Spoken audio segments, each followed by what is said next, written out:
Chapter 1, Alban Mind. Part 1. Having worked with Saint Lilixilla to defeat the dragon King Eldia and escape the island at the edge of the world, I was now flying across the vast expanse of the sea alongside the holy dragon, Seraphim. Our destination was the city where the Demon King was said to be hiding, Alban, the royal capital of the Kingdom of Ardesia. Grua, I called out to Lilixilla, who was perched atop Seraphim's back, trying to catch her attention. She seemed to figure out that I had something to say to her because she looked back at me and nodded. Go ahead. Since I didn't have the telepathy skill myself, Lilixilla had to use telepathy and read my mind when I wanted to communicate. Hey, Lilixilla, don't you think letting other humans see the two of us together is a bad idea? Ah, forgive me, you're quite right. Across the great ocean lies my homeland, the holy land of Lialam. I will stop there to rest for a short while.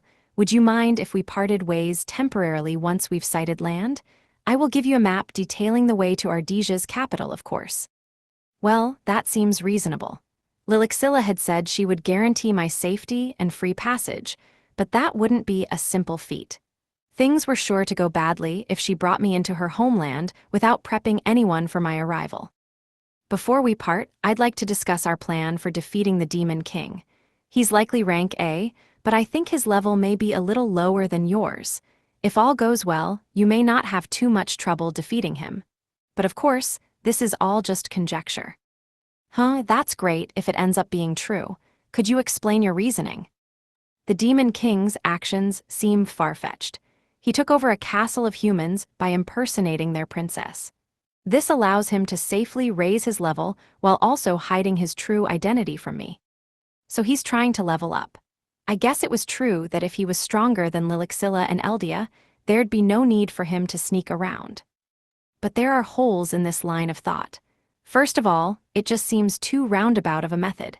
Perhaps there's some other advantage to doing it this way, or maybe it's just how the Demon King is. Yeah, there's gotta be a quicker way to kill a bunch of powerful opponents than pretending to be a human princess and summoning them to your castle.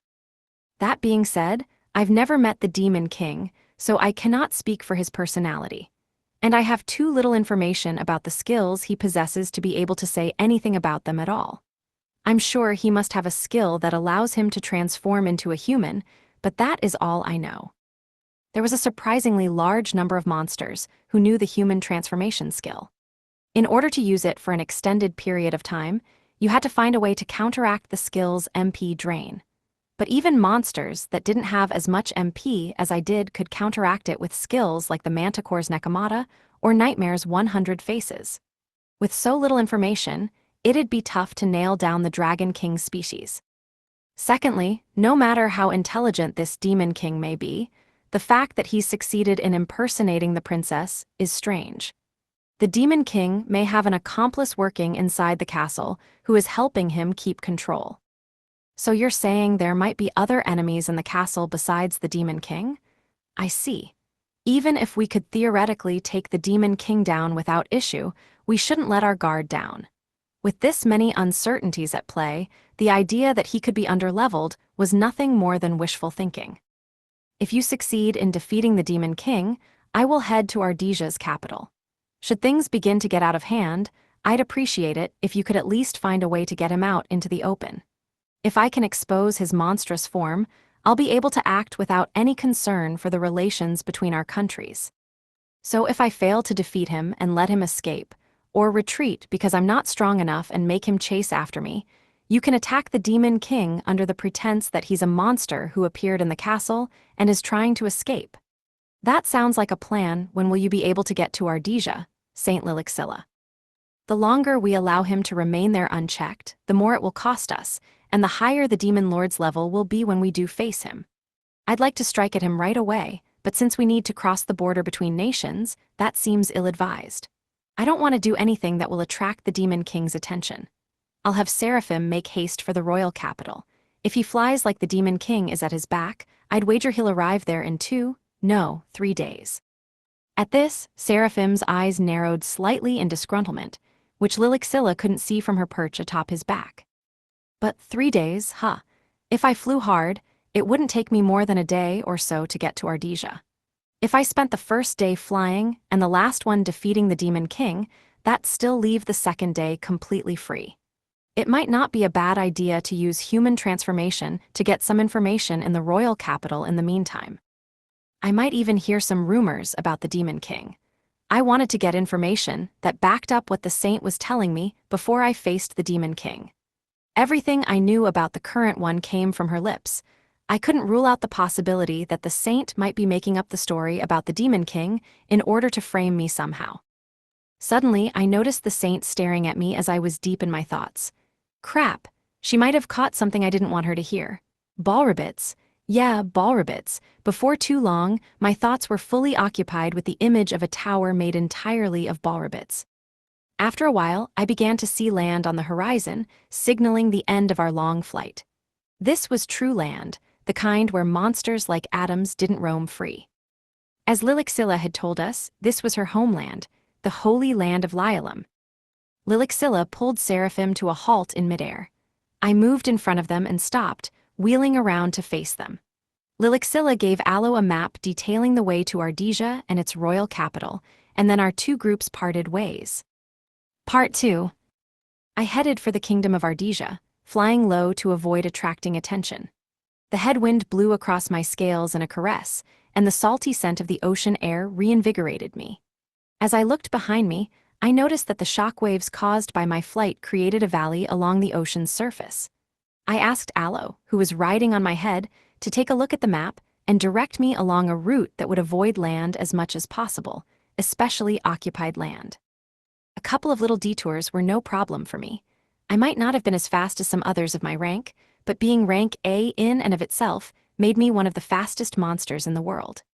This sort of large-scale travel reminded me for the first time in a long time that I was now an Ouroboros, a dragon outside the realm of ordinary dragons.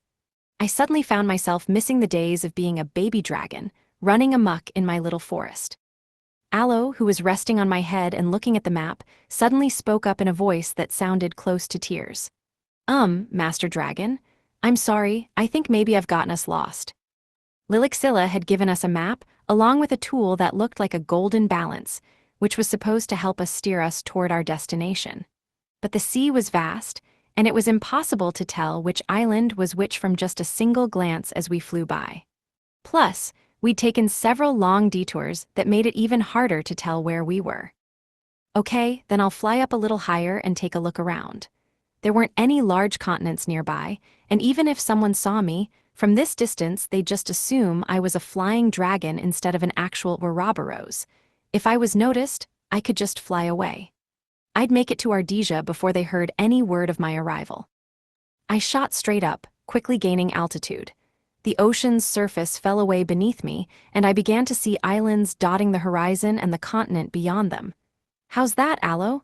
Think you can figure it out now? She's nodding her head, reported partner, craning her neck to look at Aloe where she was perched on my head. Okay, cool. Then we should get moving.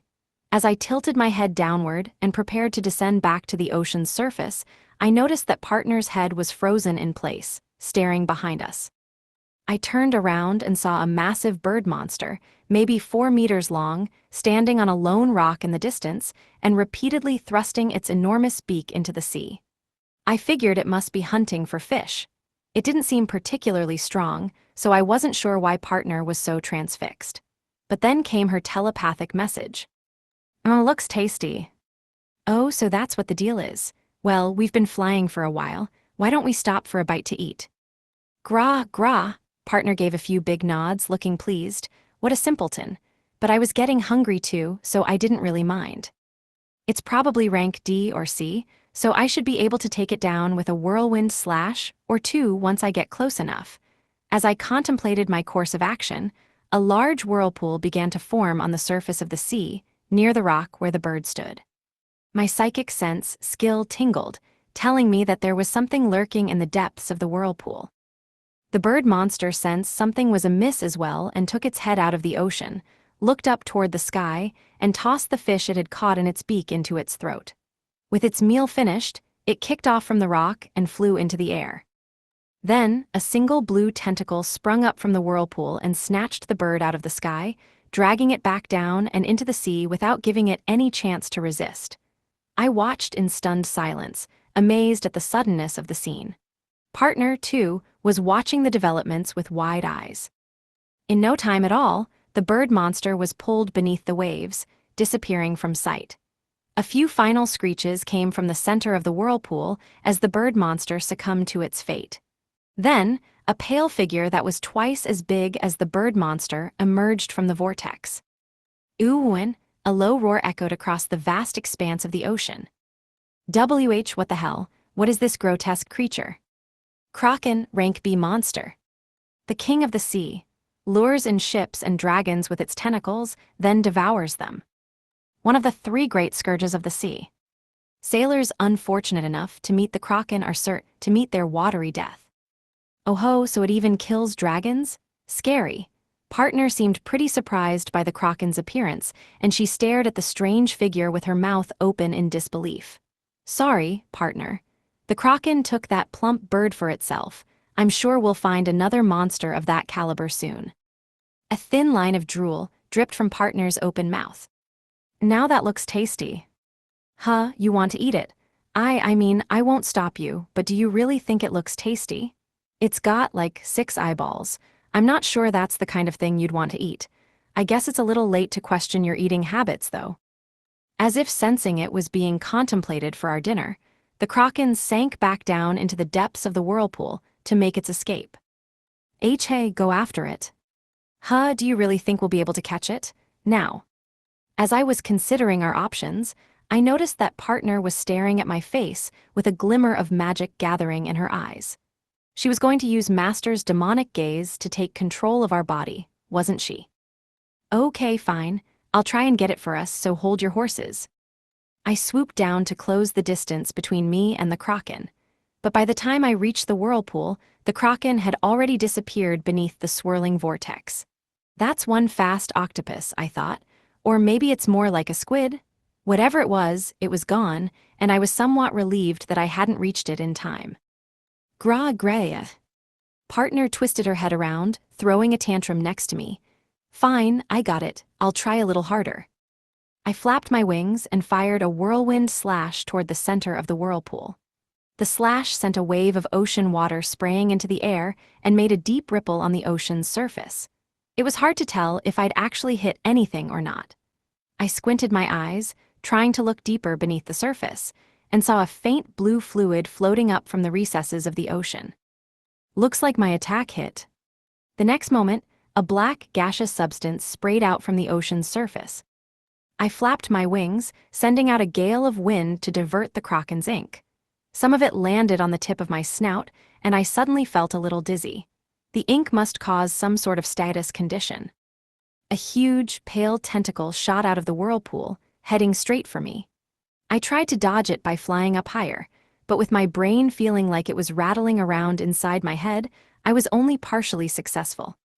The first tentacle only grazed my back leg, but the second and third ones managed to wrap themselves around my ankles. I felt the tentacles begin to pull with a surprising amount of force. This thing was kidding itself if it thought it could drag me into the sea just like that, though. I flew higher, straining against the vice-like grip of the tentacles. The Kraken's body was lifted out of the sea and into the air. The Kraken unraveled its tentacles from around my ankles and tried to escape back into the sea, but before it could, Partner bent down and grabbed both tentacles in her mouth and bit down hard. Now there was no escape. I swung my paw at the Kraken, who was left exposed and unprotected in the air. A single strike with my claws sent fluid spewing out of its body and completely crushed 3 of its 6 eyes. The Kraken's body writhed and convulsed as I went in for a second strike. My attacks, coupled with Partner's fangs, piercing the Kraken's tentacles, were too much for it. The tentacles the Kraken had been using to anchor itself were ripped from its body, and the Kraken's massive carcass floated to the surface. Gain 910 experience points. Title skill Walking Egg, LV, activated. Gained 910 experience points. As usual, my divine voice announced the Kraken's erasure from existence. Its massive, pale body floated on the surface of the water. Black ink dripped from the ends of its limbs and open maw. Oh, right, I wonder what that status condition was. Curious, I examined the ink. Sea King's ink, value B. Ink released by the kraken, one of the 3 scourges of the sea. Its toxins cause hallucination, poison, and sleep status effects. Can be used as both an attack and escape mechanism. When the kraken is attacked by a monster that preys on it, it releases concentrated ink with a unique, rich flavor to distract the monster and allow the kraken to escape. The toxins can be neutralized by diluting the ink, allowing it to be used as a sauce or seasoning. Considered one of the 7 great delicacies of the world. Due to the kraken's ferociousness, the ink is a remarkably rare find on the market. So it's not just one of the 3 great calamities, it's one of the world's 7 great delicacies too. I caught the smell of concentrated, boiled-down seafood wafting over from the black liquid seeping into the seawater. I stuck the tip of my snout in the water. The scent was strong but kind of addictive. I stretched out my tongue to try and lap some of it up. On top of its rich flavor, I assumed the sleep and poison status effects must have had an effect on me too, because my brain was quickly enveloped in a drowsy, euphoric haze. The ink, combined with the ocean's salty seawater, created quite the agreeable mix of flavors. W8, this definitely isn't something I should be drinking undiluted. I shook my head and pulled back, restraining the urge to guzzle it all down. My mouth was overflowing with drool. Endure it, me? This flavor, combined with the status effects, made this stuff incredibly addictive. If I kept drinking it, I'd be a completely useless human or a completely useless dragon, even. I held back and looked over to partner, who was dipping her entire face into the blackened water. It's good, so good, delicious. Oh, come on. I'm over here doing all I can to resist, and you're just going at it, you jerk. Part 3. The sun was beginning to rise into the sky, turning the sea at the edge of the horizon a bright vermilion. Even though this world was flat, the sun still somehow rose in the morning and set in the evening. I stopped for a while to watch the sunrise, but eventually got annoyed by Trent nodding thoughtfully at the sun from where he was perched on my back. I decided to turn around and wade through the sea for a little while. Although we took some detours to avoid crossing into occupied land and got a little lost, flying through the night allowed us to successfully reach our destination, the waters surrounding the kingdom of Ardesia, in less than a full day. From this point onward, we couldn't risk being discovered. Instead of flying, I bobbed along on the ocean's surface just to be safe. My gaze turned toward Ardesia, out in the distance ahead of me. I could see 3 massive mountains along the coastline. They were mostly barren and almost entirely covered in soil, with no trees or shrubbery on their peaks. Although neither Aloe nor I could read the text on the map very well, Lilixilla had explained some aspects of it and drawn out several routes before we parted ways, so we had an idea of what to expect as far as Ardesia's landscape was concerned. What lay before us was Alban Mine, one of the 3 great labyrinths of Ardesia. Alban Mine was also called Mithril Mine, for the magical silver ore that was extracted there, among other rare and precious minerals. This mine was said to have been the key to the kingdom of Ardesia becoming the largest nation in the world. However, in the present day, all the relatively safe parts of the mine had been completely cleaned out. Only the boldest of adventurers dared to explore deeper into the mine and risk coming face to face with the monsters that lurked within. Alban Mine wasn't far from its namesake, the royal capital of Ardesia, Alban. With the way the mine put Ardesia on the map, it made sense that it had taken its name from the capital.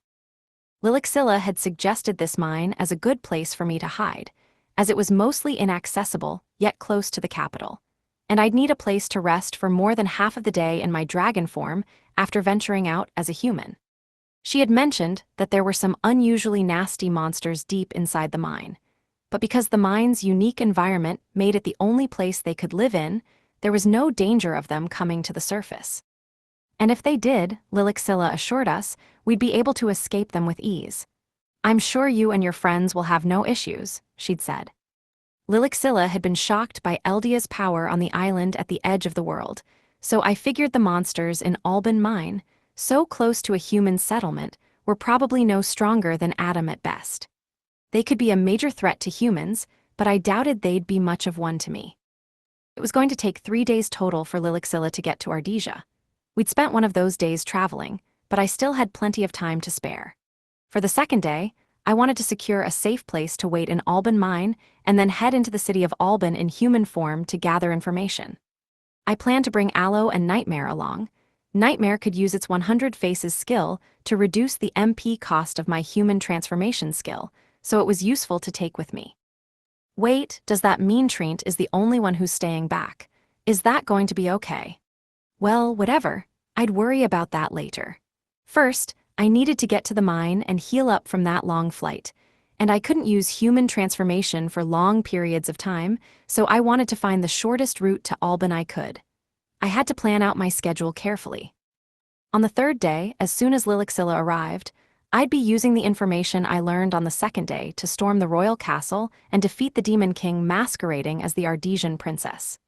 Even if I couldn't successfully reach the Demon King, if I revealed myself, I knew Lilixilla would come to my aid.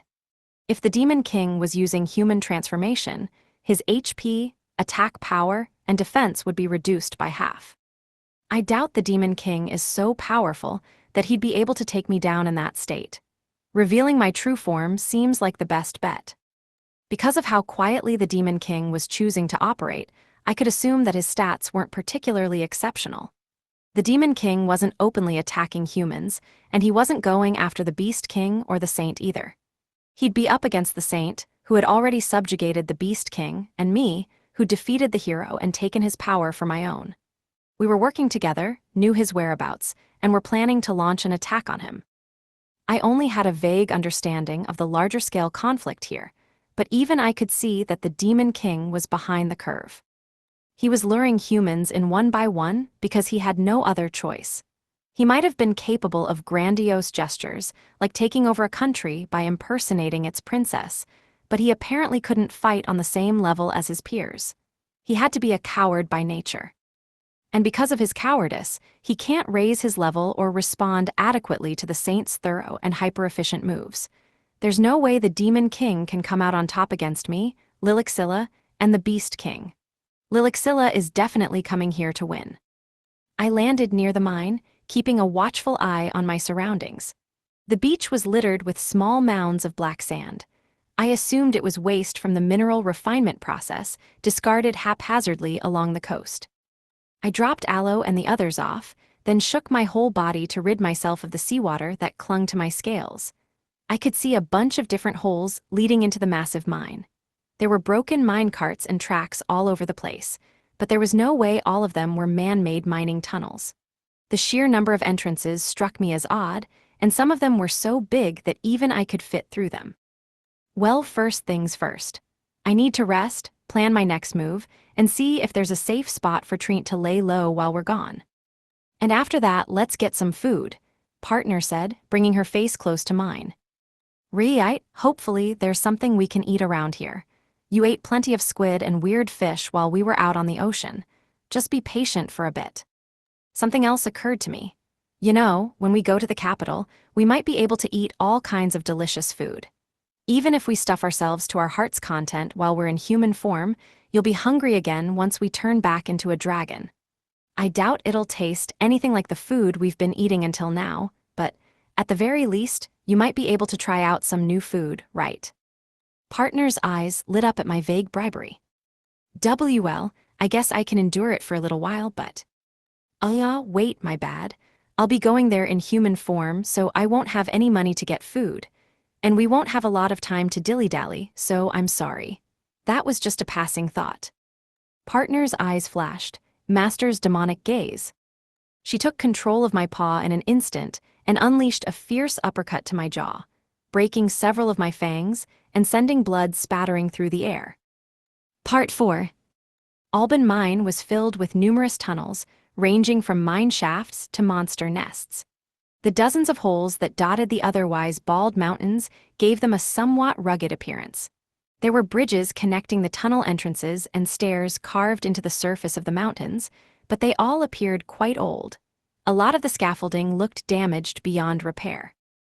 My first order of business was to survey Alban Mine and figure out whether it would work as a home base while we were in Ardesia. I needed to know if it was safe for Trent to wait for us here, and if I could come back here once my MP was depleted by the human transformation skill without any danger. In order to know that, I needed to figure out just how strong the strongest monsters in the mine were.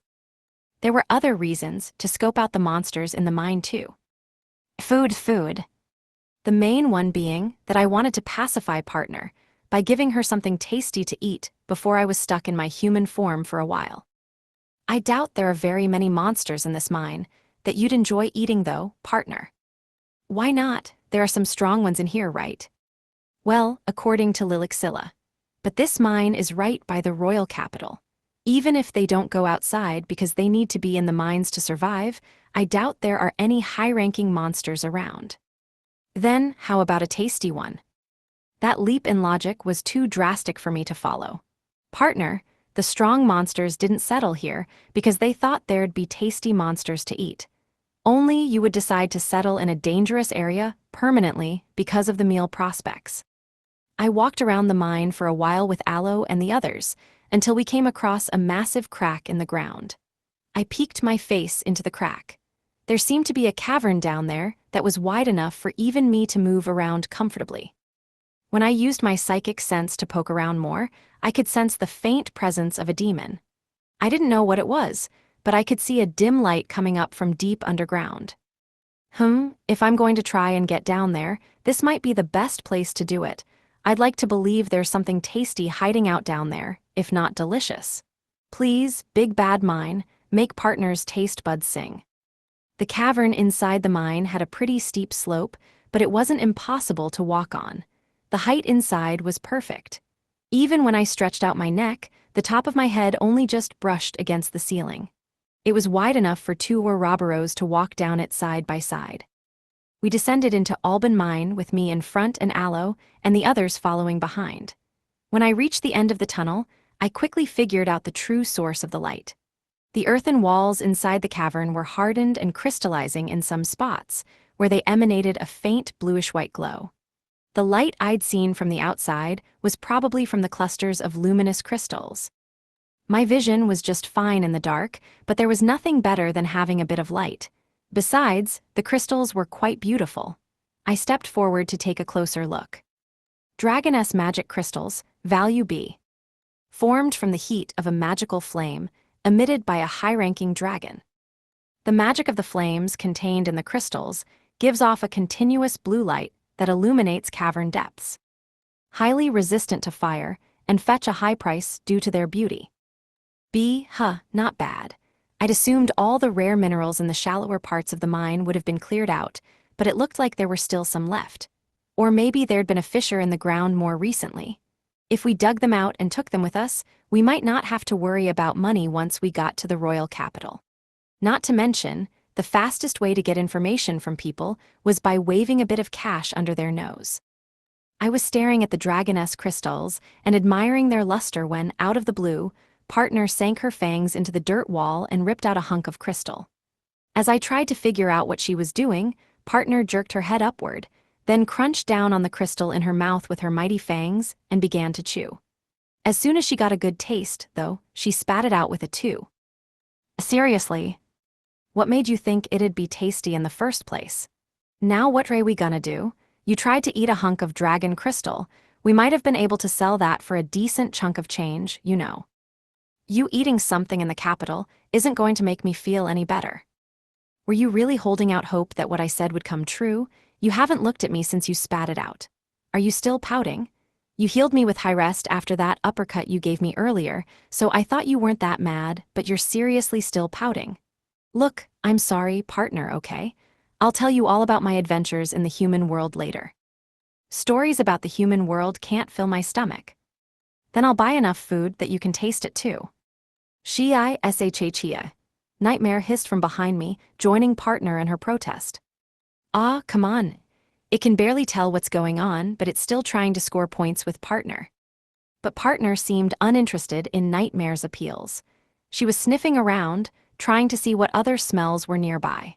I wonder if her psychic sense picks up the scent of food better than mine because she's more of a foodie. All I smell is rust. Oof, guess this mine's a bust then. Partner, I'll try to get some food while I'm in the capital, but don't get your hopes up in case I don't find anything, okay? Okay. Oh, that sent humans. What? I stopped and lifted my snout, sniffing the air frantically. If there were still humans mining here, my plan to use this place as our base was toast. I sniffed around for 10 seconds or so, but all I could smell was dirt. I couldn't detect the rust smell Partner mentioned either. Hun. Partner shook her head from side to side, looking dumbfounded. Weird. We're two heads from the same body, so how can our noses be so different? I sniffed again, my chin on the ground, nose flaring with effort. I don't get it. What did humans even smell like anyway? I'd never really registered a distinctly human scent on anyone. I dunno, maybe it was because I was a former human, so I didn't rely on my sense of smell that much. I turned my head the other way to try sniffing in the other direction, and saw Aloe with her hand clasped over her mouth, trying to muffle her laughter. When our eyes met, she wordlessly collected herself and stood up straight.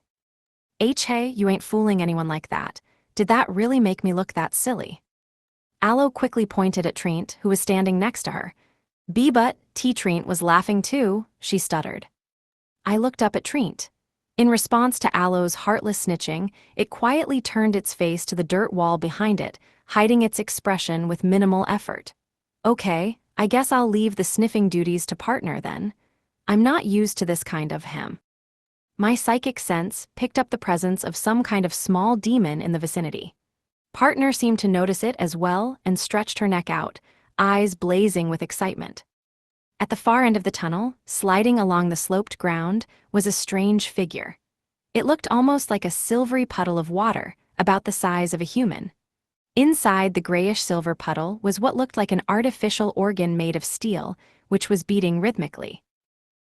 That's definitely not something we should be eating. Is it a living thing, or some kind of device from an ancient civilization? Magiatite heart, rank B monster. A cluster of powerful magic metal, magiatite, which has gained sentience over the span of thousands of years. Magiatite is usually found inside the veins of powerful monsters that slumber deep underground, making it extremely difficult to find and excavate. However, because magiatite hearts have a will of their own, they can sometimes be found in other areas. The magiatite heart's magic lowers the melting point of the magiatite around it and generates heat to liquefy it, thus allowing it to be manipulated.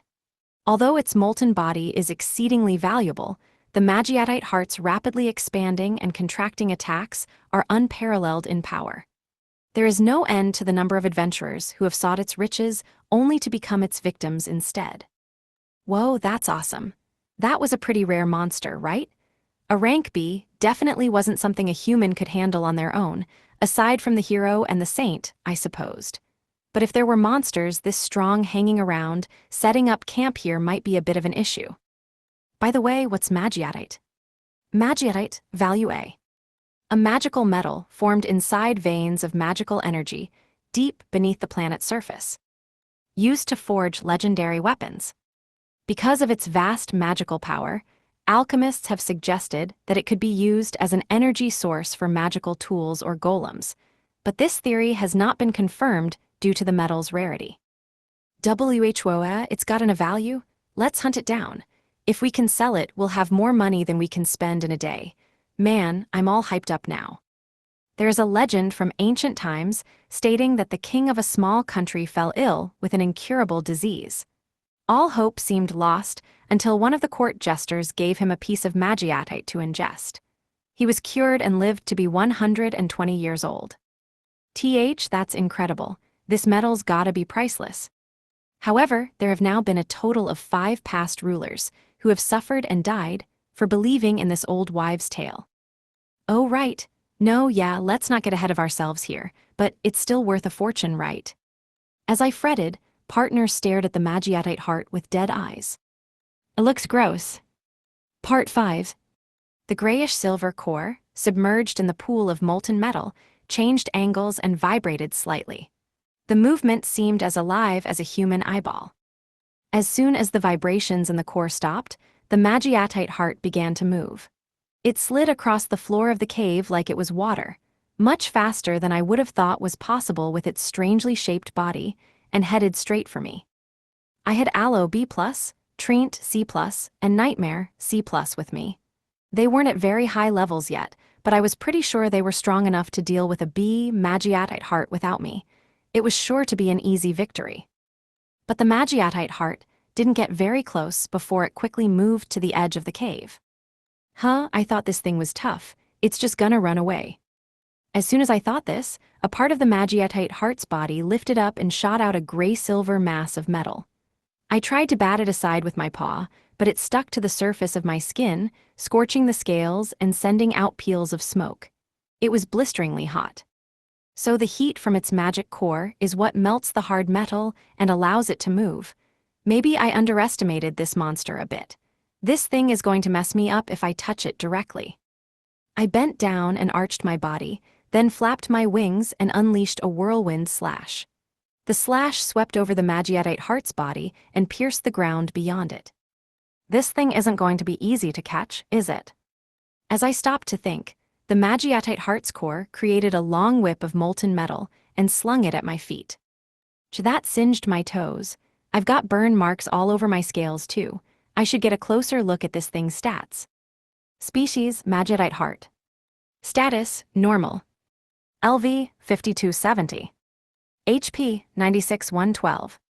MP, 373,410. Attack, 121. Defense, 456. Magic, 332. Agility, 390. Rank B. Special skills. Magiatite, LV. Poison belt, LV7.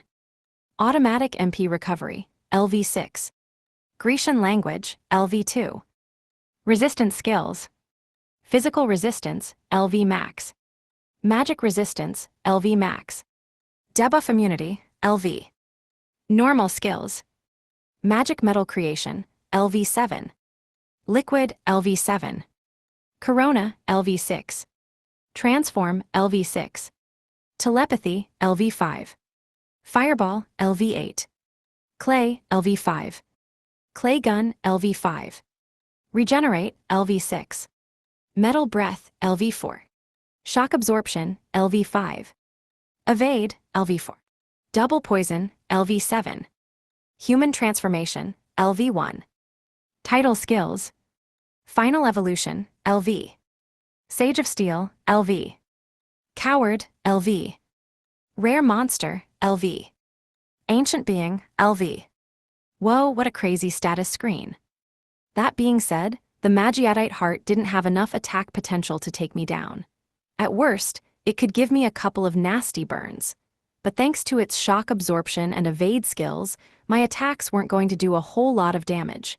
If I wanted to take this thing down, I needed to make it stop moving long enough to land a direct hit. But it seemed pretty smart too. Not only did it have telepathy, it also had the Grecian language skill. If I could find a way to communicate with it, it might give us some more information about the mine. It also had the coward title skill. That made me think it only attacked us because it wanted to get past us and escape outside instead of venturing further into the cave. Okay, new strategy. I needed someone to stay back and defend Treant, and I was sure a monster of this rank must be close to the top of this mine's food chain. But I didn't have telepathy, which meant my best bet was restraining the Magiatite heart until it calmed down and stopped attacking.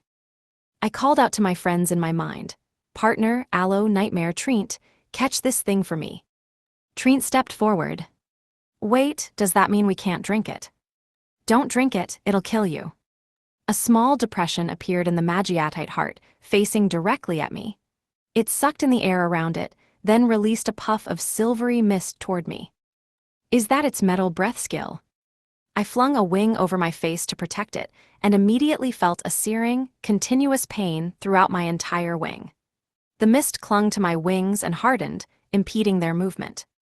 Crap, it released some vaporized Magiatite into the air, and once it cooled down on my wing, it turned solid. That's one heck of a party trick. If I'd been any smaller, I would have turned into a Magiatite-plated statue. The Magiatite heart used the time it took me to recover after that metal breath blast to make a dash toward the exit. Gru-woo, I roared at its retreating figure. I was enough of a threat to it that its entire body flinched in response, which gave us an opening. "Clay," Aloe shouted, holding her hand up toward the monster. With Aloe and the others' agility, it wasn't likely that they'd be able to land a direct hit on the Magiatite heart, but it was easy enough to disturb the ground it was moving toward. The path in front of it reformed as a series of jagged cracks and peaks, and grate-like obstacles rose up out of the dirt. To the Magiatite heart, which traveled along the ground, this was a major impediment. It slowed down, gathered some of its liquid metal, and shot a spear of Magiatite straight into the dirt in its path. The spear pierced through, destroying Aloe's handiwork. As the heart dashed for the tunnel again, Trent used gravity, and a circle of black light began to expand outward from a point that captured not only the Magiatite heart, but also Aloe, Nightmare, and me inside. "Man, can't you be a little more careful with that skill? My stats are high enough that I can move without much effort, so it helps me, but you'd better apologize to Aloe and Nightmare later." Aloe resisted on her hands and knees, then stumbled and fell to the ground face first, struggling, while Nightmare staggered around and shot Trent a multi-eyed glare. I shrugged off the gravitational force before turning and dashing at the Magiatite heart, claws outstretched. The heart spun to avoid them, and my claws sunk into dirt instead. It swerved back around to hurl a metal spear in my direction. I had no time to dodge, so I caught it with my other paw. The molten metal sizzled through my scales, but it didn't do enough damage to bother me much. I clenched my fangs and endured it, moving my paw along the spear to get closer. The Magiatite heart backed up and encountered the grate Aloe had made. The liquid Magiatite began to pass through the grate unimpeded. Now, I cleaved through Aloe's dirt grate with my claws and sank them into the Magiatite heart's liquid body until I encountered the solid organ at its core. I scooped it out of the molten metal and lobbed it at the tunnel wall with a resounding thud. It was the perfect plan. In order for the solid metal core of the Magiatite heart to get through the grate, it had to slow down and become more of a low-density liquid so it wouldn't get stuck, and that was when I dove in to remove the heart from its liquid Magiatite armor. The armor itself was the issue, because it could utilize its evade and shock absorption skills to the fullest. Whether I was going to kill it or capture it alive, I needed to pry it from its armor first. I moved closer to the heart, buried in the tunnel wall. "Hey, Magiatite heart, I know you have telepathy. Tell me everything you know about this mine." I can't believe it. A dragon of such power, appearing out of nowhere from the outside world, the telepathic message came from the Magiatite heart, which was pulsing with a soft reddish light. It seemed like it wanted to communicate. "Have it your way then. Boil me, roast me, eat me however you like." No thanks, I don't think you taste very good." Part 6. I reached out to the Magiatite heart with my mind again. "I'm willing to overlook the fact that you attacked me first, but I have a few questions for you. You've been alive a long time, right? And you clearly have a certain amount of intelligence. Could you tell me about the monsters in the mine we should look out for?" The heart's core dislodged from the hole it made in the wall and fell to the ground with a thud. Then the hunk of metal turned around and pointed at me. I moved forward, closing the distance between us and lifting my paws in preparation to stomp down if it tried to escape. Trent, too, approached the heart with a crackling sound and 2 tree branches outstretched. Where'd Trent learn such an intimidating move? "I have no means of escape, I submit, but you, two-headed dragon, must leave here as soon as you are able." "What? Why? Is there something going on deeper in the mine?" "The dragon sleeping at the bottom of the mine has risen. You are powerful, I admit, but I assure you that you are no match for this monster." This heart sure was arrogant for a monster who had just tried to run past me and escape by stabbing me with a piece of metal. Although strangely self-confident, the heart didn't seem unnecessarily hostile. It had likely just attacked first with the intention of getting away from me. I came to mediate between the monsters in the mine and the dragon to prevent unnecessary death. Regrettably, the dragon paid no heed to my words. I couldn't be sure it was telling the truth, but the heart seemed pretty kind based on what it had said so far. I was glad it didn't look appetizing. It would have been partner food by now if it were. On the contrary, I am fleeing the cave right now, because the dragon in the depths tried to eat me. Well, I seriously doubted that. I was sure the dragon only went after the heart because it was the first thing it saw. In addition, there is a human adventurer inside the mine. I have seen fewer humans visiting the mine in recent years.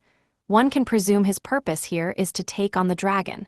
But hunting the dragon from the depths is no task for the weak of heart. This man is much more than a simple adventurer. He is more akin to a hero. A hero? The only person I knew who even came close to being called a hero was Lilixilla, the saint. But it made no sense for Lilixilla to arrive early and surprise me inside the mine, and it was still supposed to be some time before she made it to the capital. He was a large man, half naked, with long silver hair. I never thought the day would come where I would flee from a human, but there was a terrifyingly oppressive air about him. The Magiatite heart's core shuddered. That's definitely not the hero. I killed the hero.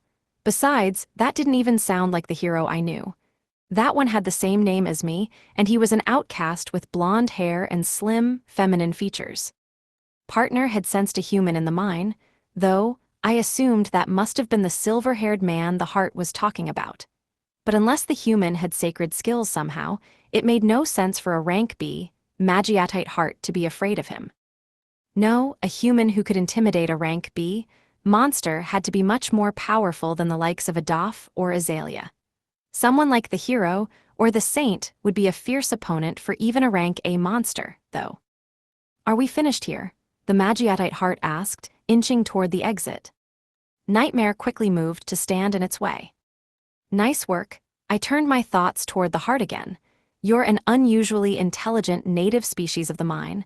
I'm sorry, but I need you to stick around a bit longer. What? Are you going to eat me after all? No, I just need to ask some questions about the mine. Are there any other dangerous monsters down there, aside from the dragon of the depths and the adventurer? Dangerous monsters? Well, there was the gold gigantic golem that wiped out all of the adamant minor ants, but... The what? What kind of monster is that? I guess I won't know unless I see it for myself, but it sounds powerful. I took the golem down, so it is no longer a threat. Excluding the dragon of the depths, I believe I am the strongest monster in the area. There are no monsters here that you and your allies should fear. So this ancient old grandpa of a hunk of metal was the most powerful monster in Alban Mine? Well, I guess it made sense. They wouldn't build the royal capital so close to the mine if it was full of rank A and B monsters. Even in the magical forest near the Lithavar tribe settlement, my mother, a rank B+ dragon, was by far the most powerful monster around. Wait, who is we? Nothing, just my younger brother. He is no longer around. What's that supposed to mean? Did he die or go somewhere else or what? In truth, I do not know, nor do I wish to know. I couldn't help but notice how strange the heart was acting. What, did they get into a fight and split up or something? Well, whatever had happened between them, it sounded like the monster was already gone. No need to push for more details. The heart didn't seem like it was the type to lie either. And with that, I must be on my way. The Magiatite heart began to move, ever so slowly. Treant blocked its path again. A small depression appeared on the liquid metal surface of the heart, from which purple smoke shot out in a straight line. Treant, caught in the smoke, toppled over, its roots wriggling. It was the heart's skill, double poison. I spread my paw, pinning the Magiatite heart to the dirt. Why, you bastard, what the hell did you do to our walking houseplant? Partner, I changed my mind, you can eat it now.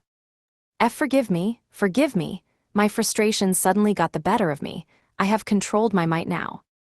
When Nightmare got close, the heart got scared, but when it was Treant who approached, it got aggressive instead. I slowly lifted my paw, keeping my guard up just in case. Partner used high rest on Treant, who slowly got back to its feet, or rather, roots. Well, Treant had made to intercept the Magiatite heart, but I didn't really have any more use for it. It looked pretty harmless, so I guess it was okay to let it go now. No, wait. Hey, Magiatite heart, why don't we help each other out a little? What? I'll drive the adventurer out of your cave and slay the dragon of the depths. That would be most welcome, however. In return, would you be willing to look after Treant and keep it safe while I'm gone? Come again. If it weren't for the dragon of the depths, you'd be the strongest monster around, right? I don't want to leave Treant here on its own. I'd feel much safer with you around to protect it. Treant, is it? Well, I suppose I could rest easy with you in my debt. I accept. As expected of a sage of steel. You know how to play things to your advantage, don't you? All right, I'll get searching for my targets then. As I was about to move out, another thought from the Magiatite heart drifted into my mind. But staying here in Alban may not be worth the price it demands. I looked back as the murmured thought reached me, but the Magiatite heart just turned its exposed, lonely core toward me and said nothing. There was something tragic about its steady gaze. Does it maybe know something about what's happening in the capital right now? I wondered. But it didn't seem like the heart was willing to talk to us about it now. I could have threatened it, but I wanted us to remain on good terms with each other. If it stuck around Treant, the opportunity to ask what it meant would definitely come again. For now, I turned to head deeper into the mine and find this so-called dragon of the depths, wherever it lurked underground. Part 7. We walked for a while, descending deeper and deeper into the underground caverns. Aloe carried a shard of the light-emitting dragoness crystals in her hand to light the path ahead. I could more or less find my way in the dark, but I knew the visibility was bound to get even worse, so I was grateful. The dragoness crystal was still a little wet with partner's saliva, but Aloe didn't seem to mind, although she sometimes paused to wipe her hand with her sleeve. Well, it is what it is, I guess. We do have some serious dragon breath going on, after all. I was suddenly reminded of the fact that Aloe didn't like it when Balrabbit stuck things in its mouth either. I looked away, deciding to pretend that I hadn't noticed. As we continued our descent, we started to sense what seemed like a malevolent force from the depths. As the presence intensified, we reached a point where the rock walls of the cavern began to glow a strange, rainbowish hue. The glow was faint. Although they shone in 7 different colors, the light they gave off was dull and muted. Even so, it was a magical sight. We should really go in there with all hands on deck, I thought. Old Grandpa Magiatite back there said the dragon of the depths didn't listen to it, so I doubt we'll be able to work through things with words. A fight is inevitable. Just as I steeled my nerves to head in, Aloe poked at my foreleg from her spot at my side. What, Aloe? If you walk too close to me, I might step on you, you know. Treant. What about Treant? Was it bullying you? I didn't see anything. When I turned around, I saw Treant was surrounded by a circle of 5 insect-like creatures with massive shells on their backs. Their shells were spiral coils, similar to the ones a snail carried. Like the walls, they emitted a faint, rainbow glow. 2 eyeballs peeked out from each of the spiral shells, along with countless long, thin, beige tentacles. What the hell, are they giant ammonites?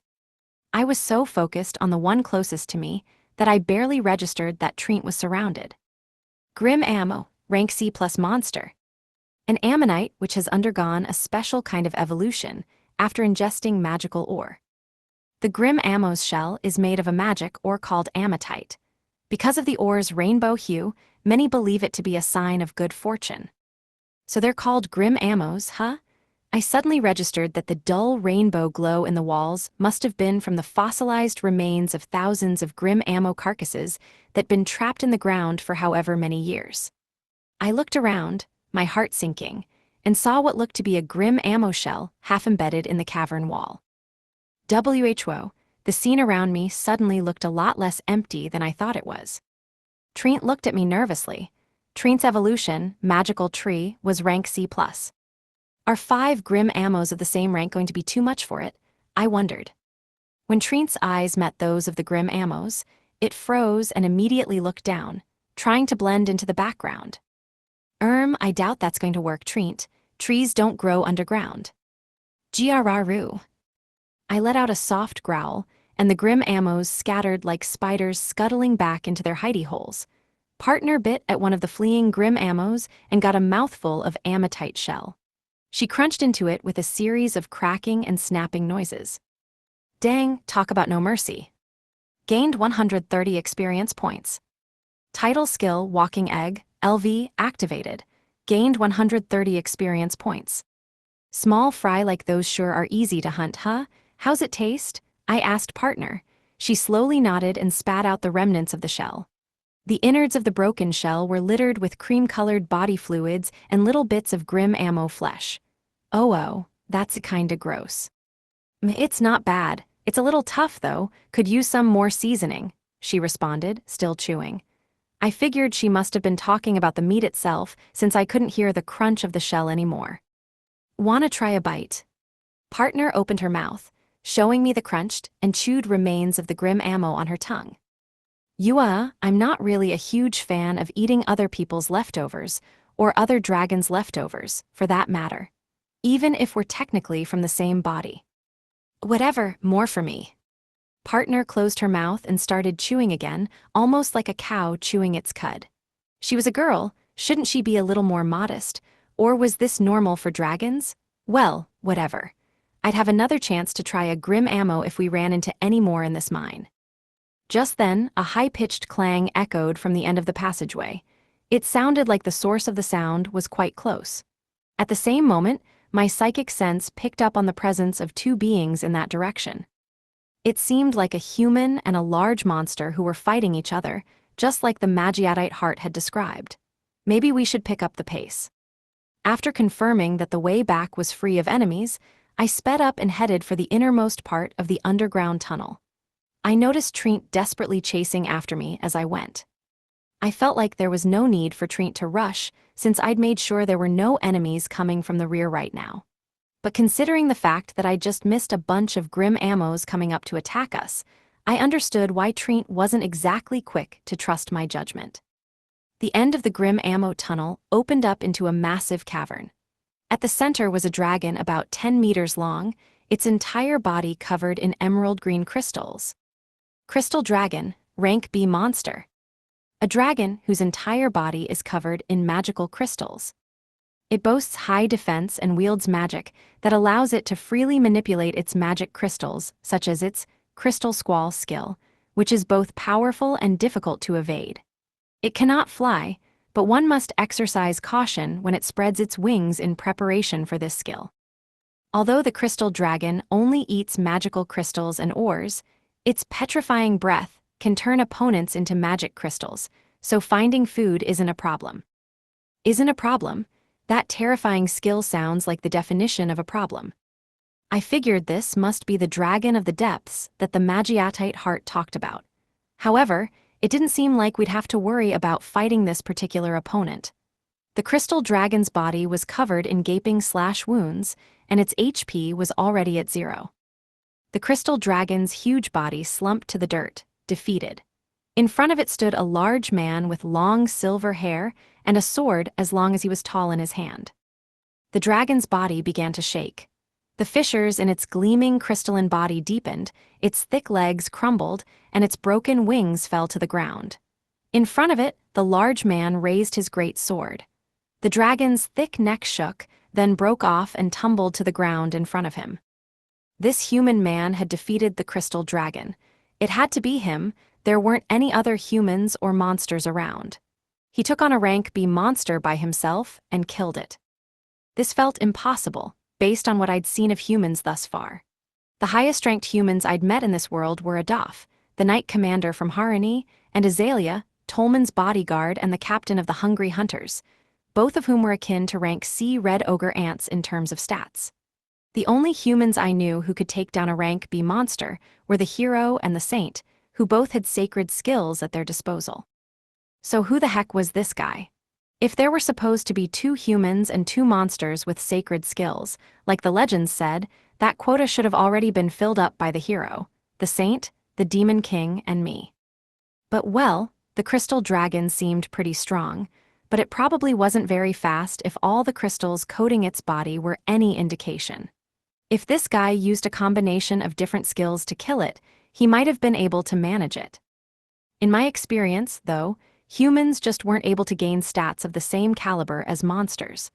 I guess the only way I can figure out what's going on is to check his stats myself. Volkvedev. Species, Earth human. Status, normal. LV, 8385. HP, 854-854. MP, 274-317. Attack, 671 plus 101. Defense, 435. Magic, 147. Agility, 547. Equipment. Weapon, Moonpiercer Laurel, A. Special skills. Grecian language, LV5. Swordsman, LV max. Psychic sense, LV7. Stealth, LV7. Automatic HP recovery, LV4. Resistance skills. Physical resistance, LV8. Magic resistance, LV7. Poison resistance, LV4. Curse resistance, LV4. Instant death resistance, LV4. Paralysis resistance, LV5. Normal skills. Mega cleave, LV9. Concentration, LV7. Armor pierce, LV7. Shockwave, LV7. Blade of exorcism, LV8. Moon pierce, LV8. Regenerate, LV5. Dimension, LV3. Title skills. Master of Swords, LV max. Legendary Adventurer, LV. Seeker of the Sword, LV. Battle Fanatic, LV. Dragon Slayer, LV. Collector, LV. Moon Piercer, LV. Bearer of the God of Destruction, LV. Smoldering Mad Devil Swordsman, LV. For a second, I thought I'd read the status screen wrong. What in the world? Who the heck is this beast of a guy? What happened to the idea that a human's stats can't get that high? This guy can't be human, right? With stats that high, he could tear a giant centipede to shreds or even bludgeon the mother Avissos to death. Could humans even learn regenerate? That was the skill that lets you regrow severed limbs and stuff. Could he take down even a low-level atom? I mean, I was sure he wouldn't be able to take Lilixilla on, but he definitely could have slayed the hero. I turned my attention to the large man's, Volk's, larger-than-life great sword. Moonpiercer Laurel, Value A. Attack plus 101. Long ago in a small country, a fortune teller foretold that a plague from the moon would fall upon the land, destroying the nation and bringing its citizens to slay their king. To prevent this calamity, the king summoned a mage and a swordsman and bequeathed to them a staff and a sword, with which they were commanded to destroy the moon. This sword, the Moonpiercer Laurel, is one of the two weapons crafted to fulfill the king's wild delusion. The king spent so much of his kingdom's wealth on these two weapons that his subjects revolted, capturing him and putting him to death for his folly. Whoa, this guy seemed like bad news himself, but his sword was equally bad news. The sword's attack modifier value rivaled that of the hero's sacred sword that partner had ended up eating. Volk slowly looked up at me, then lifted his great sword Laurel and held it at the ready. That was the moment I saw his face in full glory. He had an intense, fearless look about him. He must have been in his late 20s or early 30s. His golden eyes pierced through me, and his mouth formed a ferocious grin. This dragon turned out to be a bit of a disappointment, but who would have thought I'd also run into a mythical two-headed Ouroboros here, of all places? I'd heard rumors of one in the region, but this truly is the very Ouroboros from the Epic of Neva. Volk swung his great sword, sending out a gale of wind in its wake. As a swordsman, there is no greater joy than facing off against such monsters of legend. Allow me the glory of slaying you, Volk cried, spraying spit into the air with his impassioned speech. Image summary: a swordsman stands on a rock formation, holding a large sword overhead, facing a large, horned, winged creature. I'd been hoping that maybe I wouldn't have to fight him, but from the way he was acting, that felt like wishful thinking on my part. He seemed like the type of person to get worked up over things all by himself. Damn it, what was this monster of a man doing here? Was he really after that crystal dragon? Something about him being here felt off somehow. It feels like I'm forgetting something important. Oh. Suddenly, Lilixilla's words sounded in my mind. There has been a string of deaths due to illness in the Ardesian royal family as of late. As such, control of the kingdom was transferred to the rather young princess. However, she has been acting quite strangely. She frequently invites skilled swordsmen and mages to visit her castle, but unfortunately, it seems that most of them have gone missing. Yeah, that's it. The Demon King was luring renowned swordsmen and mages to the castle to farm them for experience points. And Volk, as a rank B+, was likely a prime candidate. Maybe he knew something about what the Demon King had been up to lately. After we defeat him, maybe we can ask him what he knows. If all goes well, we might be able to follow Volk as he makes his way into the castle too, I mused. But regardless of what happened later, it seemed unlikely that we'd be able to do anything without facing off against him first. Volk was definitely raring for a fight. But with those stats, I was going to have to be extra careful to make sure I only incapacitated him and didn't accidentally kill him instead. Part 8.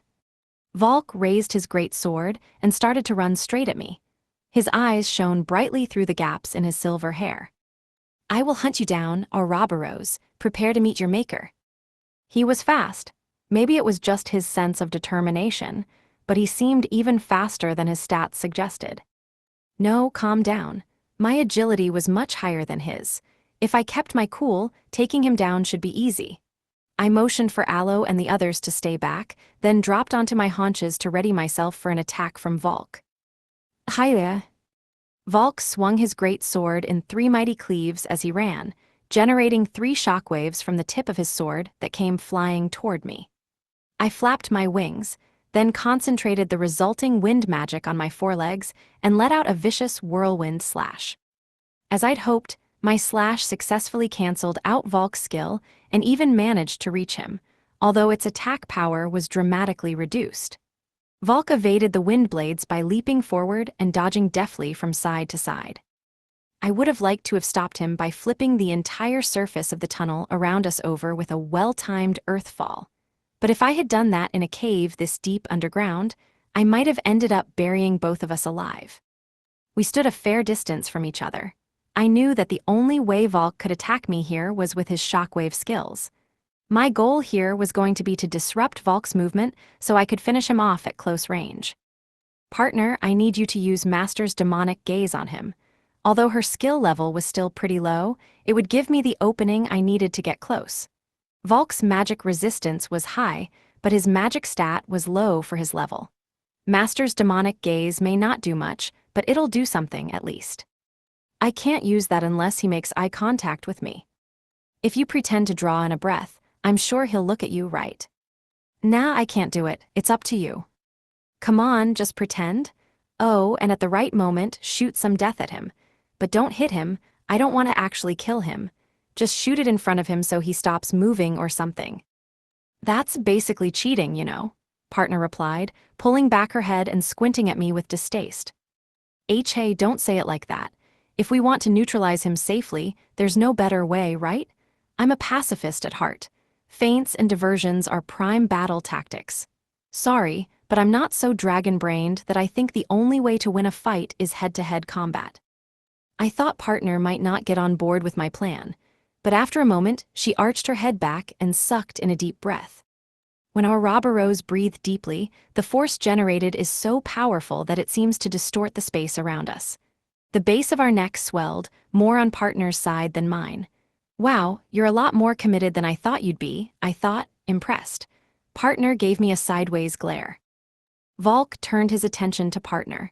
I could tell he still had his eye on me, but a majority of his focus was on her. From his Dragon Slayer title skill, I could assume that Volk was no stranger to fighting dragons. That meant he definitely knew about the dangers of dragon breath attacks at this range. I lowered my head slowly to avoid alerting Volk and moved away from partner as her eyes glowed crimson. Volk, wary of partner's potential dragon breath, didn't have any time to react.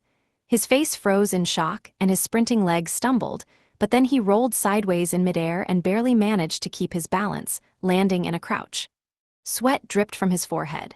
He looked at partner, who had her mouth tightly shut to prevent any of her breath from escaping.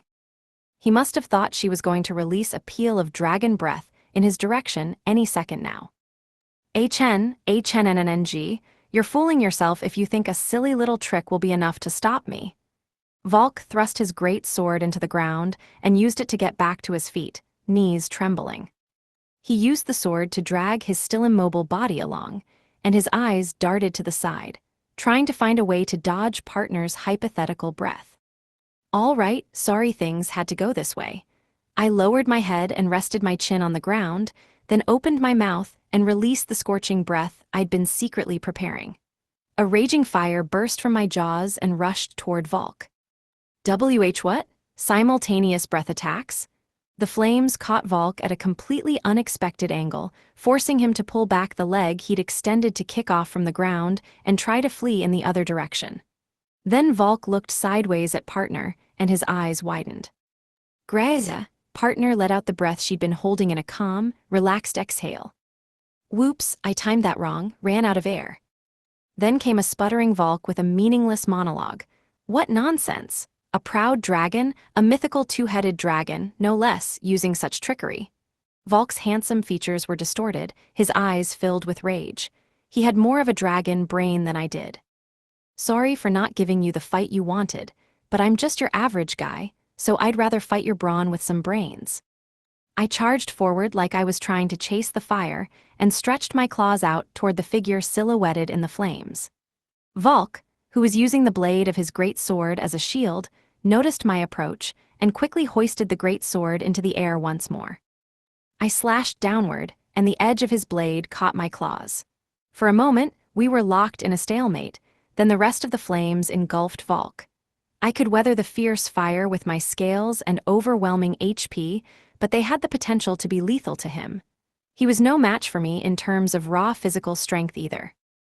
I put all my weight on him, trying to crush him.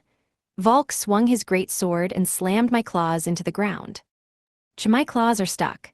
As I struggled, Volk pointed his great sword directly at my chest. Allow me to show you the power of this blade's skill, Moon Pierce. Volk drew back his arm in preparation to strike. Uao, something big is coming. The sword's boost to Volk's attack power was no joke. If it hit, it would hurt. A lot. I batted wildly at him with my opposite paw, armed with my paralyzing venom claws to try and knock him away. Volk's paralysis resistance, LV5, made it unlikely for the skill to succeed with just a wild grab, but if I got a direct hit on him, it should be paralyzing. From there, I could get him to surrender. Gra. Partner, who'd been waiting all this time for her perfect moment, cast death. A black light appeared and began to spread out from Volk. W8, hang on, Partner. You got the timing down, but that's not what I asked for. I told you not to hit him. We don't know if that'll kill him or not. Geez, quit being so naive, will ya? This guy's out to kill us. If we don't fight fire with fire, we'll be the ones going up in smoke. D-damn you, Volk shouted, then readjusted his stance and brandished his great sword in the black light. Blade of Exorcism. The black light from the death skill dispersed. It looked like that sword could dispel magic. Dang, that was a handy skill. I was almost jealous. Thank goodness he had it though, or he might have been dead meat by now. I swiped mercilessly at the defenseless Volk with my right claws, which pierced deep into his shoulder.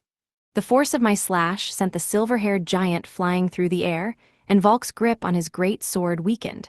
It looked like he was about to drop it, but then he grabbed the hilt with his other hand to steady it, as expected of a top-class swordsman. I felt a strong sense that he wouldn't ever willingly let go of his weapon of choice for anyone. Laryl, my Laryl, Volk gasped, pulling the sword to his chest. Or maybe he was just a bit of a weirdo. My swipe slammed Volk's bloodied frame into the wall with a resounding thud, accompanied by the crack of broken bones. His eyes went white, and he didn't try to get up again. Part 9. Volk had completely surrendered consciousness. It was no wonder. He'd been hit by both my scorching breath and my paralyzing venom claws. There was no way a human man could weather 2 attacks from a rank monster and come out standing, no matter how tough he was. I mean, I'm glad we got him without killing him, but the way he was holding that sword like he was trying to protect it was a little weird. Wouldn't he rather have driven it into the wall to reduce the impact some? I knew it was expensive, but was his great sword, the Moonpiercer Laryl, really that important to him? Yet even as I asked myself that question, I knew the answer. It was clear as day. Volk was stuck in the wall, so Nightmare pulled him down with a bit of well-placed web. Aloe bent down and poked at Volk's cheek with her fingertip, a serious look on her face. She was probably worried about whether he'd get back up again. Aloe, get that sword from him. It'd be a pain if he were to wake up and decide to pick another fight. That'll kick his strength down a notch, and we can use it as a hostage too. As Aloe picked up on my message, she nodded her head and touched Volk's hand, trying to pry back his fingers to take the great sword. But it was no use. She tried for maybe 10 seconds, but his hand just wouldn't budge. It seemed like he had a better grip than she expected. Aloe struggled for a bit longer, biting her lip in frustration. She turned to look at me apologetically, before quickly turning back to Volk again. She put her hands on both of his wrists, and a black light began to emanate from her palms. She seemed to be trying to use Drain to suck out some of the life force from his hands to weaken his grip. But although Volk's complexion worsened, his grip on the sword didn't weaken. What the heck, why is he being so stubborn?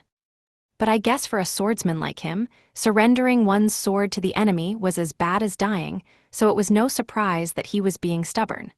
But even so, there are limits. Master Dragon, Aloe turned back to me, looking like she was about to cry. Before I had a chance to react, Partner extended her head. What do you have an idea? She didn't answer me, but gently slid her fangs over Volk's sword. The next moment, she shook her head with all her might. Volk's arm stretched painfully until, finally, his hand was ripped from the sword. His body rolled along the ground with tremendous momentum until his back struck against the opposite wall. Partner looked back at me, with the sword locked firmly in her mouth. Not bad, huh? Not bad, but you didn't have to be so rough. It solved the issue, but considering his current condition, you could have also accidentally killed him. Nightmare, as capable as ever aside from its abrasive personality, started to wrap Volk up in its webbing before I even had a chance to ask it to. It lifted its face and looked at Partner as if to ask, will this work? Grata, she gave a short cry. Sure, that'll work, I guess. Partner lifted the massive great sword, which had almost fallen out of her mouth. Don't tell me you like chewing on that great sword. Don't eat it like you did with the hero's holy sword. We won't get a single word out of Volk if you do. I thought about having Partner cast a restorative spell on Volk, but it seemed like it wouldn't be necessary. His wounds were healing right before our eyes, probably thanks to his automatic HP recovery skill. He also had the regenerate skill, didn't he? That was an unusual skill for a human. Was he really human? His stats were comparable to those of the humans I knew who had sacred skills. There were some that were particularly high level, but the ones with sacred skills were the only humans I knew of who were even remotely close to maxing out their levels. Volk's excellent recovery skills would have made it much easier for him to go out adventuring alone. Even if he was critically injured, like having an arm ripped off, he could use regenerate to grow a new one so it didn't kill him. It also meant he could take more drastic actions with less regard for their consequences. Which meant that Volk was able to raise his levels much faster than most other humans. Maybe that was how he got so powerful. After a few minutes of waiting, Volk woke up. His eyes darted around in confusion. He attempted to move, only to notice his restraints. He looked down to see his entire body wrapped in a cocoon of spiderwebs. His fearless facade twisted to a look of astonishment, and he let out a high-pitched noise, almost a shriek, that seemed out of character for someone of his burly physique. HICHNNGH. I moved my face closer to his. Hey there, looks like you finally woke up. I'd been planning to threaten him, but a battle-hardened warrior like him would be a hard nut to crack. His eyes were tense and narrowed, and his nose was scrunched in a snarl. Where is my beloved Laryl?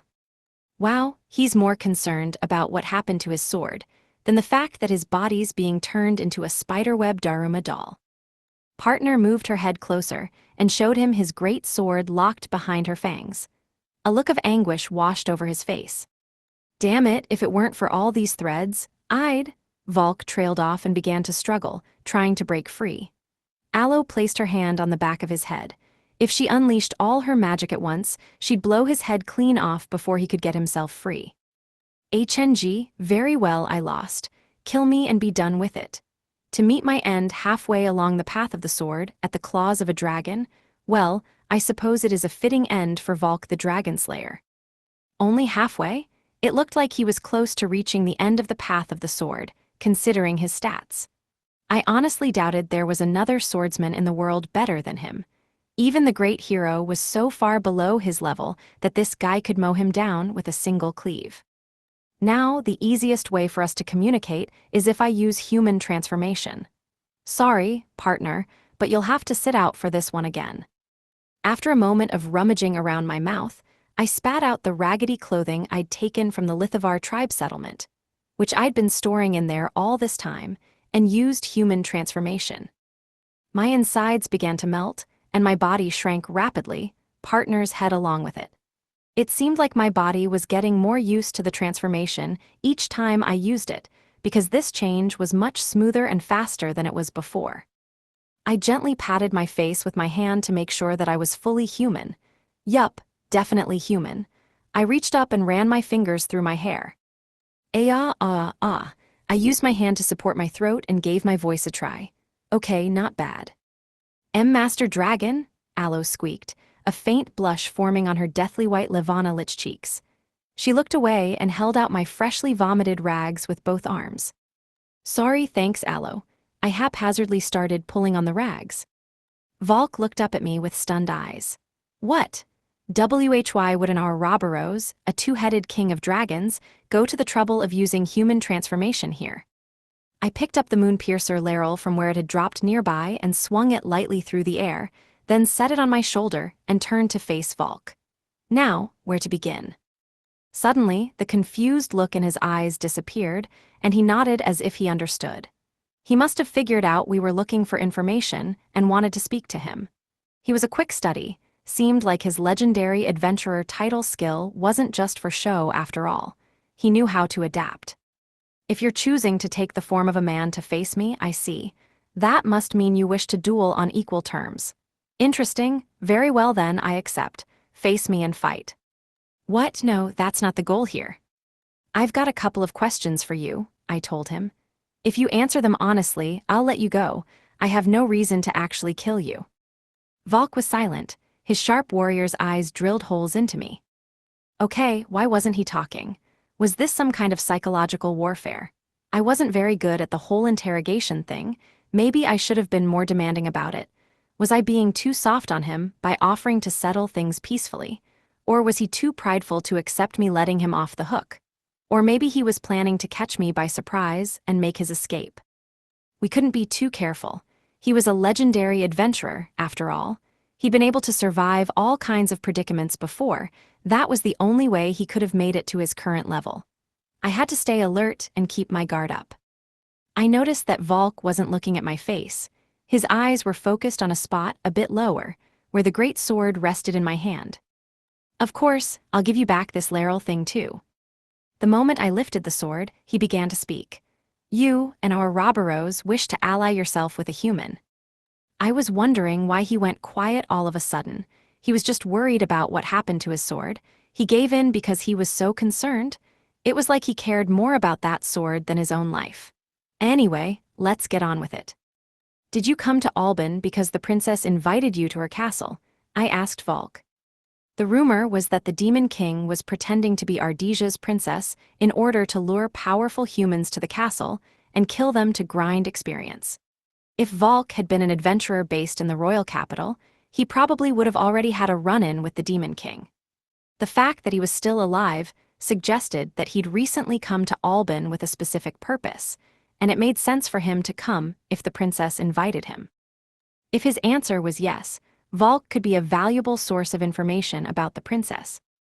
Indeed, he said, if the princess is gathering powerful swordsmen, maybe that swordmaster Haugli will show up. Then I can cut him down and prove that I am the superior swordsman. So that was his true objective, and the banquet with the Princess of Ardesia was just the means to that end? Wow, a straightforward guy like him might be easier to get along with than I thought. But what concern is that of yours, dragon? He asked. The princess has been replaced with a monster. I came here to defeat that monster. Valk stared at me in wonder. What? I used the great sword to slice through Nightmare's webs, freeing Valk. Then I placed the great sword in front of him. The monster wants to lure powerful individuals to the castle and harvest them for experience points. Don't go to the party, or you'll be killed. You've already heard some unsettling rumors about it, right? Volk took the great sword in his hand and stood. There are indeed some strange things happening within the royal family, but that doesn't mean I believe you. What reason would you have to be concerned about human matters in the first place? Because there's no telling how many humans will die if I don't do something about it, I said, voice rising. It's not like I don't have my reasons. Defeating the Demon King was about more than just making a pact with the saint. There was no telling how many humans the Demon King would sacrifice in the name of gaining experience. But that wasn't my only reason. Once the Demon King was powerful enough, he would lead an army of monsters to wage war against the humans. If that happened, it could mean the end of the world. Myria's village, Nina's country, the Lithovar tribe's settlement, none of them would be safe. Seeing that Volk looked somewhat confused, I reined in my voice a little. Anyway, it's not a bad deal for you. Just tell me what you know about Alban and the royal princess, and then hightail it out of here. Volk looked me in the eye and sniffed. HMPH, now you've got my attention. But I, Volk, am not so spineless nor shameless as to flee to safer lands when the opponent I'm trying to kill not only doesn't want to kill me, but also warns of coming danger. If you wish to defeat this monster in order to save human lives, then I will be the sword with which you strike it down. My life is yours to command.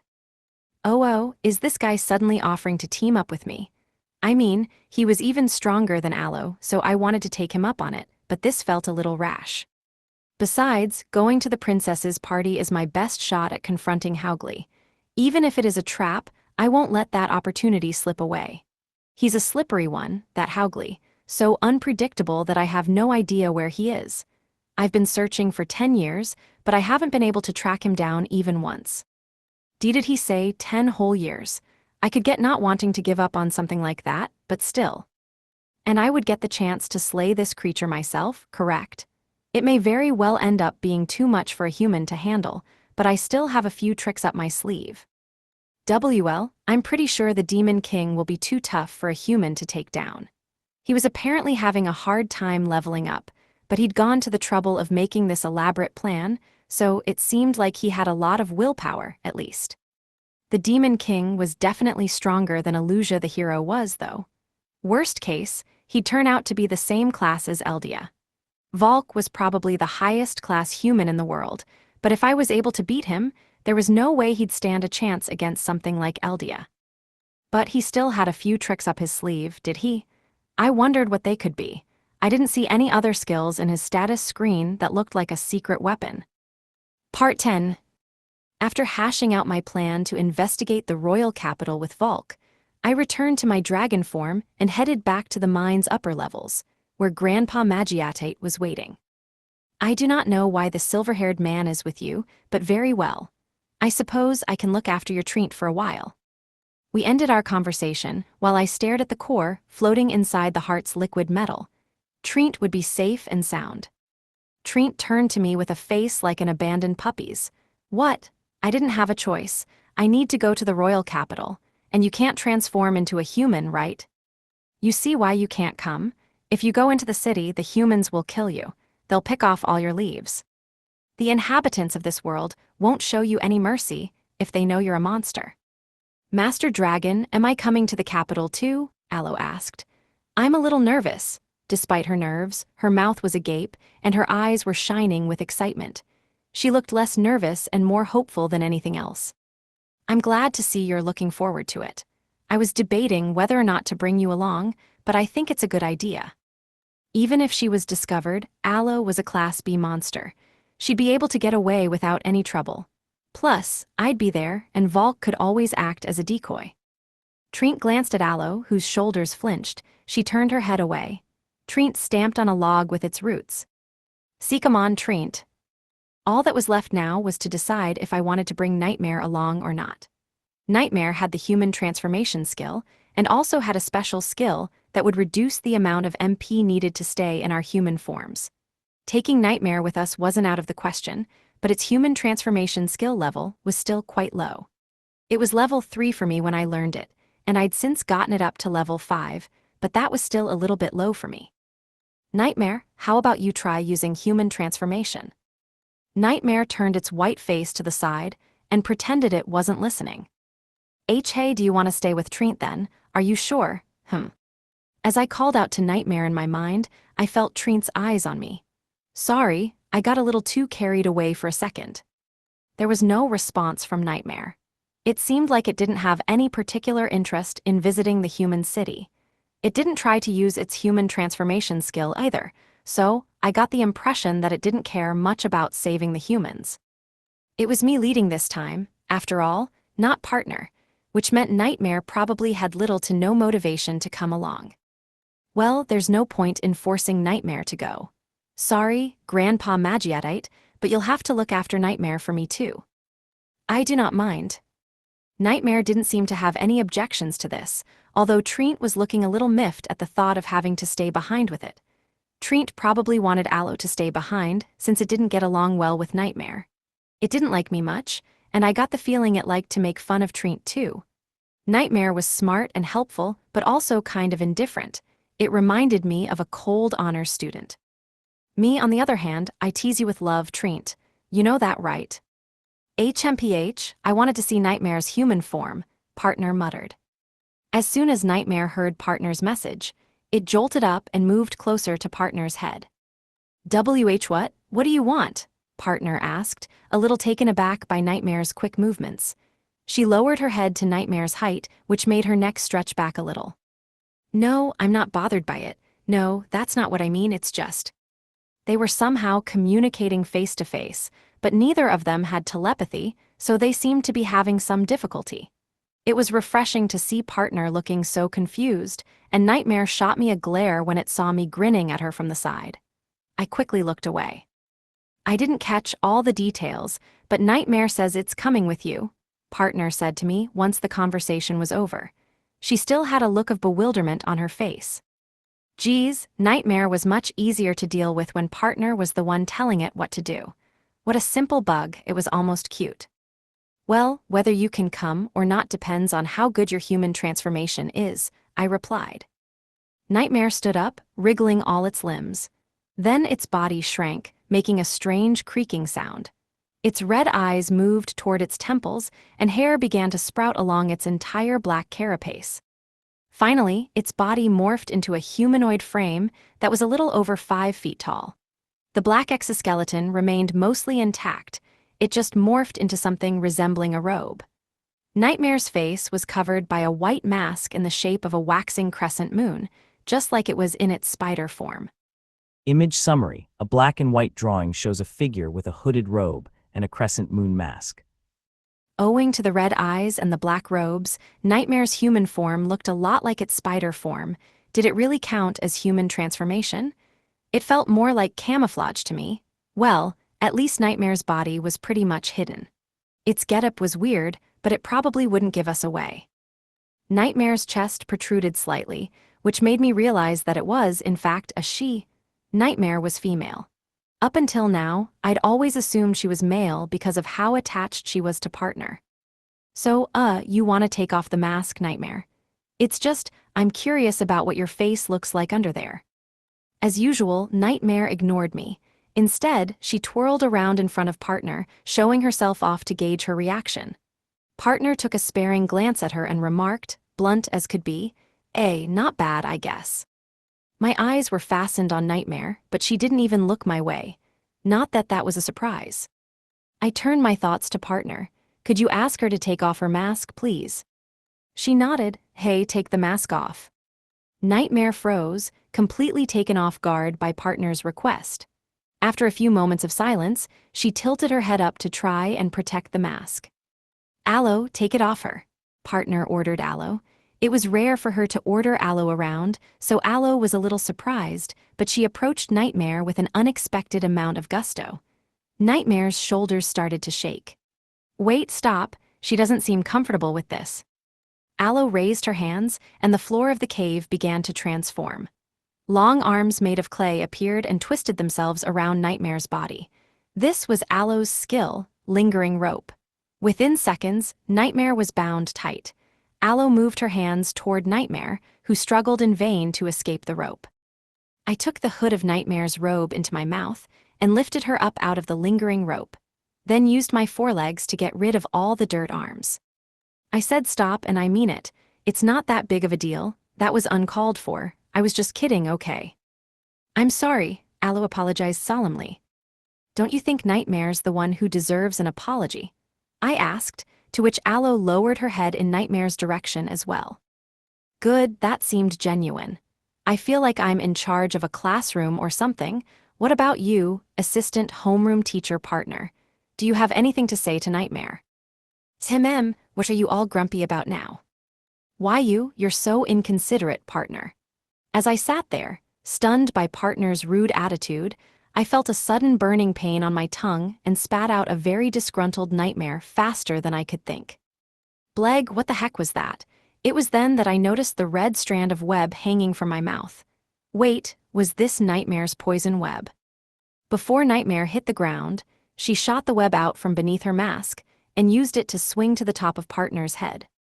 Are you sure you wanna come with us? I asked her. Nightmare glanced at me for a second but quickly turned away. Then she used her hands to brush some of my saliva from her robe. Well, I guess that's that. Oh, it seems you're having some issues handling your subordinates, Valk asked, looking concerned.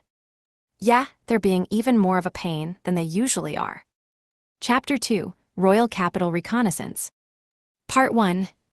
I left Trient in the care of Grandpa Magiatate and set off for Alban with Aloe, Nightmare, and Valk in tow. Trient came to the entrance of the cave to see us off, staring at us with lifeless eyes as we departed.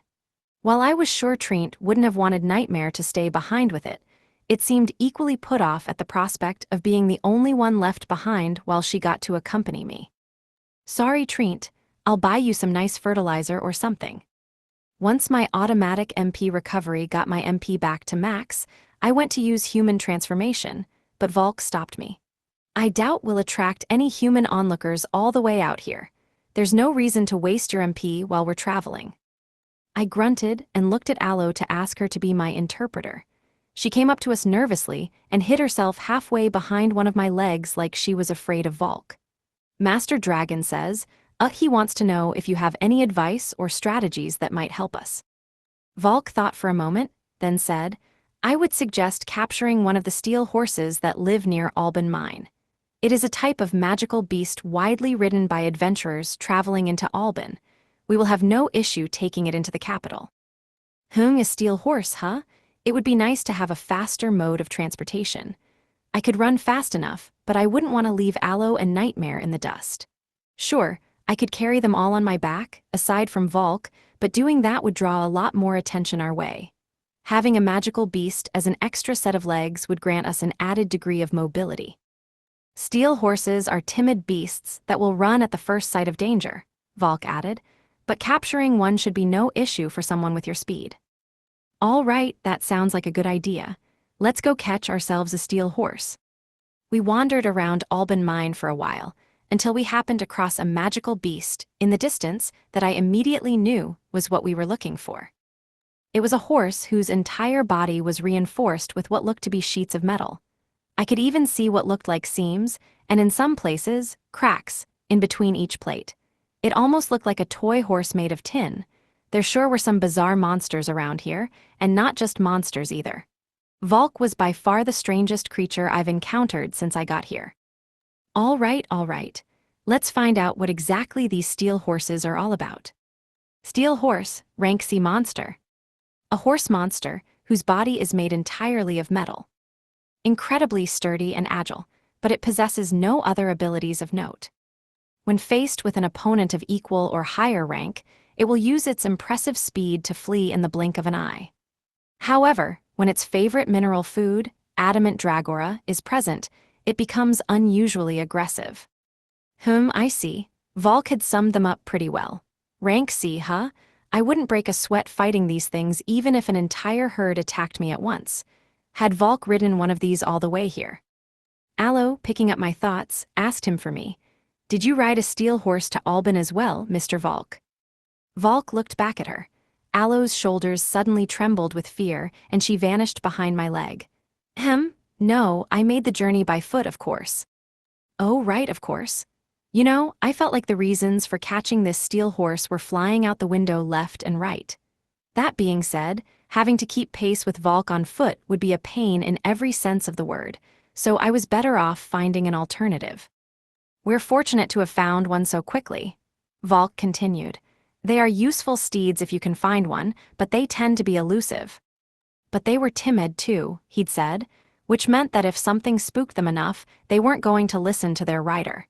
That didn't seem very useful to me. Was there a certain way that humans typically caught these things? As I pondered our next step, the steel horse noticed my gaze and wheeled around to gallop away. Crap, should I chase after it? Will that work? Volk said they're pretty elusive. Volk, having noticed my state of panic, drew his beloved great sword, Laurel. Fear not, I will hunt the beast down. With your massive frame, you would risk flattening it if you chased it yourself. As soon as he said this, he lowered his stance and took off toward the steel horse at a full sprint. He caught up to it in no time at all, even with his ridiculously heavy-looking great sword in hand. As I watched this scene unfold, I started to question Volk's entire purpose for hunting a steel horse. Ngii, the steel horse whinnied, a noise that sounded like a rusty musical instrument and increased its speed. Volk matched its acceleration stride for stride and then kicked off from the ground into a front flip. While he was upside down, he reversed the great sword and thrust at the horse with his pommel. It was a brilliant maneuver. But whether by chance or by instinct, the steel horse thrust its head forward at the last second, and Volk's pommel strike skimmed the top of its mane. Volk's face flushed with irritation. He threw his arm out and turned his body to face the steel horse's, then swung the widest part of the blade down on the horse's head with a resounding metallic clang. The weight of the sword striking its head crushed the steel horse's 4 legs and sent it crashing to the ground. Volk flew back with the recoil from the strike, but he landed on his feet, his great sword tucked away inside its sheath. Okay, that was kind of cool and all, but don't think you've got me fooled. Volk noticed my disapproving look and started to spout a list of excuses. It's fine. I meant to do that. What, you think I would be so foolish as to miss my target? Are you sure about that? I saw how far you stretched to try and bring the pommel down when it dodged you. Anyway, I have heard that our robberos are particularly skilled in white magic. Is that true? Because the steel horse is still breathing. Could I really trust this guy to be my guide through Alban? Somehow, it suddenly felt like I was relying on the wrong person. Part 2. The steel horse was half dead from Volk's vicious strike, but partner managed to save it with her high rest. After that, we looked around some more and managed to wrangle ourselves a second steel horse. With that out of the way, we were finally ready to head to Alban, the royal capital of Ardesia. Because I was concerned about using up all my MP with human transformation, I wasn't going to have the luxury to dawdle around much once I transformed. My plan was to get in and get out as fast as I could. I would have loved to go sightseeing, try some delicious food, visit interesting monuments, or lay back and relax in a quiet corner of the city, but I just wouldn't have the time in my human form. Besides, Trent would get lonely back at the mine. All of that was just going to have to wait until the Demon King debacle was over, and the saint made all the necessary arrangements to ensure my safety in Ardesia. At any rate, we now had 2 steel horses at our command. If we rode them in pairs, we'd get to Alban in no time. Both Aloe and Nightmare's human form, which I'd decided to call Nako, were on the smaller side, so each of them could ride double with either me or Volk. I guess we'll go with me and Aloe on one, and Nako and Volk on the other. I used human transformation. Partner disappeared, and my body turned into that of a human male, which I covered with the threadbare rags from the Lithavar tribe. I rolled my shoulders, feeling them crack as they adjusted to their new constraints. My newly transformed body always felt uncomfortable at first. I looked over at the steel horses. They were huddled together, facing me. All right, I said. This body is a big drain on my MP, so let's get going. I picked up my saddle, a simple one made from tightly woven spider silk that partner had requisitioned for me from Nightmare, and draped it over the back of one of the steel horses, then began to fasten the girth. Well, it was better than nothing. I turned to Aloe. Okay, let's get a move on. She nodded in agreement as Nako began to walk toward me, the hem of her long robe dragging along the ground behind her. We both stopped at the same time and looked at each other. Nako, you were planning to ride with me, even though you've been ignoring me and acting like you hated me this entire trip. You don't like to tell people how you feel, do you? That's unexpectedly cute of you. As I thought this, Nako silently turned to Valk. Valk shrugged. Well, I don't mind running, but I am used to handling steel horses. Here, let me show you how it's done, Ouroboros. I doubt it would be possible for me to simply muscle it around, although I'm sure someone with your physical strength could manage somehow. I mean, I was fine, but I felt like Valk still harbored a bit of resentment toward me. I looked at Aloe. You ready? Let's get going. Yep, Aloe chirped. Coming, Master Dragon. She ran over, cutting Nako off in the process. All right, you're coming with me, Spider Girl, Valk said, picking Nako up by her collar and carrying her to the other horse. As her feet left the ground, I saw her glare at me from behind her mask. Ha ha, if you learn anything from this, nightmare, it should be to treat me as nicely as you treat partner from now on. This is a microcosm of what it means to live in a society. It's a good thing you learned it before it was too late. If you behave at the capital, I might be willing to ride double with Valk on the way back instead. I feigned ignorance to Nako's unfortunate plight as I mounted, then pulled Aloe up behind me. Valk spoke up. I should warn you in advance, be wary when approaching members of the church. Some of them can detect undead and monsters. You may be able to fool them in passing, but if they start getting suspicious, the jig is up. There are a few adventurers who are able to as well, but they're quite rare. Interesting, I hadn't known a skill like that existed. Well, we should be fine as long as we didn't draw any attention. And I could always use view status to see if someone had that skill beforehand, so we'd know to be careful. Also, there are the Knights of Alban. If what you say about the princess is true, then they may also be suspicious. Be especially careful around the 3 cavaliers. I heard they were replaced with new ones recently, on the princess's orders. The Demon King had personally appointed the 3 top Knights of Alban. Were they monsters disguised as humans? No, they could be humans who knew his true identity and chose to join his ranks. I doubted he had that many monsters who could use human transformation under his command. But he could have coordinated their evolutions so they could all use human transformation, or they could all be high-level undead like Aloe. We couldn't let our guard down. We didn't have nearly enough information to make any assumptions about what we'd be facing in there. It would be best to avoid the 3 cavaliers at all costs, Valk went on. It is said that they are very skilled and that they all possess strange powers. One of them may be able to uncover your true identity. I'd have liked to see those knights stay at screens and find a way to take them out, but if we screwed up and blew our cover, and the Demon King found out, the consequences would be unimaginable. If that happened, we'd forfeit our chance to take the Demon King by surprise, and he'd go on high alert. But there is no need to dwell on them. Even if the 3 cavaliers found us, we could crush them before the thought to report us even crossed their minds.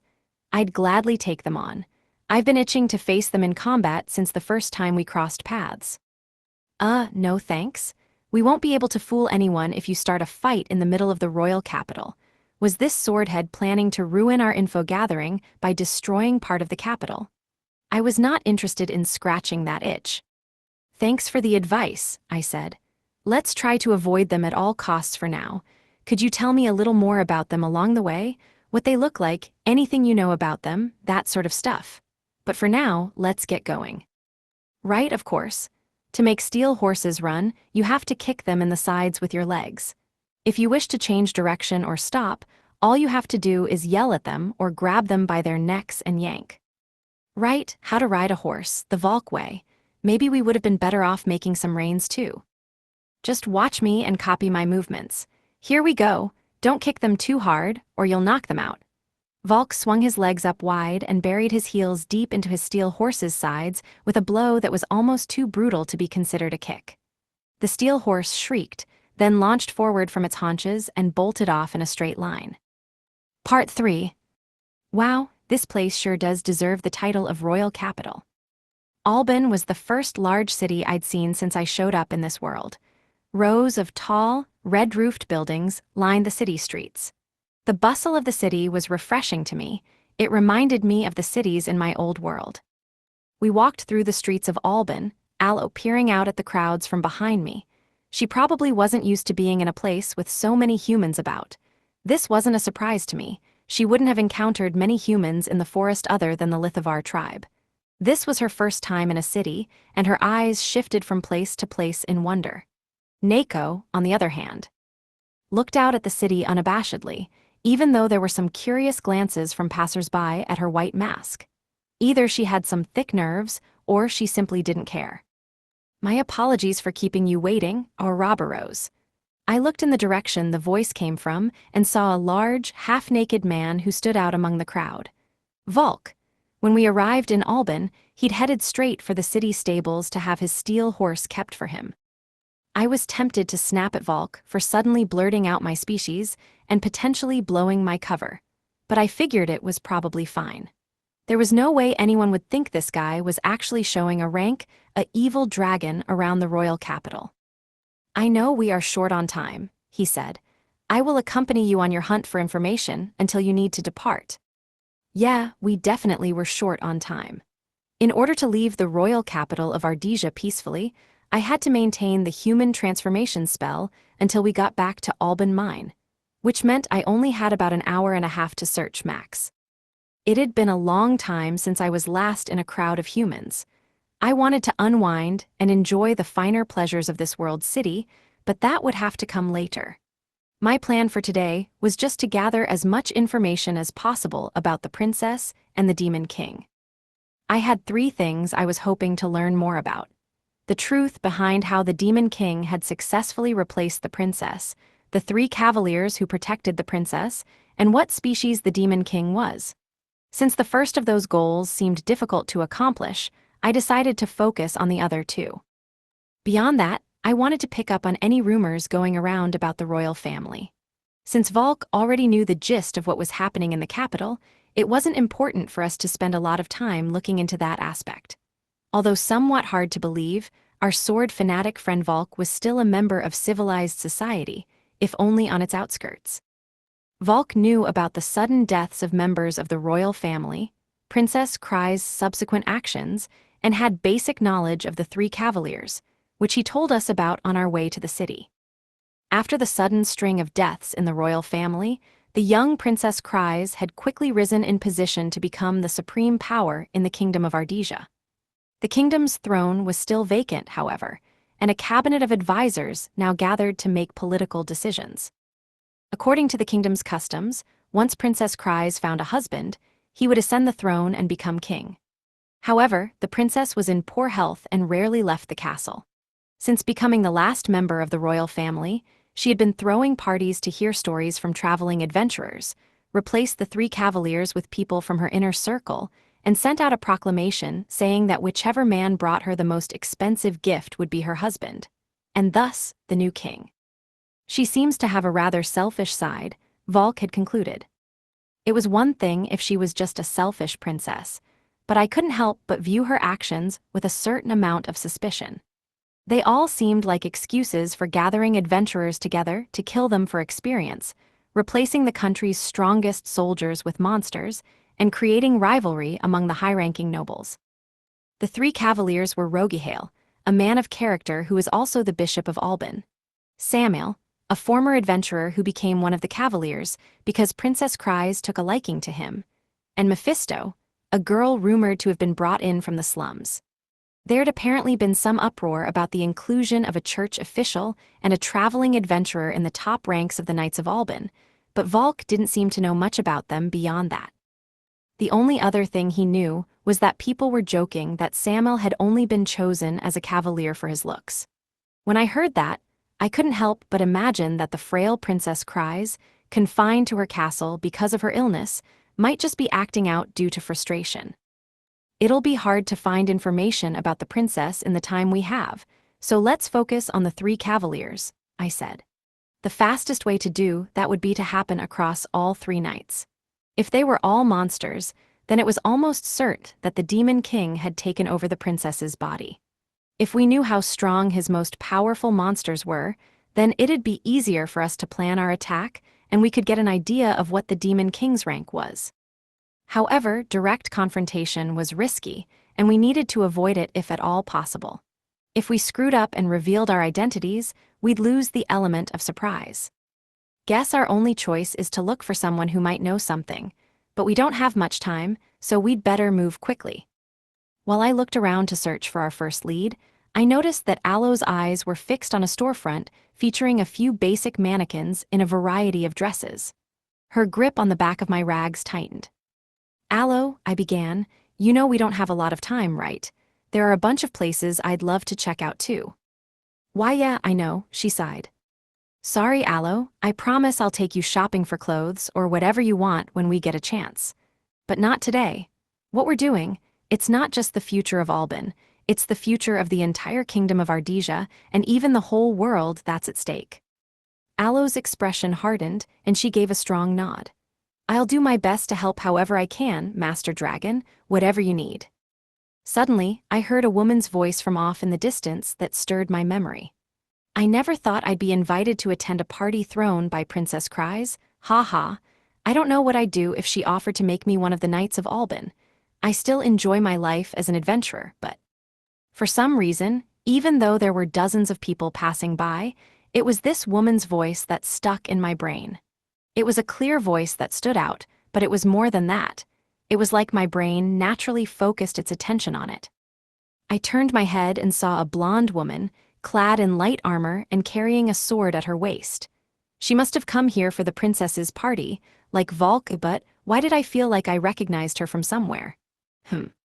Oh, it dawned on me. She was one of the two lady adventurers who used to visit me in my cave when I was a young plague dragon.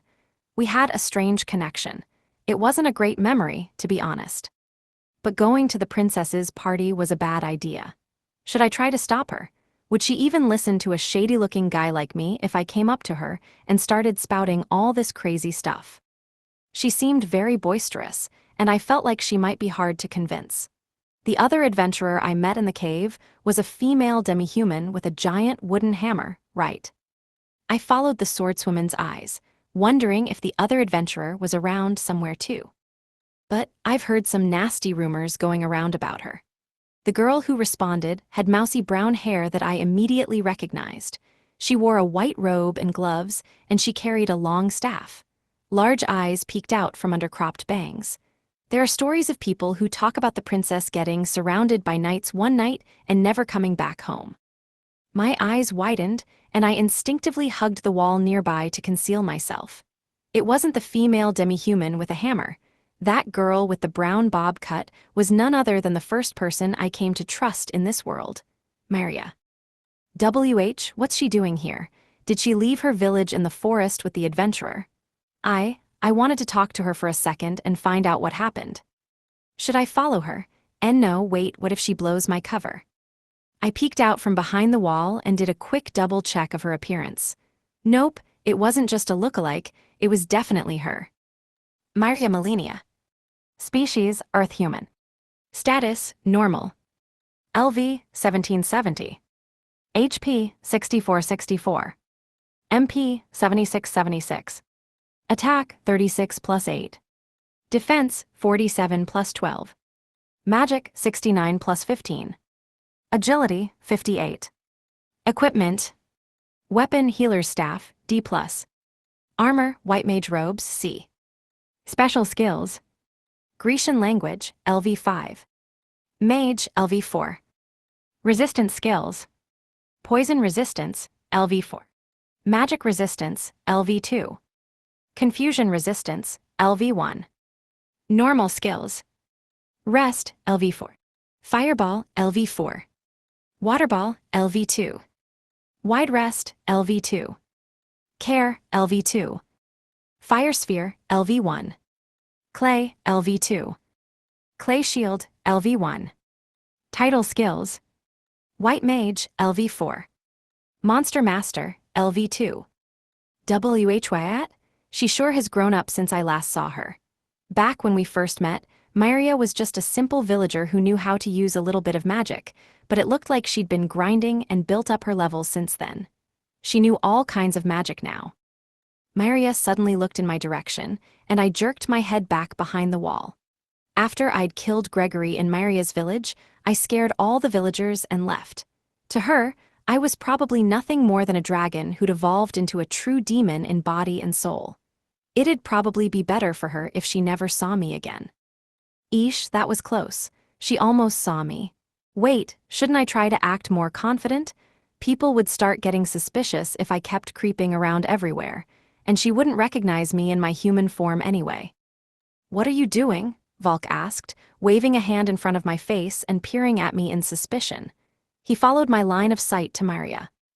Master Dragon, you said we don't have time for personal matters, Aloe said, her eyes tinged with fear. Her gaze was unimaginably cold. No, there's nothing personal going on. Look, I heard that blonde swordswoman over there talking about the princess's party, so I wanted to ask her about it. I pointed at the woman speaking to Maria. All right, Melcia, Maria was saying, I'm going to do a bit of shopping. Way ahead of you, Melcia smiled. Maria bowed slightly at the swordswoman, then turned to walk to one of the other streets. The swordswoman looked away from her, stretched her arms above her head for a moment, and yawned before walking in a different direction. I started to head for Maria, intending to follow her, but just then, something grabbed my ankle and I lost my balance, falling to the ground with a thud. I looked down and saw a string of spider silk wrapped around my leg. Thanks, Nightmare. Aloe tried to pat Nightmare on her head, but Nightmare shoved her away. I guess Aloe asked Nightmare to trip me? Great. So she doesn't listen to me, but she listens to Aloe. Hey, don't use spider skills in the middle of the street, I hissed. You'll blow our cover. If we want to find out more about the party, then we should definitely ask her, Aloe said, pointing at the swordswoman. Oh well, she's also never mind. Sure, let's ask her. I mean, I was worried for her because she was invited to the princess's party too, but she and Maria were worlds different to me in terms of importance. Master Dragon. And no, wait, it was just, yeah, this was a personal matter I guess, but this girl was seriously really important to me. But at the same time, chasing her down felt pointless. I just looked like some guy she'd never met before. Even if I somehow managed to convince her who I was, there was no way that conversation would go anywhere good. What would you like to do? Volk asked. If this girl is an acquaintance of yours, then I can take these two and find something else to occupy our time while you catch up. As he said it, Aloe turned to him with a pout and marched over, fists balled at her sides. Don't pick a fight, Aloe, he's way too strong. Volk, are you concerned for me? I asked. What, are you making a fool of me? And no, sorry, forget it. I couldn't help but be reminded of the first time we met. And, I appreciate your concern, but it's fine. That girl and I, it's probably better if she never sees me again. Don't worry, Aloe, I won't let her distract us from our goal. Aloe walked back to me with a pout on her face, and I patted her head. She gave me an intense stare, then closed her eyes and hugged me around the waist. I'm sorry, I got the wrong idea and started to feel a little jealous. It was ironic, really. I'd finally mastered human transformation to a level where I could have an open and honest conversation with Maria, but now I couldn't even face her. Well, I was glad I got to see her again, at least. Even if I had no idea why she was here in the first place. I glanced at Maria again as she walked off into the distance. This might be the last time I'd ever see her. Thank you for everything, Maria, and I'm sorry. I wonder if she still has a grudge against me. Excuse me, sorry, I'm in a bit of a hurry. Would you mind clearing the way? Come on, what's the big deal? I, the great Samuel, have invited you to accompany me. This must be a great honor for you, yes? Congratulations. I turned my head back to see Maria being accosted by a strange man. He looked to be a pickup artist of some sort, although clearly not a very good one. His hair was a striking two-tone emerald and gray, and he had a long nose. His eyes, opened wide, had lengthy eyelashes that made him look somewhat young. Even so, his features were quite handsome. Man, just looking at him irritates me. Sorry, but I have to go. Melcia will be mad at me otherwise. Maria moved to dodge past him, but he caught her wrist in his hand. She tried to shake it off, but the man's hand held firm. There, I've caught you now. This doesn't seem right.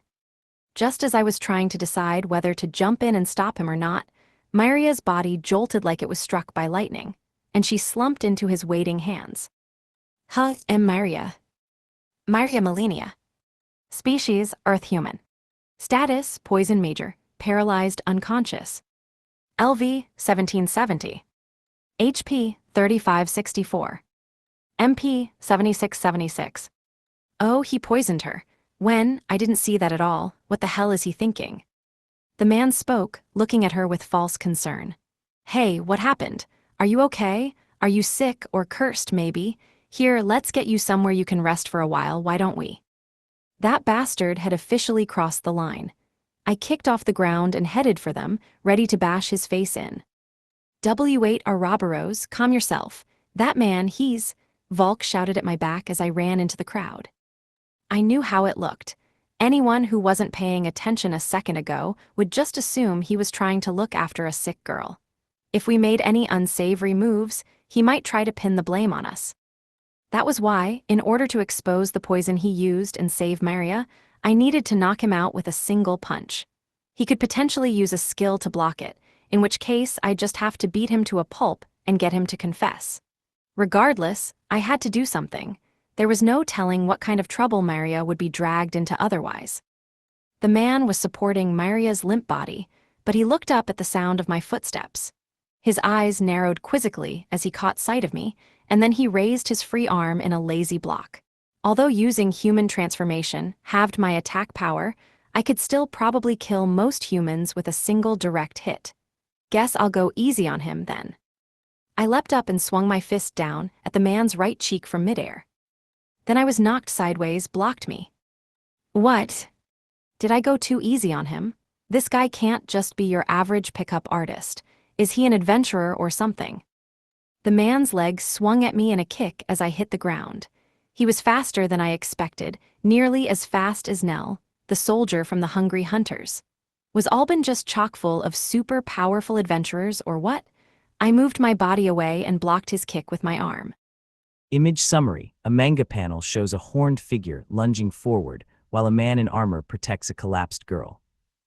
HNG? I blocked it, but it hurt. The arm that took the kick and my abdomen that took the impact both throbbed with pain. This guy's pretty strong, but isn't he kind of a speedy type too? His stats were easily much higher than those of Tolman's troops. Gee, impressive. You managed to block my kick. I saw the frustration in his eyes. I yanked his leg hard, sending him hurtling into the air and away from me. As I did, I snatched Maria and pulled her into my arms. The man twisted his body in midair to pick up speed and landed much faster than I expected. As soon as his feet hit the ground, he was in a fighting stance. What do you think you're doing all of a sudden? Is that girl a friend of yours? He murmured, fingers resting lightly on the sword at his waist. She just collapsed out of the blue, and I was trying to help. I didn't do anything wrong, but after all this, I don't care whether it was just a misunderstanding. You've pissed me off, and I'm going to kill you. I was trying to finish him off quickly, but I didn't expect him to be able to hold out this long. I looked around.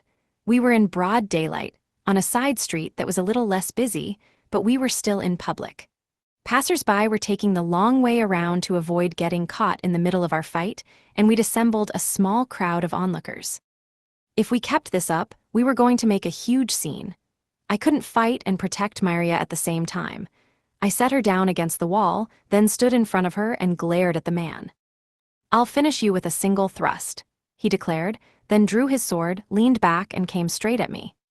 He was fast, not because of a skill, but because he had high stats. If it was a skill, it would have a limited number of uses, meaning I could just wait until he ran out. But with a stats-based battle, I didn't have that luxury. But although he was an exceptionally fast and high-level human, he was still just a human. And I was faster. The man pulled his arm back, then fired a fierce stab at my chest. I ducked to avoid it. What? Oh, oi, the man shouted in astonishment at my easy evasion. You petulant brat, keep still. I had a chance to counterattack, but I decided to let him go for his second strike instead. As he flew forward, I grabbed him by the wrist and forcefully pulled him down to the ground. His sword fell out of his hand with a clatter, and then his cheek met the paved street. HRG, damn it, the man spat, glaring up at me. It was no use. He'd lost his weapon, and I had both his arms held down. He was stronger than I expected, but he shouldn't be able to put up a fight anymore. All I had to do now was make him confess. I was about to start my interrogation when something touched my chest. Huh. You let your guard down, you fool? The man's arm reached out and slashed at my chest with 5 lethally sharp claws, but that couldn't be right. I had both of his arms held tight. How'd he manage to escape? You will die suffering. Output, 70%. A reddish-purple color began to seep through my veins from the point where the man's claws touched my chest. At the same time, my chest started to burn with pain. Crap, he got me. What is this stuff, poison? I've still got no clue how he poisoned Maria, though. Maybe that was a skill. I lifted my head, still holding my chest, and a hardened fist flew straight at my face. It sliced through my cheeks, and I spat a bit of blood from my mouth. Damn, you're a tough one, aren't ya? All right then, one more hit should do it.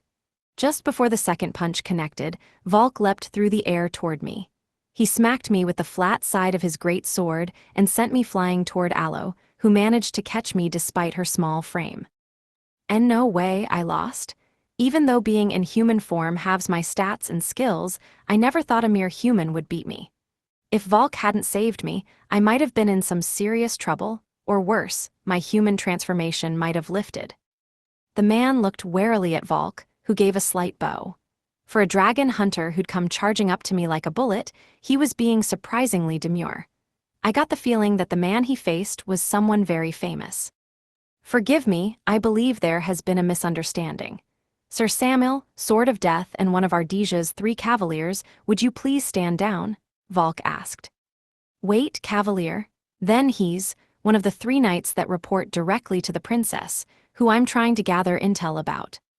Now that I thought about it, he'd introduced himself as Samuel when he approached Maria. And that was the name of one of the 3 cavaliers whom Volk told me about. I'd been planning to avoid contact with the 3 knights to avoid drawing suspicion, but it looked like I'd just taken matters into my own hands. No way. I'd officially lost the right to laugh at partner for being reckless, but even if I'd known who this guy was, I wouldn't have just let him take Maria away. Well, whatever. I had to do what I had to do. Since he was here, it was a good chance to check his status screen. I'd put off checking it earlier because I was angry and just assumed he'd be a weak adventurer. But now that he was focused on Volk, I had all the time in the world. Samuel Saberil. Species, Poison Ruler. LV, 7885. HP, 683, 725. MP, 278, 317. Attack, 547. Defense, 361. Magic, 410. Agility, 492. Rank B+. Special skills. Slime Body, LV.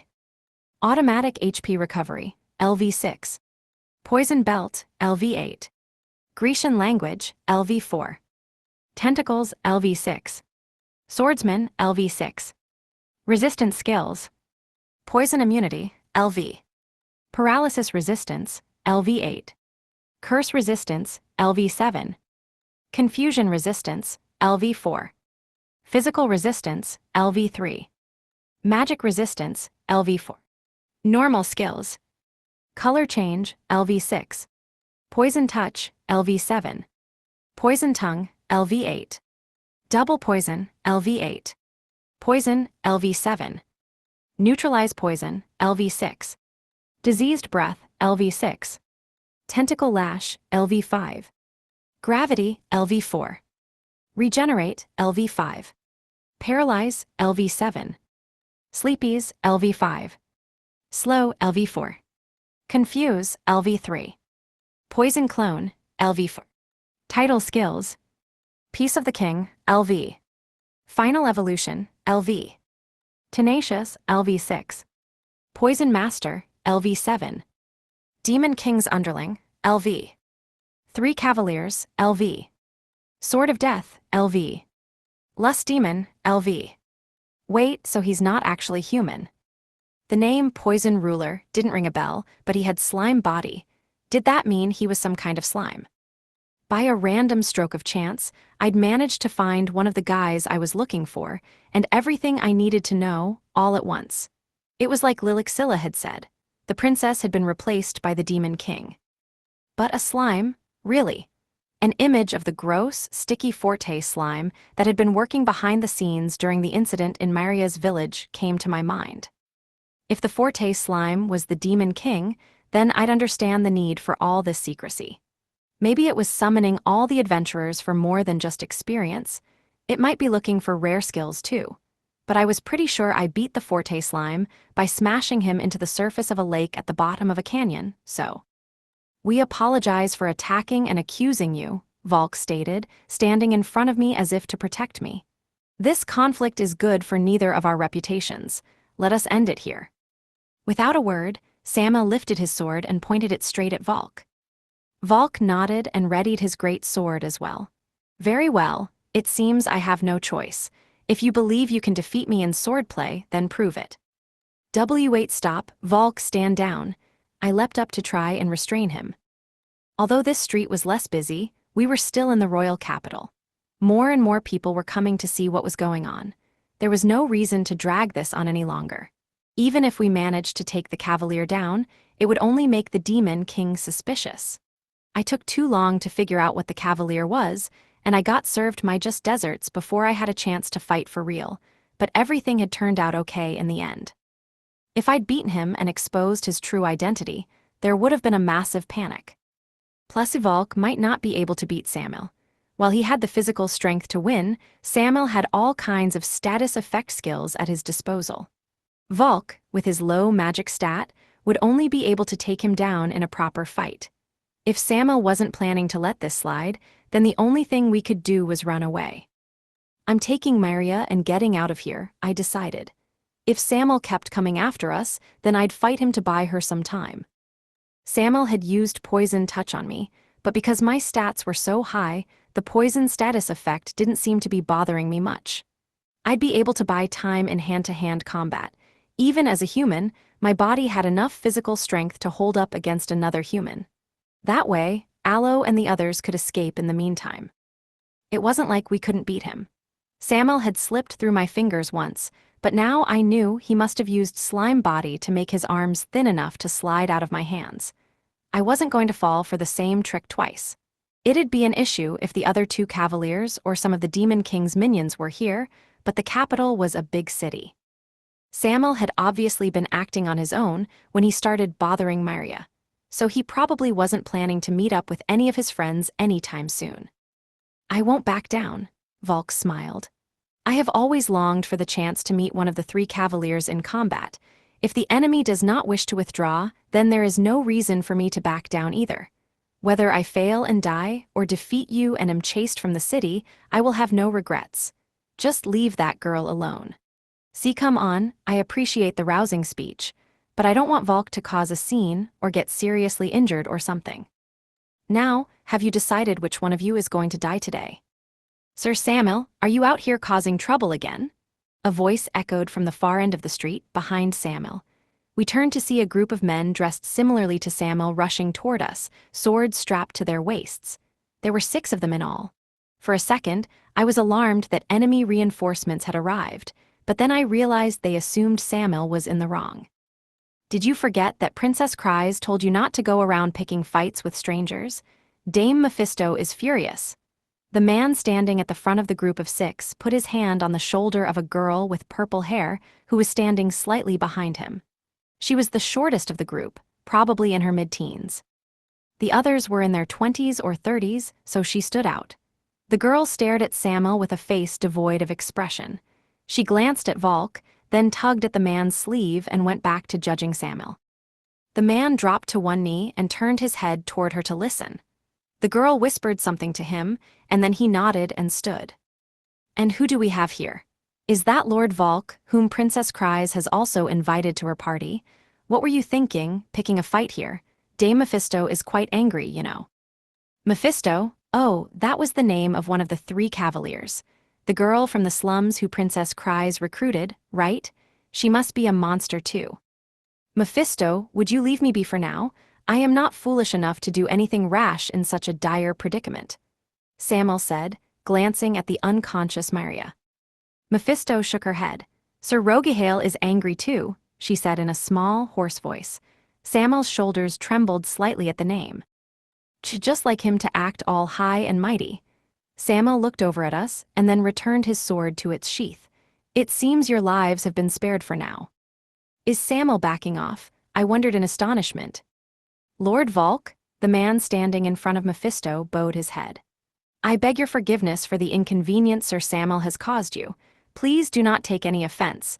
I will have Sir Samuel disciplined by Sir Rogihale to a degree befitting his breach of hospitality. Suddenly curious, I checked the man's status. Species, night slime. Status, normal. LV, 4960. HP, 317,317.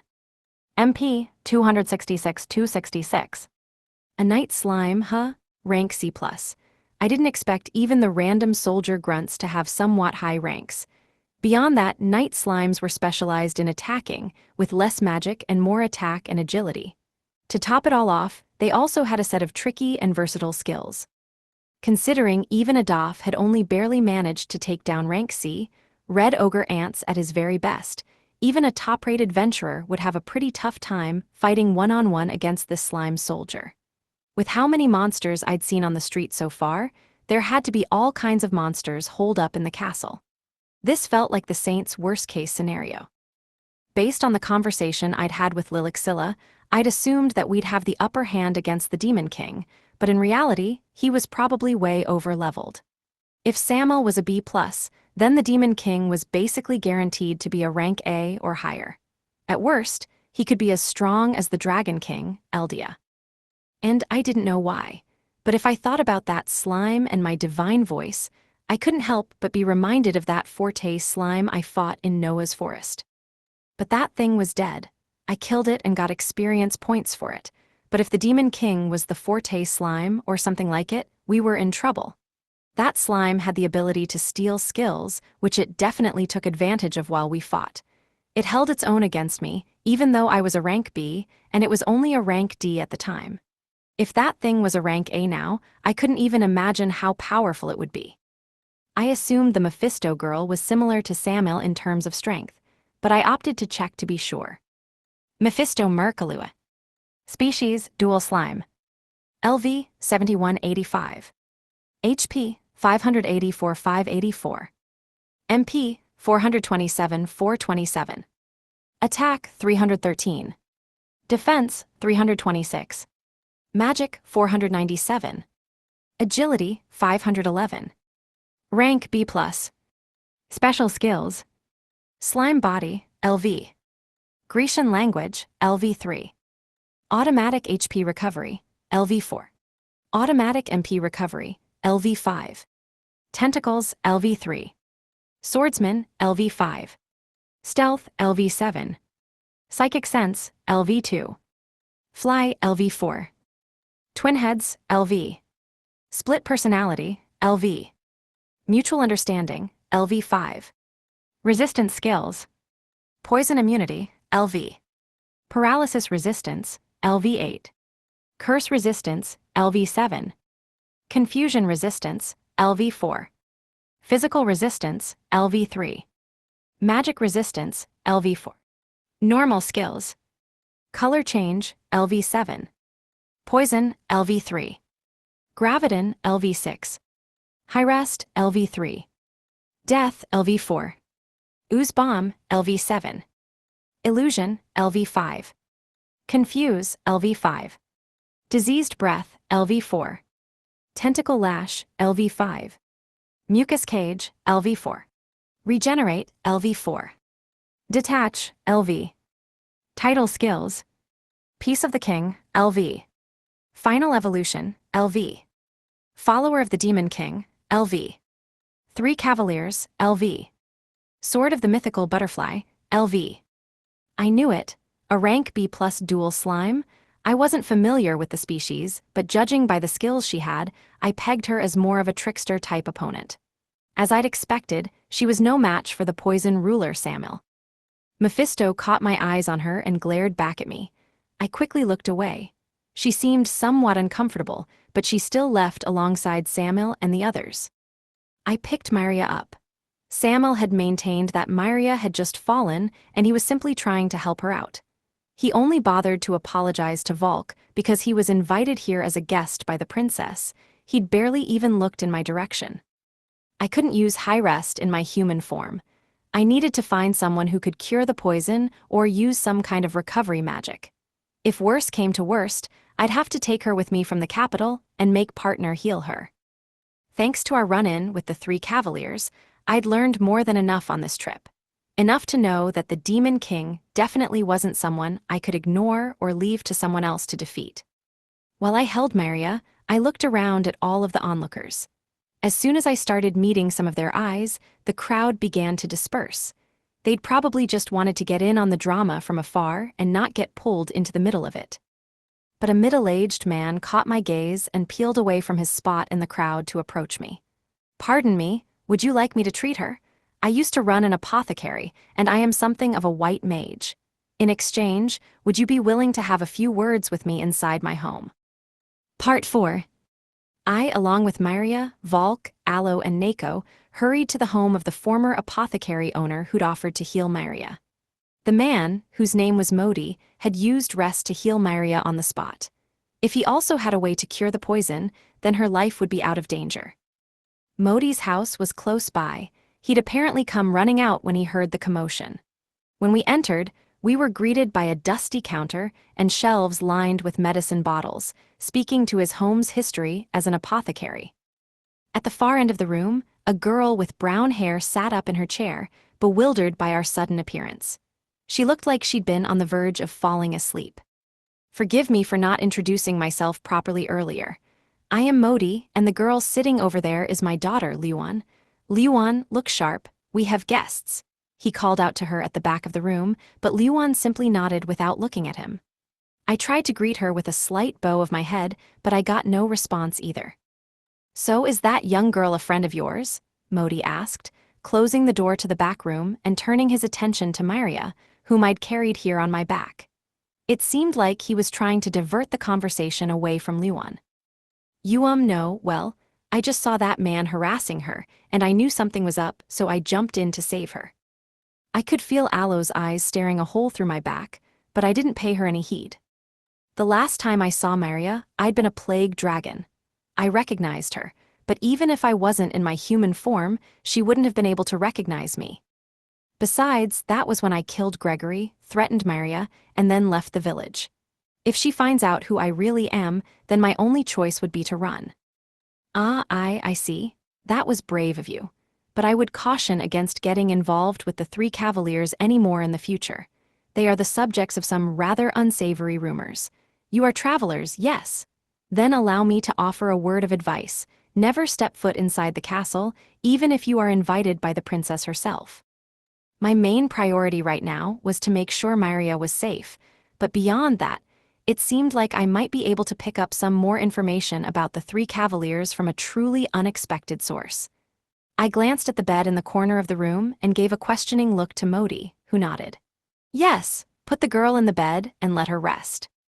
I gave Volk a look to stop him from going over and carrying the bed to us, then walked over to it to tuck Myria in. As I leaned over her to adjust the covers, our faces came a little close to each other's, and I suddenly remembered when the two of us chased the little rock dragon back to the village. After a few moments, I realized I'd stopped moving. I hurriedly finished arranging the covers and stepped away from the bed to let her sleep. I should probably make sure I'm out of here before she wakes up. Modi pricked Myria's arm with a small needle before drawing some of her blood into a clear glass vial. To it, he added a pale blue solution he grabbed from one of the shelves. As he mixed, her blood began to sizzle and bubble, and the solution turned a bright red. "So it is poison," Modi muttered, then went back to his shelves to retrieve what looked like a stone, a root of some kind, and a few other things. "Will you be able to cure her?" I asked. "Yes, without a doubt. The poison is powerful, but it does not carry any nasty side effects, treatment inhibitors, or curses. With time and treatment, she will be healed. But how in the world was she poisoned in broad daylight? If it was the poison skill, you'd be able to tell what was happening from a distance." I was confident that it was the poison ruler's poison touch skill that did it, but I thought Modi might think it was odd that I knew that. so I kept my mouth shut. Modi ground each ingredient into a fine powder with a mortar and pestle, then divided them into separate piles and weighed them on a scale. Next, he sprinkled the ingredients onto the toxic red solution little by little, adjusting the amounts with his fingers as he worked.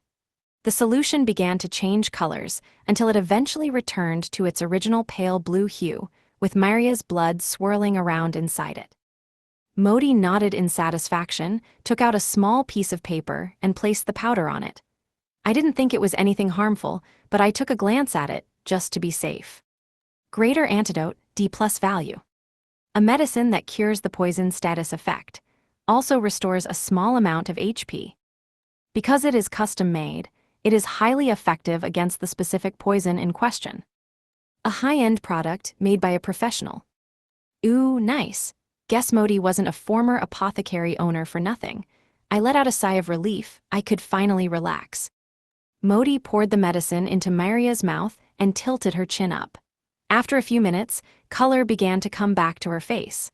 A quick status check revealed that her poison level had dropped to slight. Once he determined that Maria's condition was stable, Modi walked to the window and gazed outside. After a few moments, he looked back at me and began to speak. Liuan used to be the poster child for this shop. She often met up with an adventurer who had come to visit Alban, and they became fast friends. Liuan, the quiet girl from before, she'd had a strange air about her, but it seemed like she had a good reason for being so quiet. However, Modi continued, the adventurer was invited to one of Princess Kry's parties, and he never visited the shop again after that. I told her that he must have planned to leave Alban after the party from the very beginning, but Liuan insisted that he would come again. I don't know if the two of them were in love or not, but I truly thought he was just toying with her. Never showed up again after Princess Kry's party? Huh. I was running with the assumption that the princess was targeting wandering adventurers to invite to her castle and harvest for experience. Under that assumption, the adventurer Modi was talking about had likely met that grisly fate. Liuan went to the castle herself and made a huge scene. She questioned every person she came across in the castle, and she even joined a band of people who were dissatisfied with the state of the royal family. I told her to stop, that it was unbecoming of her to act that way, and then one day, I received word that she'd been taken into custody by the church. I went to get her, but she barely spoke a word to me, hardly even responded at all. It's been about a week now since then. What? I was later told that she'd suddenly collapsed while receiving counsel from one of the 3 cavaliers, Rogihale, as well as the church bishop. I'd convinced myself that it was shock that caused her to collapse, but in truth, I still had a hard time believing it to be true. Then I heard about the disturbance that occurred earlier today and found a girl who'd collapsed as soon as she was touched by Samuel, another of the 3 cavaliers. I couldn't help but wonder whether these cavaliers were truly human or not. And I wanted to tell someone else, anyone else, so they would know. Modi broke off, his face etched with sadness and regret. Strange status effects. Memory loss, that was exactly what the Forte slime, no, it couldn't be. It couldn't, that slime was dead. Sorry about this, Modi, but I ran toward the back door Modi closed earlier and wrenched it open. Wait, traveler. I don't want to cause my daughter any undue stress right now. Beyond the door, the girl sat still in her chair with a doll-like expression. I wasn't surprised to see that she only gave me a quick glance when I burst into the room. More importantly, what's her status screen like? Liuan Lexia. Species, Earth human. Status, normal. LV, 445. HP, 1414. MP, 1414. Attack, 8. Defense, 8+1. Magic, 14. Agility, 15. Equipment. Clothing, basic dress, F. Special skills. Resistance skills. Normal skills. Title skills. Former apothecary, LV. Former poster girl, LV. Nothing. There was nothing. Sure, I'd met humans who didn't have any normal skills or resistance skills before, but I'd only ever met one human before who didn't even have a language skill. Daz, whose skills had been stolen by a slime. A chill ran down my spine. It's them, it's the slimes. Traveler, Modi looked at me curiously. Luan tilted her head. She looked like she wanted to ask why I was crying, if only she'd been able to speak. As I'd feared, Luan was in pretty much the same state I'd found Dawes in. The only difference was that he'd had some sort of additional status condition affecting him. Image summary. A monochrome image shows a character with wide, shocked eyes looking at another character whose face is partially visible. The slimes were targeting wandering adventurers to steal their skills and experience points, and they were silencing anyone who started spreading dangerous rumors by robbing them of their sanity. There was no use denying it at that point. The Forte slime was alive. I must have been mistaken before. That was the only possible explanation. I couldn't leave that thing roaming around unchecked. It was more arrogant than Tolman and eviler than the hero. As I stood in stunned silence at Luan's stats, Modi walked up to me. What is it? Do you know something about my daughter? He asked, face pale. I bit my lip, at a complete loss for words. I had no idea what to say to him. MMMGH. The silence was broken by a soft groan from Maria. She woke up way faster than I thought she would. I gave a hurried bow to Modi and tried to hurry Volk, Aloe, and Nightmare along with my eyes. Sorry, but we're on a tight schedule, so we'd better get going. Thank you so much for saving Mer. I mean, that sweet girl. Take care. I announced my intentions, leaving no room to argue, and made a beeline for the door. A brief moment later, Volk, Aloe, and Nightmare followed. As I left, I heard Maria's voice from the bed. Where am I? So you've come to. You were. Well, you suddenly collapsed in the street, and those kind folks brought you to my home to be treated. Modi was talking to Maria, but his voice was a little louder than before, like he was trying to hint that he wanted me to stay and speak with her face to face. Oh, really? My mind is so fuzzy. I remember talking to someone from the castle, but nothing after that. Thank you for looking after me. And I'd like to express my gratitude to my saviors as well. I really had no intention of stopping. But when I put my hand on the handle of the front door, I glanced behind me, and my eyes met Maria's. Her pupils widened slightly. Sorry, but do I know you from somewhere? I turned my head again, and left Modi's former apothecary without another word. We walked back through the dense crowds of the royal capital as I pondered my next move. I don't have much magic left after using human transformation this long. If I want to make it back to Alban Mine in time, I need to get going now. Lilixilla and I had promised to meet up and take down the Demon King in 3 days' time, meaning that tomorrow, I was supposed to storm the castle and expose the princess's nasty plot. But the Demon King seemed to be much more powerful than either of us had expected, and the castle had essentially become a slime stronghold. The 3 cavaliers, the Demon King's top soldiers, were all likely rank B+. They were monsters that, from a human standpoint, could be considered catastrophic all on their own. I wasn't sure whether we could hold our own against them with just me, Aloe, Lilixilla, and her spirit servants. To be honest, things weren't looking good for Lilixilla in particular. I needed to get in touch with her and give her time to regroup for our attack. Aloe was rank B+ too, like Samuel. She also had her debuff immunity skill. If she could level it up high enough in time, the poison ruler's skills wouldn't have any effect on her. Plus, I had to make Lilixilla understand that this was not the time to be concerned about honor. If she could bring soldiers with her from the Holy Land of Lialum, we'd stand a much better chance against all the slimes in the castle. Then it'd be up to me and Lilixilla to take out the slime behind this entire plot once and for all. And even if we made it through the castle, that was only half the battle. I fought the Forte slime when I was rank B, and it was still only a rank D now. It was likely at least a rank B+, if not higher. The longer we dragged this out, the more adventurers we'd lose to the slimes, and the more victims like Luan there'd be. But if we rushed things, there was no way we'd come out of this victorious. I would have loved to storm the castle right that second and tear the Demon King to pieces, but I was definitely low on magic from our jaunt around town.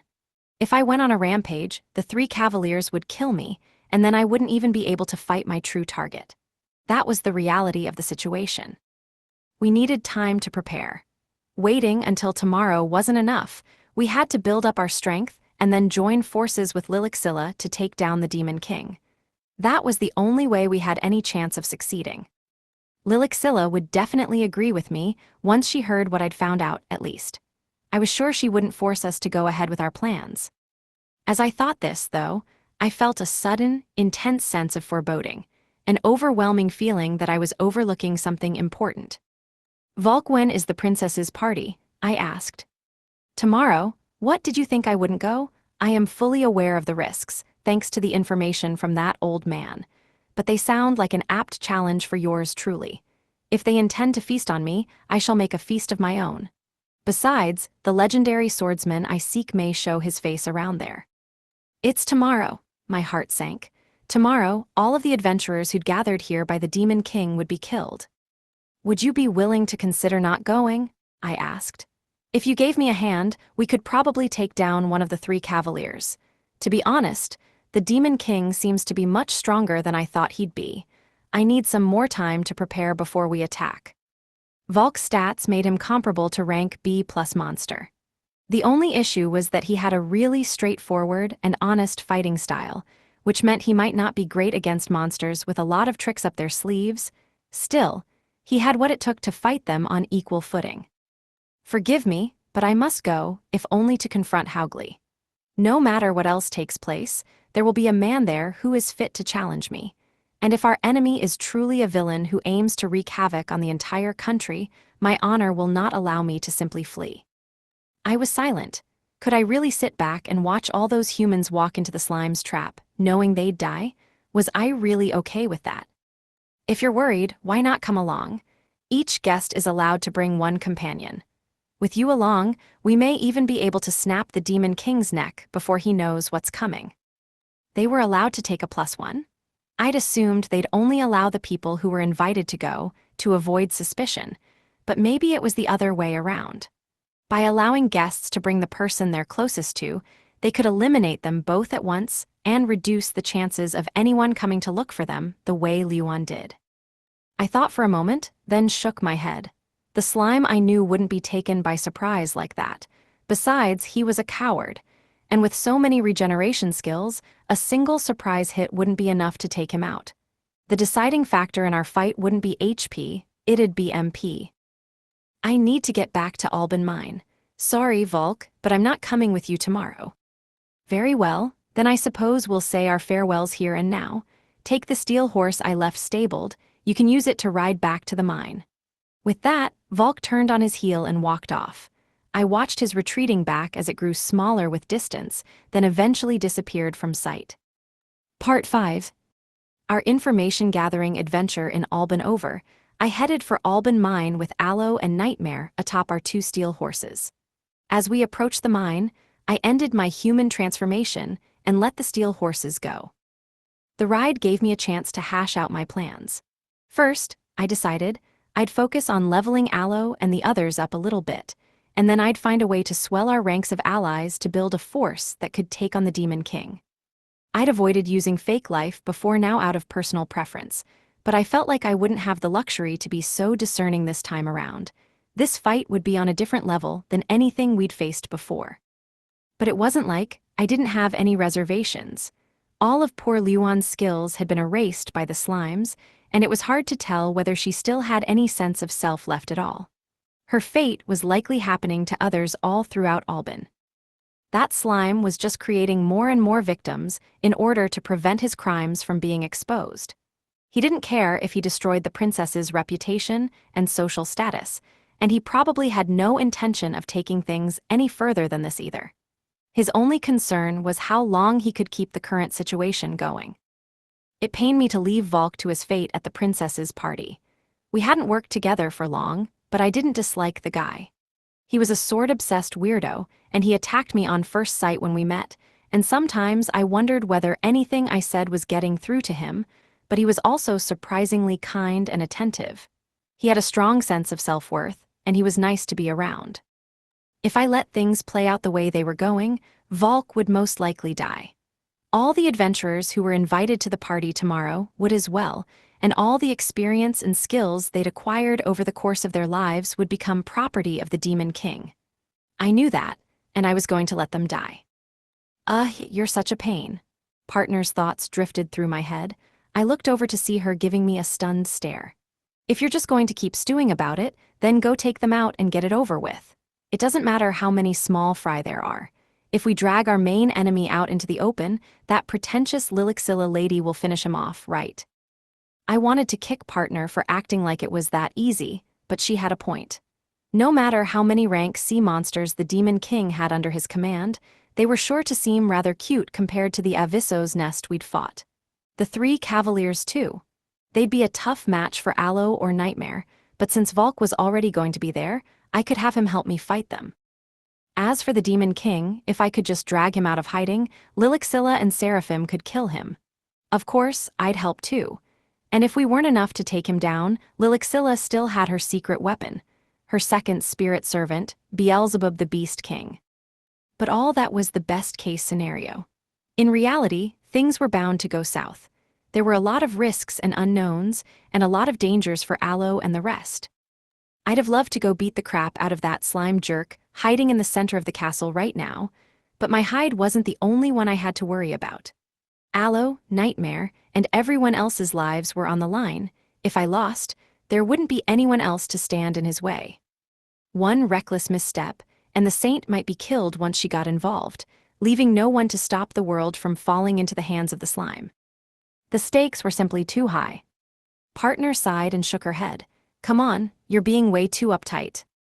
As we neared Alban Mine, we saw a glowing white dragon standing on top of the mountain, looking down at us. It was Seraphim, the holy dragon of salvation and Saint Lilixilla's spirit servant. But I didn't see Lilixilla, which meant she was likely in Alban already and had sent Seraphim out as her messenger. She was probably under the impression that I'd made all the preparations necessary to attack and bring down the Demon King tomorrow. Well, sorry, but our chances of coming out of that alive are way too slim right now. Seraphim turned to me and reached out with telepathy. You are here, two-headed evil dragon.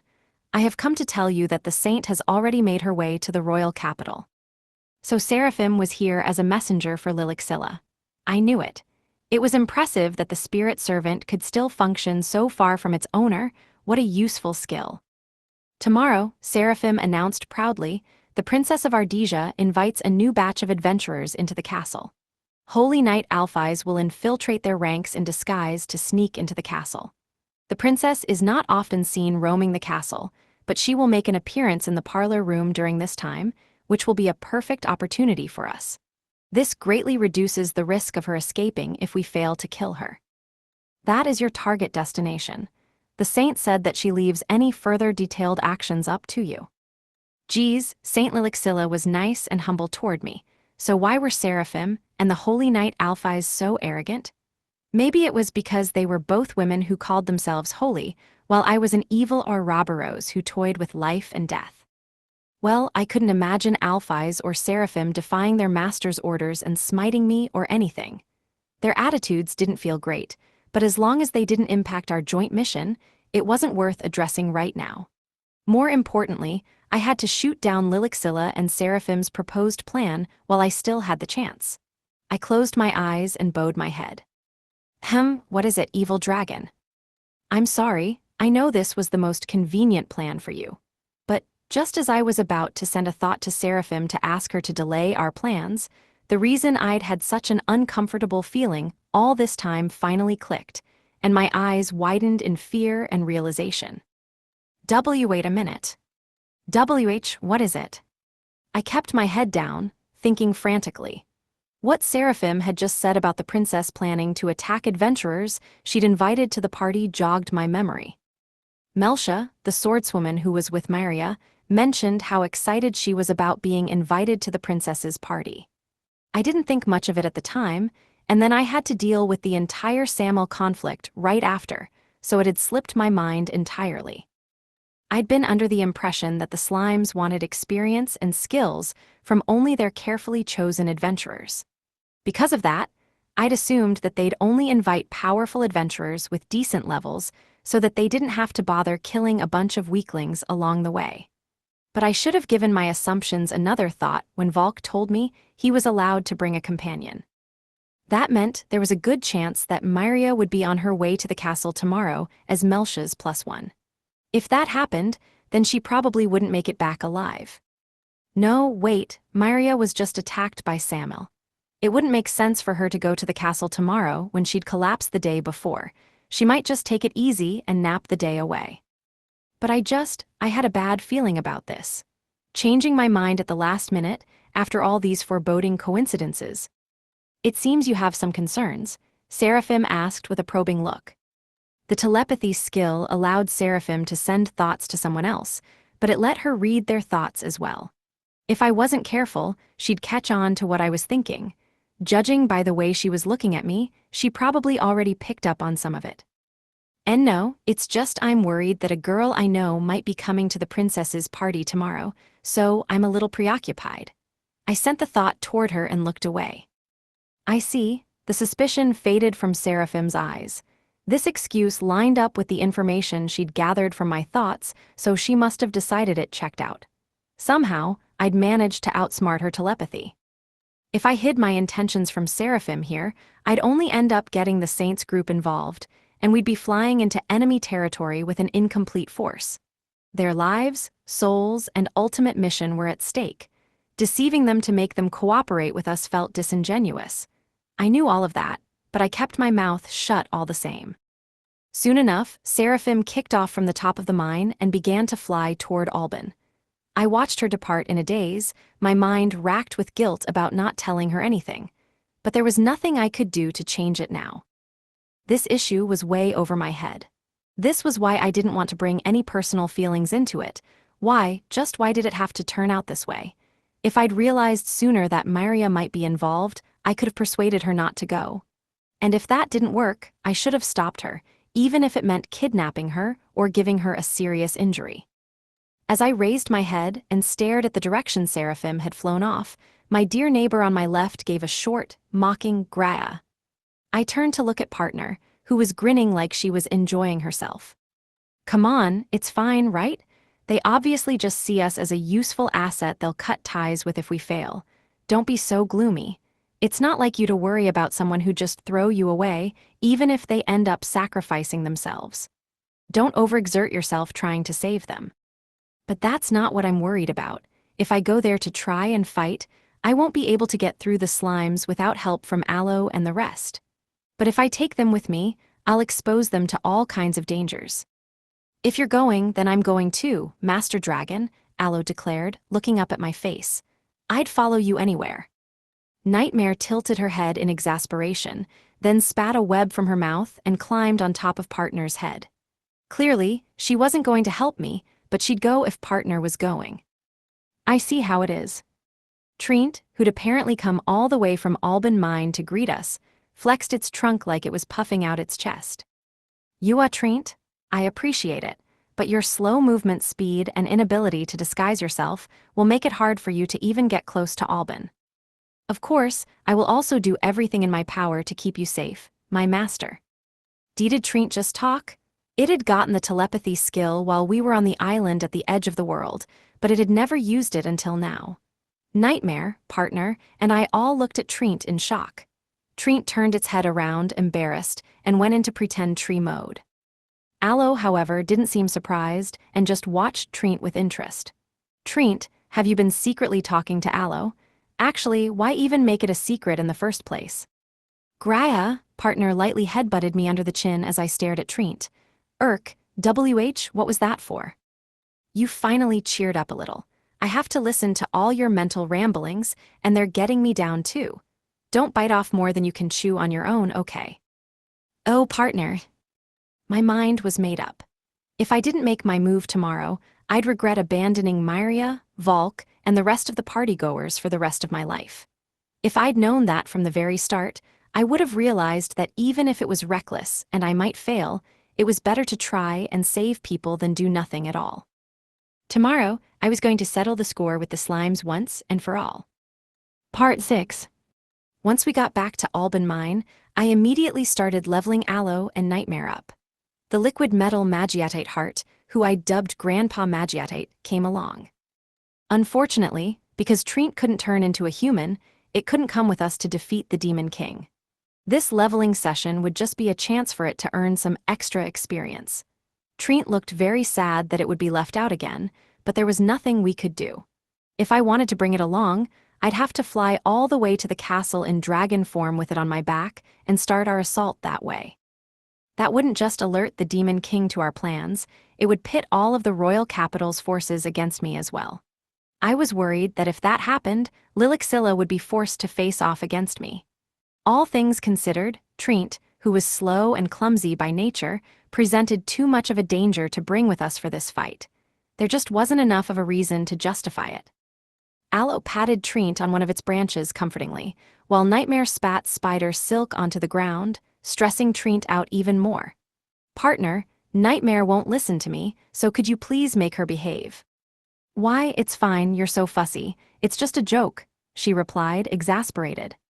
"It might be a joke right now, but this is how bullying starts, you know. Nightmare may be all big and evolved, but she's still a kid at heart, right? We need to teach her right from wrong." But my attempt at convincing her fell on deaf ears. "Fine, guess it's up to me then." Aloe, who'd been watching the exchange between partner and me from the side, held Treant's branch and glared at Nightmare. "Nightmare, stop it. Treant doesn't like that." Nightmare did a whole body flinch at Aloe's angry tone. After a few moments, she reluctantly lowered her head at Treant. Judging by her meek obedience, she seemed to respect Aloe. Treant's eyes filled with tears of gratitude. "Nice, Aloe, you sure a rank B+. Master Dragon, Master Dragon." Aloe moved away from Treant and toward me, glancing up at me from my feet. "Thanks for helping Treant out, Aloe. Nightmare doesn't listen to me much, so I'm grateful." I wanted to pat her on the head, but I was scared I'd rip her scalp off if my claws got stuck in her hair. Treant and Nightmare both gazed at Aloe's back. Treant looked a little lonely, while Nightmare looked somewhat unsatisfied. "Graya, Aloe's grown up to be pretty strong-willed too, hasn't she?" Partner said, with a somewhat dismayed tone. I tilted my head, unsure of what she meant. We pushed on, making our way deeper into the mine. This time, my goal was to level up, not explore the mine, so I was actively searching with my psychic sense for monsters to fight. Despite appearances, I was a pro at leveling. While the best place for me to level up would be on Adam's Island, where there were plenty of rank B monsters to fight, the best place for Aloe and the rest to level was here in Alban Mine, where the majority of the monsters were rank C or lower. To put it simply, it was much easier for them to gain experience by fighting a bunch of opponents who were equal or slightly lower in rank to them, rather than aiming for a single big monster to defeat as a group. Aloe and the rest were still at low levels for their rank. Aloe: LV 2285, Nightmare; LV 2070, Magical Tree; LV 1060, so this was a perfect place for them to level up. With my support, I figured they could all make some decent gains in half a day. "I do not mind you hunting monsters here, but I ask that you do not disrupt the natural balance of the mine," Grandpa Magiatite said to me via telepathy. "If you could thin out the Grim Ammo ranks a bit more, I would be grateful. Their numbers have multiplied, and they consume a great deal." I'd assumed he was just coming along to keep us company, but it seemed like he'd been waiting for the right time to give me advice. I didn't know much about the mine's natural ecosystem, so I was grateful for his guidance and bowed my head in thanks. He seemed relieved. He lowered his liquid metal body and spread it along the ground. "You don't have to worry, we won't eat you or anything." Grim Ammos were giant ammonites with shells made of ore that shimmered with rainbow light. They'd tried to surround Treant and eat it on our last journey through the mine. Because they traveled in groups and were a high rank C, they were perfect targets for Aloe. On our way, we ran into a stone bear, an angular bear made of ore that reminded me of a clay bear. But Grandpa Magiatite's core stretched out from the liquid metal and shook from side to side, so I just shooed it off with one of my paws. The stone bear ran away with a steady, plodding TMP, TMP. "A rare species, that one," said Grandpa Magiatite, "quite timid and docile. And its main source of food is Grim Ammos. I would much rather you let it go, if possible." "That's fine, it doesn't look edible anyway." It felt like a needless waste of life to kill a monster I couldn't eat. Soon after, we came across our main leveling target, a pack of Grim Ammos. Aloe used her lingering rope skill, which made long, earthen arms spring up from the ground to restrict her enemy's movement. Then, she used Gale to cut through them with a maelstrom of wind and clay to form earthen spikes that shot up to pierce the grim ammos. As expected of our ace. Against Aloe, C+ monsters barely had time to resist. Nightmare, too, was skillfully maneuvering her webs to hinder the grim ammo's movements. When she saw an opening, she pulled the grim ammo out of its shell and sank her massive fangs into its fragile body. One by one, they all succumbed to her venom. Trient used its anti-power skill to lower their attack power, then turned and ran back toward Aloe and Nightmare to get the grim ammos chasing it in range of their spells. I was worried Trient would take a lot of damage if it tried to actually attack, so I was relieved to see it work so hard in a more supportive role. Yes, I think you'd be great in a dedicated support role. You're a natural at this, Trient. It's time to throw in the towel with that whole, randomly using gravity business. My job was to keep an eye on them. If I saw anything dangerous happen, I'd use Whirlwind Slash to push the grim ammos away. If someone took damage, they'd immediately be healed by either partner's high rest or Aloe's fake life. After a while, Nightmare and Trient ran out of MP, and Aloe started to get a little weary, so we decided to take a break. With me as her battery pack, Aloe's HP and MP were essentially unlimited, but rapidly depleting and replenishing them was probably taking a mental toll, some sort of limitation that didn't show up in her status screen. Tomorrow, we'd be heading back to the royal capital to settle things with that slime once and for all. I checked everyone's levels. Aloe had gone from level 2285 to 2985, Nightmare went from level 2070 to 2570, and Trient went from level 1060 to 1560. If we kept this up for a few more days, I could probably get them all to around level 40 or so, but I didn't have a few more days. The levels they'd gained so far were still very significant, though. Their stats had caught up somewhat with those of the three cavaliers. It's been a while, I should check my own status screen. Illusia. Species, Ouroboros. Status, normal. LV, 102-125. HP, 2655-2655.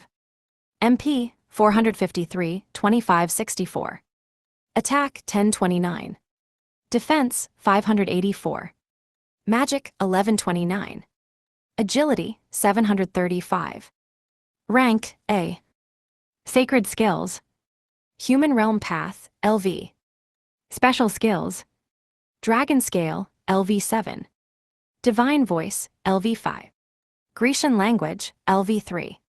Fly, LV7. Dragon Scale Powder, LV7. Dark Type, 55. Wicked Dragon, LV. Automatic HP Recovery, LV8. Psychic Sense, LV5. Automatic MP Recovery, LV6. Twin Heads, LV. Split Personality, LV. Mutual Understanding, LV3. Master's Demonic Gaze, LV1. Resistance Skills. Physical Resistance, LV5. Falling Resistance, LV6. Hunger Resistance, LV5. Poison Resistance, LV6. Loneliness Resistance, LV6. Magic Resistance, LV4. Dark Resistance, LV4. Fire Resistance, LV3. Fear Resistance, LV3. Asphyxiation Resistance, LV4. Paralysis Resistance, LV6. Illusion Resistance, LV3. Instant Death Resistance, LV2. Curse Resistance, LV2. Confusion Resistance, LV2. Blinding Resistance, LV1. Petrify Resistance, LV1. Normal Skills. Roll, LV7. View Status, LV7. Scorching Breath, LV5. Whistle, LV2. Dragon Punch, LV3. Diseased Breath, LV7. Venom Fangs, LV7. Paralyzing Venom Claws, LV6. Dragon Tail, LV2. Bellow, LV3. Celestial Fall, LV4. Earth Fall, LV2. Human Transformation, LV8. Whirlwind Slash, LV7. Neckbreaker, LV4. High Rest, LV7. Regenerate, LV5. Sacrifice, LV. Death, LV4. Soul Edition Fake Life, LV4. Holy, LV2. Title Skills. Dragon King Son, LV. Walking Egg, LV. Klutz, LV. Just an Idiot, LV1. Infighter, LV4.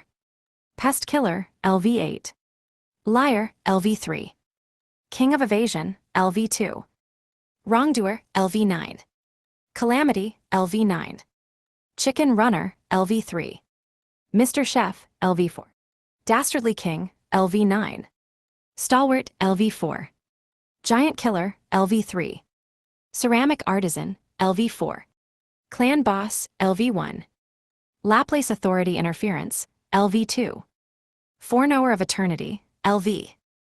Ant King, LV. Hero, LV7. Tomorrow, I'll use my fake life skill without mercy. If I created some followers here, I wouldn't be able to take them with me, so I'd have to wait to create them once we arrived in the capital.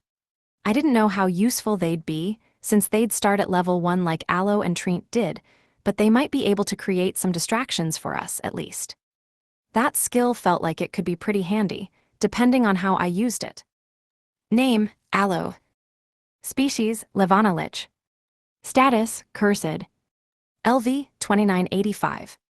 HP, 412-412. MP, 430-430. Attack, 211. Defense, 185. Magic, 476. Agility, 104. Rank B+. Special Skills. Grecian Language, LV4. Undead, LV. Dark Type, 55. Body Morph, LV. Privilege of the Dead, LV. Master of the Earth, LV. Evil Eye, LV. Undead Maker, LV. Resistance Skills. Debuff Immunity, LV. Physical Resistance, LV5. Magic Resistance, LV5. Normal Skills. Gale, LV7. Curse, LV7. Life Drain, LV5. Clay, LV7. Regenerate, LV5. Clay Doll, LV6. Mana Drain, LV6. Lingering Rope, LV6. Fog of the Dead, LV5. Charm, LV1. Wide Drain, LV2. Dark Sphere, LV2. Title Skills. Evil Dragon's Minion, LV. Hollow Mage, LV7. Everlasting Body. Final Evolution. Undead Queen, LV. Aloe's strengths weren't just her high magic stat, but also her impressively high HP, especially in combination with her drain skills, which allowed her to make the most of that high HP. Her agility stat was low, but she compensated for that with her tricky fighting style, which combined long-range magic and body transformation. Between her, Nightmare, and Treant, she was by far the strongest in a fight, not just in terms of stats but her impressive skill set too. Aloe was even tough enough to withstand a blow from Samuel the Poison Master, who was a level above her. Not only that, but she also had the debuff immunity resistance skill, which rendered Samuel's skills useless. Her stats being lower than his would be an issue, but she was still the best match to fight him. With some help from Nightmare and the other adventurers, it might even be possible to stall him. Species, Nightmare. Status, Normal. LV, 2570. HP, 218-218. MP, 18-11. Attack, 183. Defense, 117. Magic, 190. Agility, 145. Rank, C+. Special Skills. Dark Type, 55. Automatic HP Recovery, LV3. Poison Belt, LV5. Psychic Sense, LV3. 100 Faces, LV. Stealth, LV5. Resistance Skills. Physical Resistance, LV3. Magic Resistance, LV4. Poison Resistance, LV4. Curse Resistance, LV4. Normal Skills. Venom Fangs, LV4. Spider Silk, LV5. Call Allies, LV1. Silk Spool, LV3. Poison Web, LV3. Hanging Thread, LV4. Sneak Attack, LV3. Curse, LV2. Human transformation, LV5. Regenerate, LV2. Dark sphere, LV2. Clay, LV3. Title skills. Evil dragon's pet, LV. Master spinner, LV5. Mini, LV. Mutation, LV. Tenacious, LV5. Cunning, LV4. Avissos eater, LV2. Assassin, LV5. Final evolution, LV. Although Nightmare's stats were much lower than Aloe's, it was better than the rank C+ night slimes that I was expecting to make up most of the nights we'd be facing. She also had a variety of brutal spider skills, like spider silk, silk spool, poison web, and hanging thread, which she could use to move around the battlefield, evading enemy attacks and setting traps in key spots. The battlefield was one place where Nightmare's spider silk could really shine. She'd be in danger if she wasn't careful, but if she focused less on fighting and more on assisting Aloe, she should be able to hold her own even against multiple night slimes. Species, magical tree. Status, cursed. LV, 1560. HP, 223-223. MP, 11-166. Attack, 64. Defense, 134. Magic, 169. Agility, 78. Rank, C+. Special skills. Dark type, 55.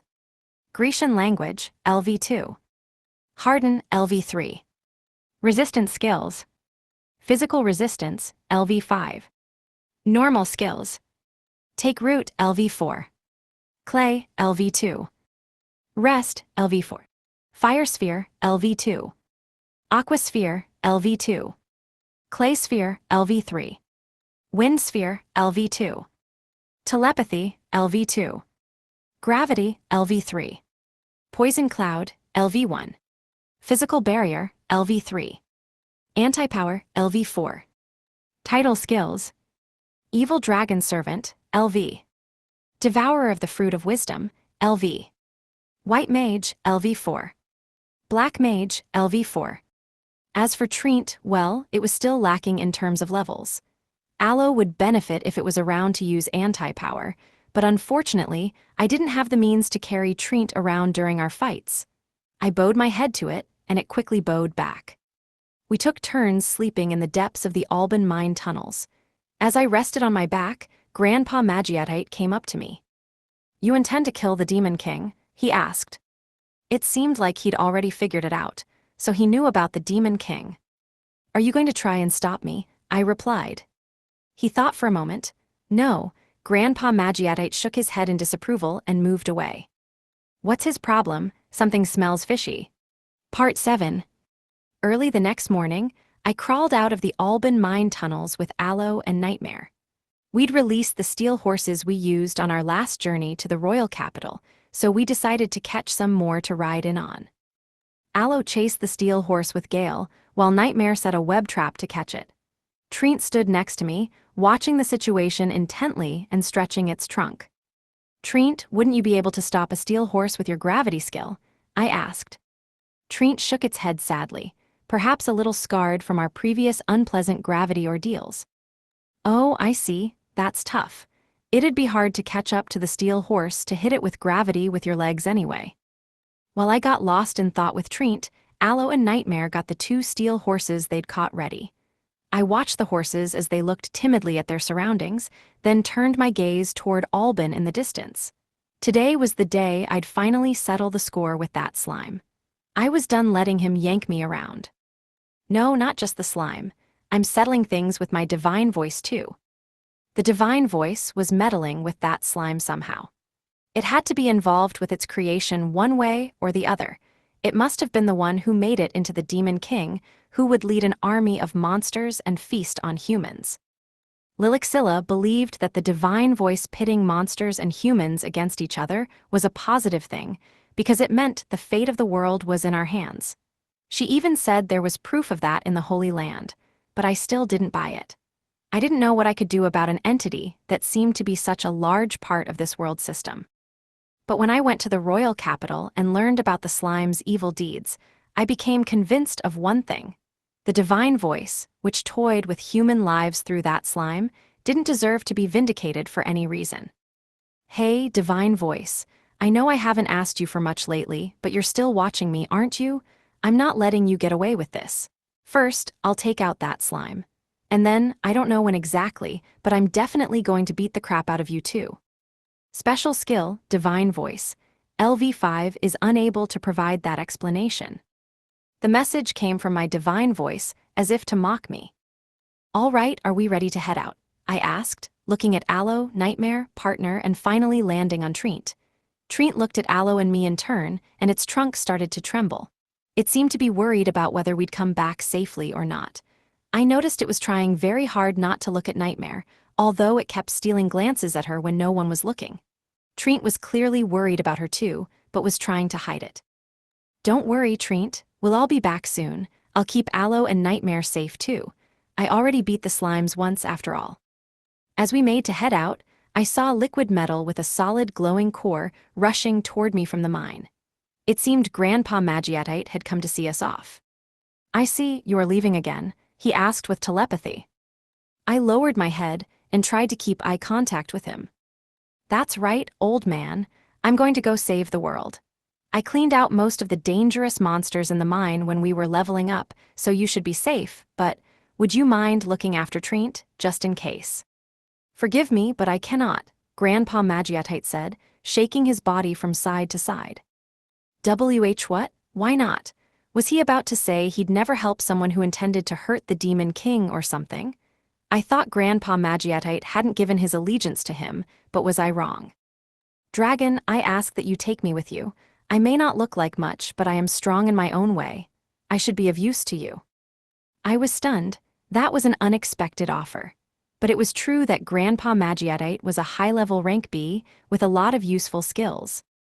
He was as strong as Aloe, if not stronger, which meant he could at least take on the lower rank species like the night slimes that made up their army. Having him along would make the fight a lot easier. I appreciate the offer, but why did you suddenly decide you wanted to help?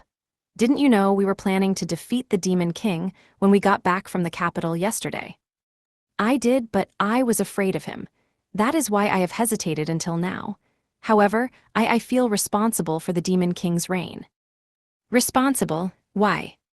You see, the Demon King who has taken up residence in the royal capital. He is a slime I found and rescued after I discovered him washed up on the shore. What? Grandpa Magiatite saved that slime?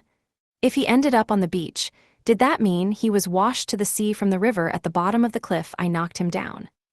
I still remember it well. He killed an old friend of mine who also aided him because he said they had skills he needed. He was already stronger than me at the time, so I was unable to do anything. But I wish to avenge my comrade. Please let me help you defeat him. I'd be happy to have you along, but while you do have human transformation, it's only level 2. Your MP isn't very high either. I'm sorry, but I wouldn't be able to take you into the capital. Then, how about this? Grandpa Magiatite began to transform, compressing and hardening into a shape with a fine point. In a flash, he turned himself into a sword. His core was attached to the end of the sword's hilt like a decorative stone. I see, I can definitely bring you into the royal capital like that. Image summary, a sword with a decorative stone at the end of the hilt. Interlude, a girl and a royal feast. Part 1. But our goal is finally in sight, Maria, said Melcia, my adventuring mentor. I thought you'd receive an invitation because you and the princess are close in age, but I never thought she would invite me for my skill. We were in a room at the Staff and Hearth Inn in Alban, the capital of Ardesia. Melcia was an adventurer who'd once come to my village at Marielle's request to investigate rumors of a spirit that was disturbing the town. She was now accompanying me on my journey to find the dragon I'd met back then. I just couldn't believe that the black dragon I'd named Illusia had intentionally killed Gregory. And when he attacked me that day, it seemed like he'd purposely retracted his claws so they wouldn't hurt me. I wanted to know the truth of what happened that day, so I decided to leave the village with Melcia and become an adventurer. Melcia was right, of course. Today would mark a milestone in my journey toward that goal. I sat on my bed and clutched my pillow, thinking. Then I turned to Melcia. The party hasn't even begun yet, I said. You never know, it might be a bit of a letdown. Well, that depends on my swordsmanship and your charisma. I'll use my sword skills to catch her eye, and then you'll have to win her over with your words, Melcia said, pointing the tip of the wooden training sword she was swinging around at me. It was somewhat dangerous to do that indoors, so I was desperately hoping she'd stop soon. Well, I'm not confident, but it's the only chance we've got. It was common belief among adventurers that the royal families of all the different countries secretly investigated and exchanged information about monsters, and kept track of monsters that were rank B or higher. The presence of a rank B or higher monster, even at the very edge of a vast territory, would slow down the flow of commerce and lower the value of the land there significantly. The nation's royal family would normally be obligated to take action against them if they were near cities or villages, but unless they showed up near a major city or settlement with an important role, they were often left alone. Rank B monsters meant that sending a party out to hunt them down was almost guaranteed to result in casualties, and sending an ill-equipped force out to face their deaths at the hands of a powerful monster was bad for both the soldiers' morale and the crown's pocketbooks. This in itself was understandable, but there were also many cases of monsters being ignored for political reasons. Therefore, it was said that the royal family was secretly kept informed about the locations and ecology of the world's highest-ranked monsters, allowing them to take appropriate actions in the worst cases.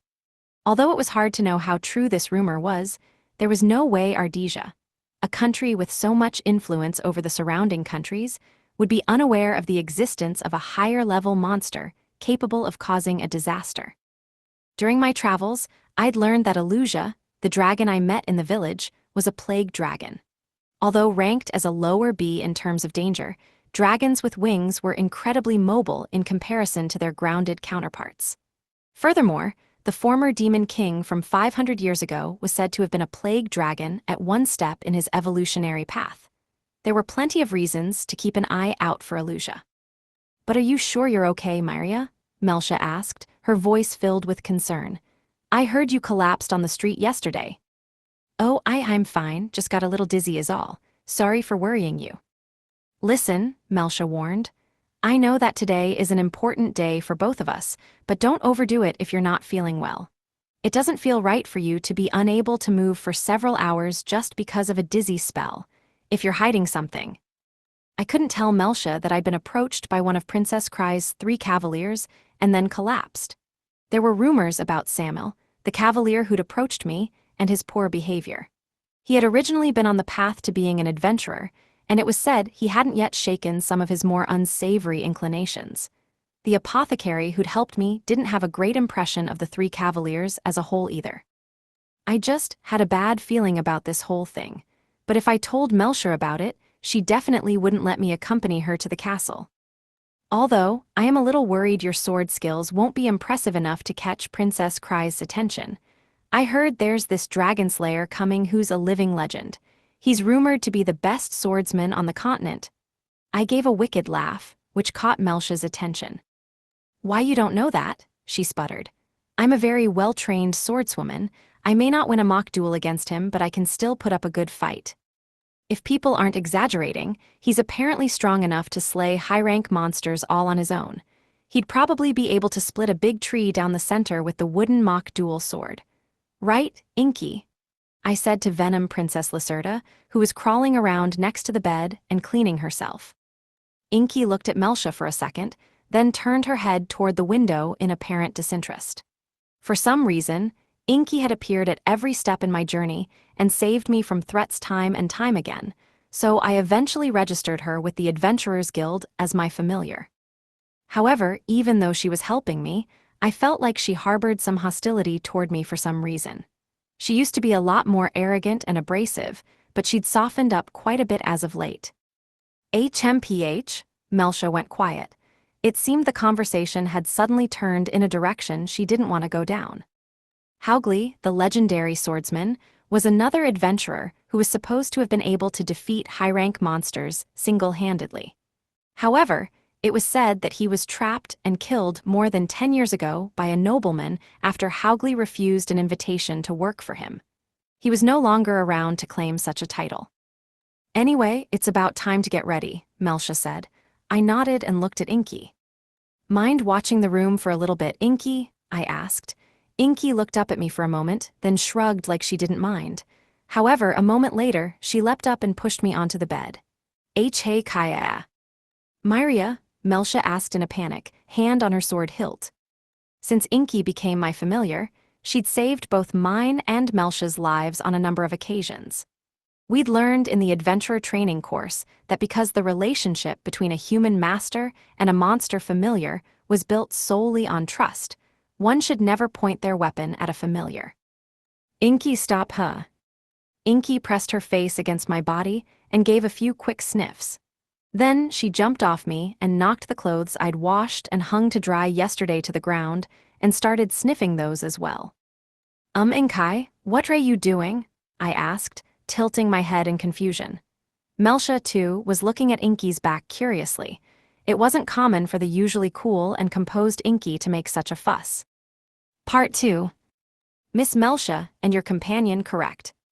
As we reached the castle entrance, the guard stationed there bowed his head to the two of us.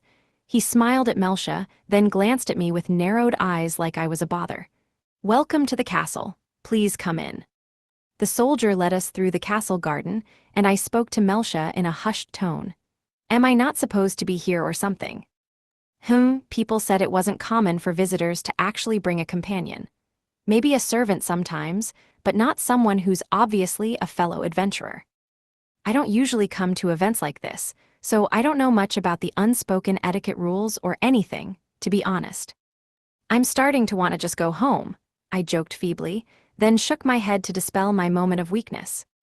"This is not the time. I have to make friends with Princess Cries." I'd heard that not even scholars could decide whether Princess Cries was an unthinking fool or a genius who was always 2 steps ahead of everyone else. Personally, I doubted it was the former, but I wasn't sure if I believed it was the latter either. Although I'd done a quick preliminary investigation on her, I still had no idea whether or not Princess Cries' actions had any consistency to them. My investigation had only been a cursory one, but it seemed to me like she was constantly changing her thoughts and opinions and stirring up trouble among her subordinates and subjects. I couldn't quite put my finger on it, but Princess Cries seemed scary, almost like a monster.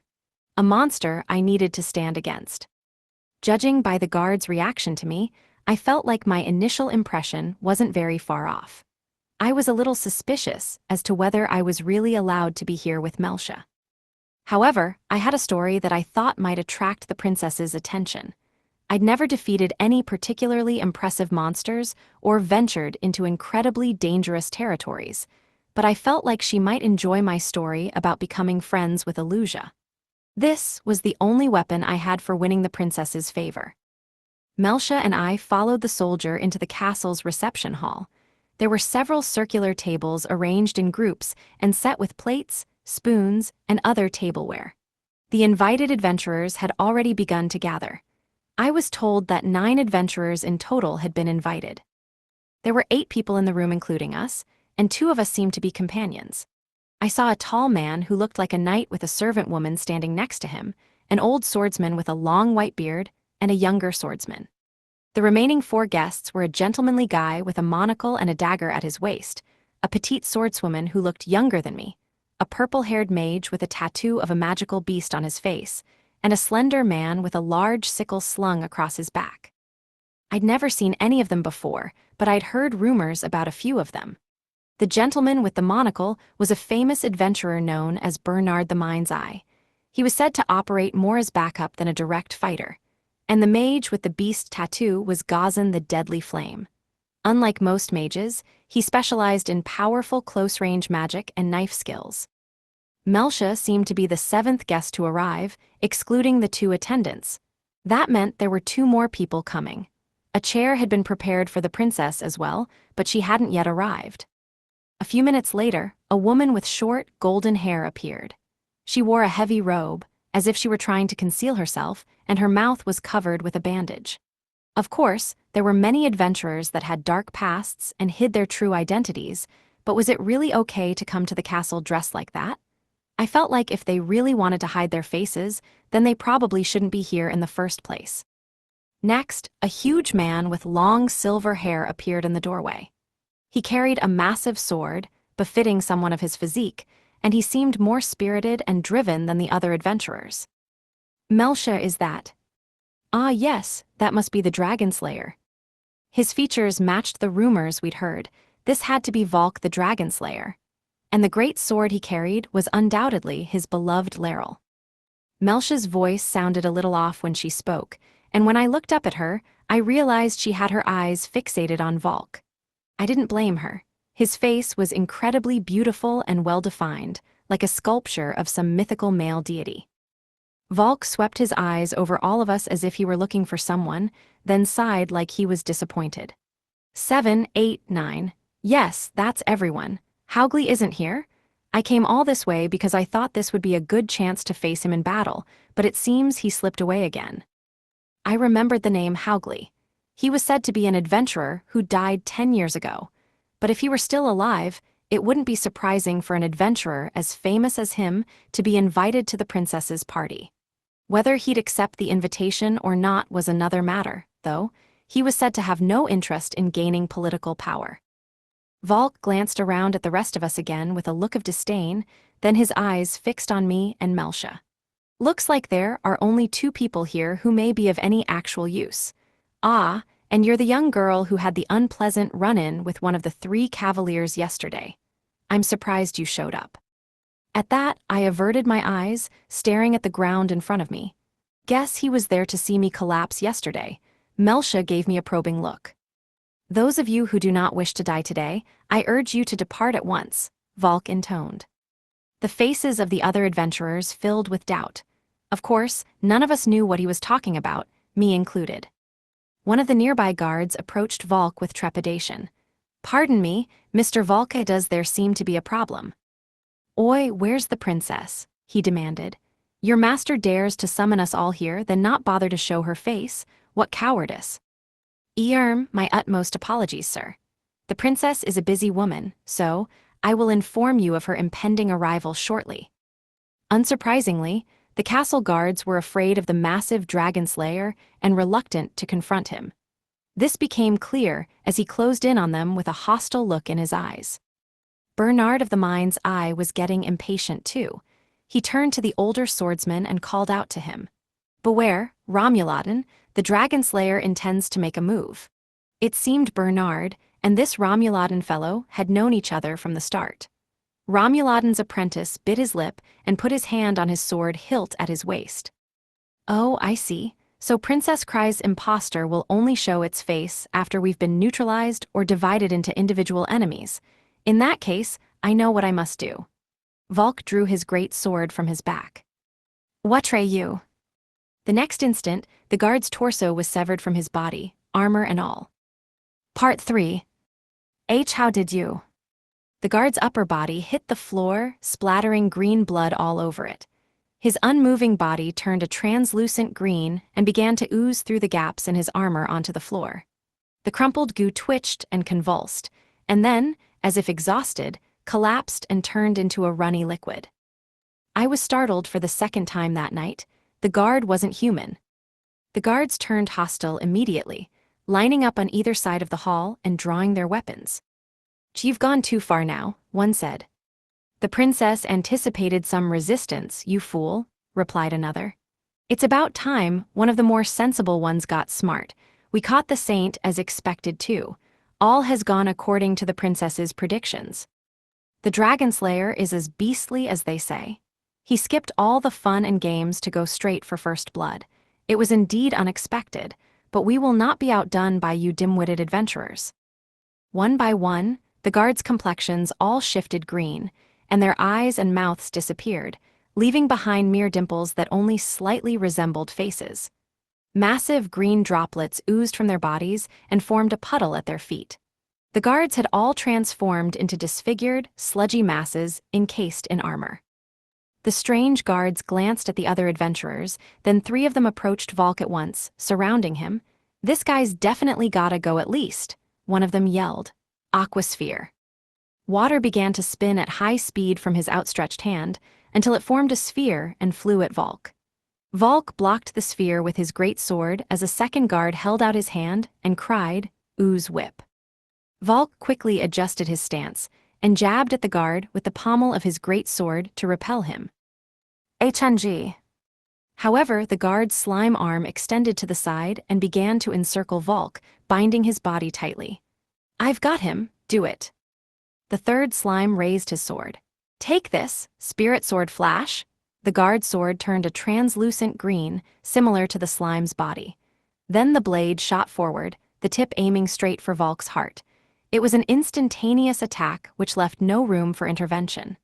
The slime soldier had used an unusual combination to create an opening for his ally to launch the attack.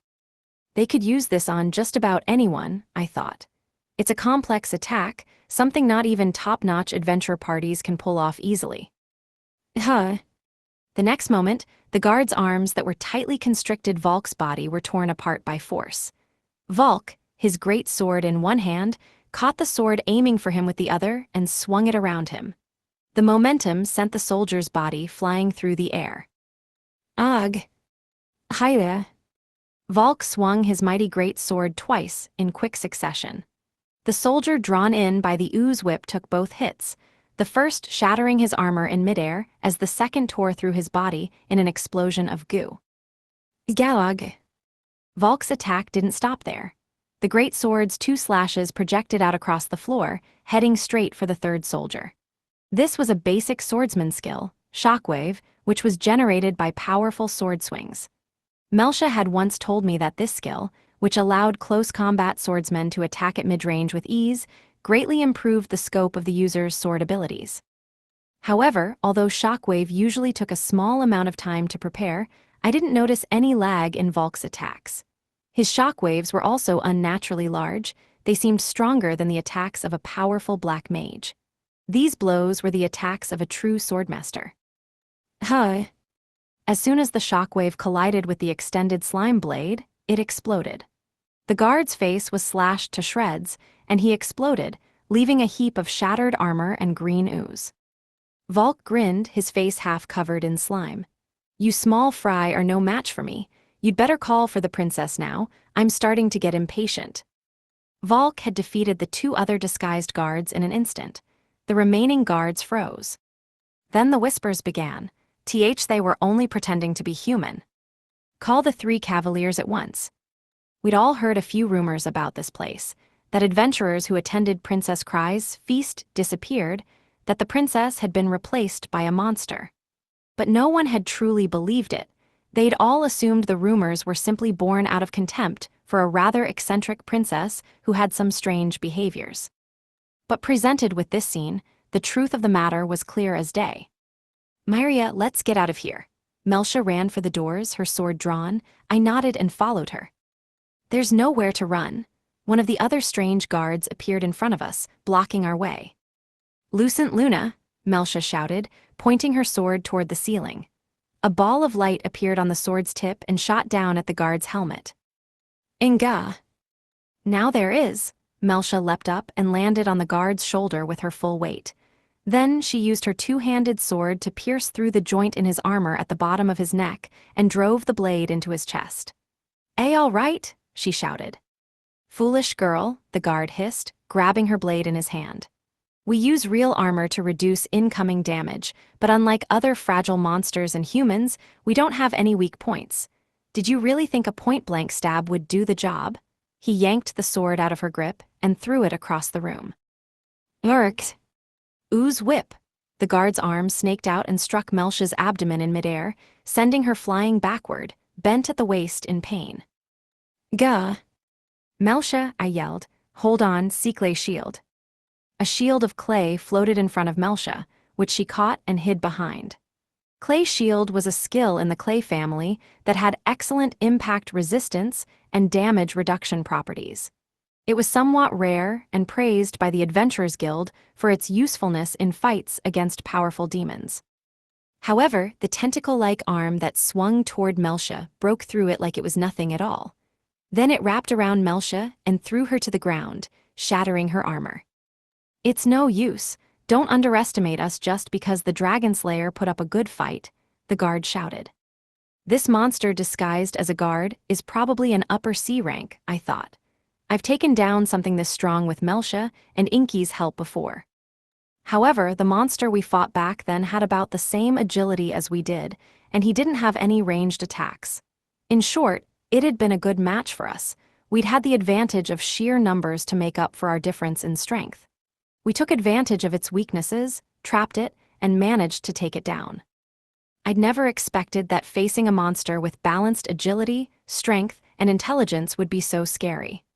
Not only that, but Inky, a key part of our strength, wasn't here. Worst of all, there were at least 20 more of these monsters in the castle, and that number would increase tenfold once they raised the alarm. Ha ha ha, my waist gave out, and before I knew it, I was on the floor in a low crouched position. This is the one place we never should have come, and now there's nothing I can do. If a stab won't stop you, then try this on for size. A hooded figure danced into view and placed a gloved hand on the head of the guard who was shaking Melcia around. Beneath the whirling purple hair, a wolf silhouette tattoo stretched from the man's left eye to the corner of his lips. It was the top-class close combat mage, Gazan of the Deadly Flame. Millibomb, purple flames spread out from Gazan's palms and exploded. Oog! Amid the smoke, the mucus on the slime guard's head caught flame and burst. The head thudded to the floor. His body convulsed, then collapsed into an amorphous puddle, staining the carpet green. Gazan rode the explosion's recoil, leaping backward through the air and landing lightly on his feet. Forgive me, I had to time my shot to make sure it connected. I would lose to their agility if I didn't take advantage of whatever openings I could find. Don't feel too bad now, the girl still breathes. I stood, suppressing my trembling legs with sheer force of will, and nodded to Gazan in appreciation. Thank you, he nodded back. I dashed over to Melcia and placed my hand on her body. Rest. Melcia's eyes opened. NNGH Maria, my sword. Leave it, Melcia, we can't fight these things, we have to get out of here, I said, shaking my head. Let's leave it to the other adventurers, we aren't even meant to be here. We only made that impressive kill because we had Inky helping us. We weren't like Valk, who handled the 3 monsters that surrounded him with ease, or Gazan, who ruptured that guard's head with a single blow. Before we had Inky, we'd only been able to take on higher rank D monsters together. This battle was way out of our league. Beside us, Gazan faced off against his next opponent. He was using his knife to deflect the guard's attacks, but the guard seemed to be gaining ground. My strength, he panted, lies in surprise attacks like my fireworks from before. In a show of pure strength, I am no match for these beasts. One of the guard's flexible tentacles struck his abdomen, and he doubled over, then fell to his knees. The sword in the guard's other hand swung toward him. Millibomb, the purple flames appeared from the tip of his outstretched fist, flew outward, and exploded on impact. One of the guard's arms was blown clean off. You tricky little adventurers. What can I say? I'm good at playing the long game. Gazan's wolf tattoo stretched as he grinned. Out of nowhere, a tentacle wound itself around Gazan's leg and pulled him to the ground. What? Well, that was an impressive magic skill. Dealt a lot of damage. Maybe the most I've ever taken, but it still isn't enough to defeat us. I told you, didn't I? We have no weaknesses. You can hit us in the chest or in the head, it doesn't matter. Our regenerative skills mean we can get right back up. So, you see, I lay there and pretended to be dead, and in that time my wounds have fully healed. The guard whose head Gazan had exploded was already back on his feet, in perfect condition. There were no signs of injury anywhere. Time for me to pay you back for all the damage you did, the guard sneered. I doubt a pitiful human like you can endure a single hit, but just to be sure, let's start with your face. The strange guard pulled Gazan toward him and whipped him across the face with his opposite tentacle arm. Red blood sprayed out, and as Gazan was sent flying back, the guard grabbed him with the opposite arm and delivered a second blow. What's the matter? That explosion that knocked my head off hurt so bad, I thought it'd kill me, you know. If you can deal it, you better be prepared to take it. That's what it means to be human, isn't it? The guard whipped his tentacles around, stretching them out thin before lashing them at Gazan like whips. Sin, stop it, I let out a weak plea, but of course, the monster didn't listen. His tentacles tore through the air and whipped around. With a sickening crack, Gazen's flesh was torn from his face, and blood sprayed out from his body. I could have killed you just then, but your experience belongs to the princess. The guard set Gazen's limp body onto the floor. Melsha turned to me. Maria, leave me and get as far away from here as you can. And no, I can't do that. I'm the reason you came here in the first place, Melsha.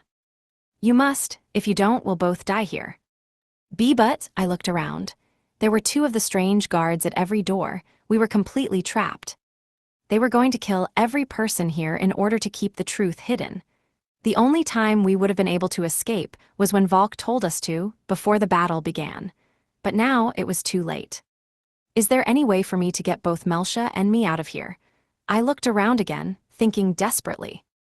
Fortunately, the guards didn't seem to see me as much of a priority, perhaps because they thought I was too weak to be a threat. None of the guards were coming to engage me. Unless I tried to make a break for the doors, they might not bother with me until later. It probably wasn't a big deal to the guards, but I was glad to have some time to think and heal Melsha.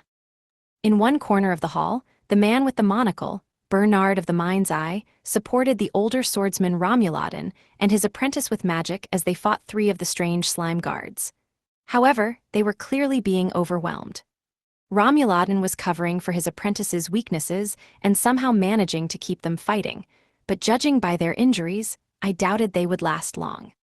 I finally understood. The three of them had probably been suspicious of Princess Kryze from the beginning and intentionally drew her interest, so they could be invited here and investigate. No wonder Bernard called out to Romuladin as soon as Valk started attacking. The blonde woman with the heavy robe and covered face fought one-on-one with another slime guard, desperately dodging the onslaught of ever-extending and contracting tentacles and swords.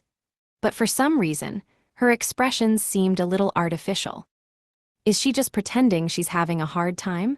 I can't think of any reason why she'd do that, except, if someone's struggling, fewer guards will rush over to help. But that wouldn't matter if the other adventurers all fell. Valk the Dragon Slayer was surrounded by 10 slime guards. Don't get too close, one of the guards called. Watch his arms, you should be able to tell right before he uses a nasty shockwave. It's hopeless, my level's too low, I'm going to go cover the rear. Can't you try and slow him down a little? It's impossible, I've already hit him with high slow and poison. He's as weak as he's gonna get, take him down. The reason the other adventurers only had a few guards to contend with was because Valk was taking on the rest of the guards himself. Surrounded by enemies and covered in blood, he checked his prey's positions with a fearless grin on his face. Even so, other than the old swordsman's trio, the blonde-haired swordswoman, and Valk the Dragon Slayer, the rest of the adventurers had already been knocked unconscious. Some of them had missing limbs, melted away by poison. I didn't know whether my fellow adventurers were alive or dead, but I knew that the only reason Melsha and I were still alive at that moment was because we were deemed too weak to be worthy of attention. Part 4. The guards had given up on attacking Valk in a respectable way and were now trying to use their strength in numbers to overwhelm him, similar to the way humans fought high-rank monsters. Ooze Bomb, one of the slime guards, spat out a lump of mucus at the speed of a bullet. Valk dodged skillfully out of the way. Why yes, we've got him now. It wasn't the guards who clicked their tongues, it was Valk. Behind him, the bullet of mucus splattered across the ground.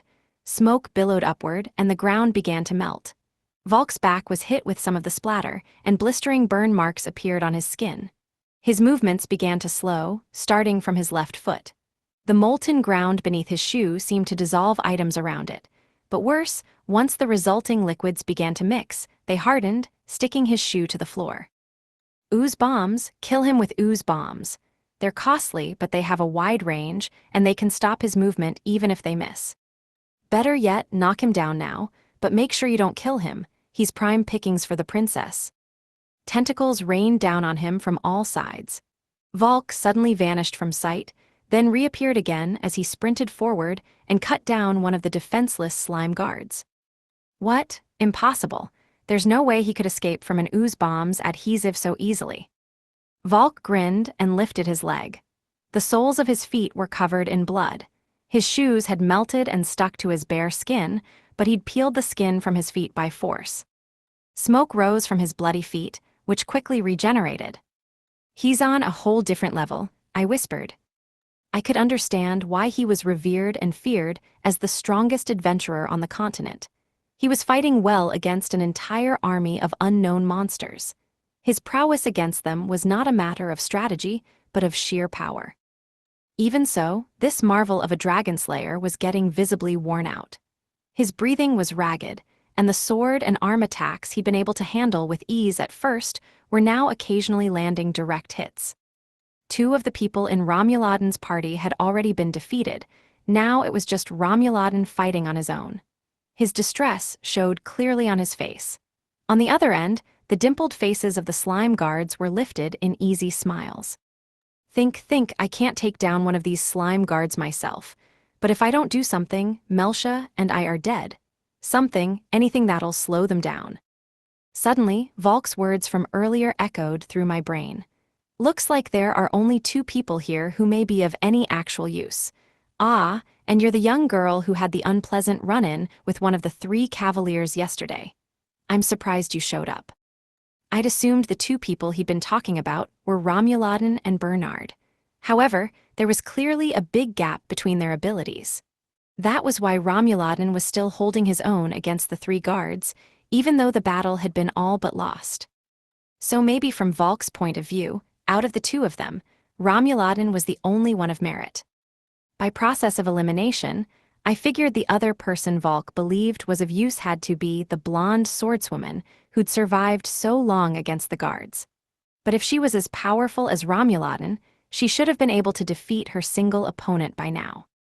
I followed her movements with my eyes, my suspicion growing. Yeah, she's definitely holding back. She never let a fatal attack connect, and she wasn't inflicting any fatal wounds either. Was she only pretending to fight because she was in cahoots with the princess? No, that wouldn't make sense. If she was on the princess's side, she wouldn't have to fight at all. She could just wait until all the adventurers were dead. We'd be wiped out anyway. There was no point in wasting guards just to show off. Maybe she was just trading blows to avoid getting noticed so she could look for an opportunity to escape. But the castle was huge. There'd be guards all over the place. And if she hung around here, there'd be reinforcements on the way before too long. Or maybe there was a third force at work here, with a completely different agenda. Was my assumption that dragging the fight out would be detrimental incorrect? Maybe she knew that if the fight dragged on, someone other than enemy reinforcements would show up eventually. If that was the case, then even if there were deaths on our side, she had no intention of bringing them to light right now. You, Mr. Volk, Mr. Romuladin, I think things might just turn around for us if we hold out long enough," I shouted at the top of my lungs. Volk looked annoyed, and Romuladin looked at me curiously. The lady in the robe, however, stared at me with wide eyes. Did I hit the nail on the head? There was no way to know for sure, but I had to hold out hope. If my logic was correct, there was no point in throwing everything we had into the fight now to escape from the enemy at hand. Something would show up eventually to turn the situation on its head. Until then, it was better to conserve our strength like the blonde swordswoman and wait the situation out. "And also, that woman over there is holding back," I called out. The woman glared at me with a terrible expression on her face. I averted my gaze. If I'm right, then it's fine, but if I'm wrong, she'll probably make me regret it for the rest of my life, or maybe even for 10 reincarnated lives past this one. I was only alive right now because the slime guards, whose ranks Volk thinned out, couldn't afford to waste any strength on taking me out. Who was I to say that woman was holding back? Romuladin, running out of options, began to move toward the swordswoman in an effort to borrow her strength. "Sin, stay back," she called. "The lives of my apprentices and the fate of the country is at stake," Romuladin said. "I'd suspected as much after seeing your inconsistent sword skills. Forgive me, but I cannot allow you alone to be the one to escape." The strange slime soldiers couldn't grasp the meaning behind our words, and their movements became less controlled. "Shockwave!" Volk thrust his sword at the group of guards. A wave of energy split the ground beneath the guards' feet, knocking them away and sending their formation into chaos. There was now a break in the guards circling Volk. He darted out of it and ran around the hall, swinging his sword at will. One of the slimes received 5 massive blows from his great sword, leaving a puddle of green in its wake. I guessed it had probably died after just the second blow.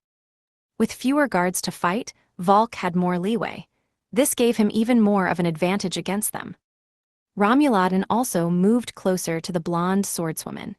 She took that opportunity to strike at the slime guard with her sword, attracting their attention. At that point, I was fairly confident they'd be able to hold the guards off, but anything could happen. The battle raged on, with Melcia and I watching from the corner of the room. As we sat there, the door facing me burst open, and another 20 or so strange slime soldiers rushed in. They all began to shout. "What do you think you're doing? The party's only just begun."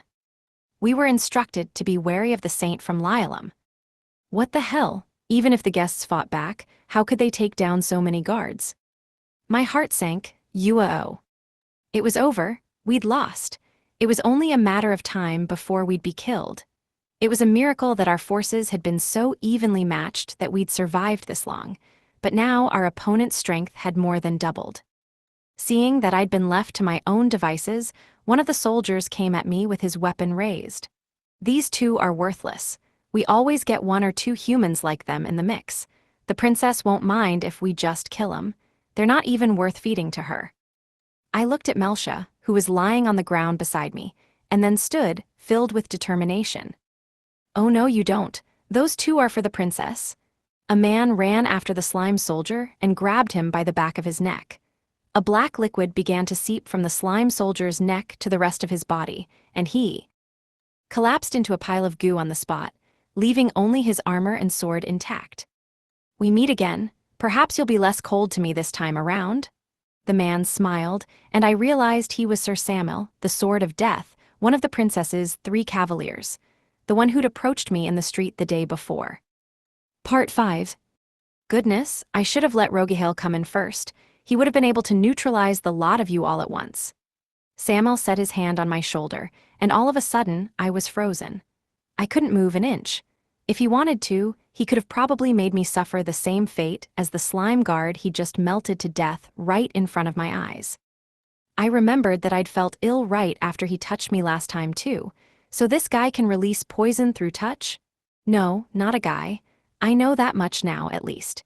He's definitely a monster, one from the same family of monsters as all these guards. We weren't facing just one of the 3 cavaliers. Another one had appeared in the hall behind him. It was the younger girl with purple hair, Mephisto, the sword of the mythical butterfly. They'd both come to replenish our enemy's forces. Mephisto walked toward Volk, who was still trying to keep up with the slime guards. He turned to face her. "Ah, good. I was just thinking it'd be a waste to run out of strength while fighting a bunch of army grunts. If my final opponent is one of the Demon King's seconds in command, then it will be a worthy end. I'll be taking your head." Great sword in hand, Volk leapt straight toward Mephisto. Mirage. Mephisto's form blurred, then split into 5 identical copies that spread out and surrounded Volk. "Your fighting style is too dull," she said. "Too focused on raw physical strength. I may not be a match for you in a strength contest, but that's it." The 5 Mephistos raised their swords and approached him. All I have to do is take them all out at once. 5 huge slashes erupted from Volk's sword, ripping the floor and hurtling toward each of the 5 Mephistos. As such force, 4 of the Mephisto clones leaped in the air to dodge the attack. A shockwave hit the 5th, but it passed through her body without connecting. "Too bad, there are still 4 of us left." Volk interrupted her with a laugh. "My target is obvious after a single dodge. Your undisguised panic will be the death of you. Moon Pierce." A bundle of light spiraled outward from the tip of his great sword, then converged on itself and shot out in a straight beam that vaporized everything in its path. He turned it toward the Mephistos that had dodged to avoid the shockwave. "I am at my limit, but I'm going to take you along with me." "Og!" The real Mephisto's face was filled with shock. Even I could see it from this far away. Volk's Moon Pierce was similar to Shockwave in that it utilized a sword maneuver to send a gale of magic toward his opponent. but it was on a completely different level in terms of power. I didn't think there was a creature alive in the world today that could survive such a blow. Mephisto of the Three Cavaliers should be no exception. At that moment, the front of Mephisto's blouse opened vertically, and out peeked the face of a ragged old woman with dark, unkempt hair. It was a horrifying sight. I knew she had to be a monster, but that withered face, it was grotesque. The woman had sickly, bloodshot eyes and bluish-purple lips. Image summary. An illustration shows a character with long hair firing a beam from their sword at a second character, with a grotesque face emerging from their chest, who is deflecting the beam with a black orb. "Ha, not so fast, you fool, taste my graviton." As the monster's head extended from Mephisto's chest, a third arm extended with it and raised itself in front of her. From the tips of its fingers, a black orb of light appeared. It swelled outward, growing until it was about the size of the monster's head. Then the second Mephisto shot it straight toward Volk. The ray of light from Volk's moon pierce shot through the graviton orb, which made the beam distort.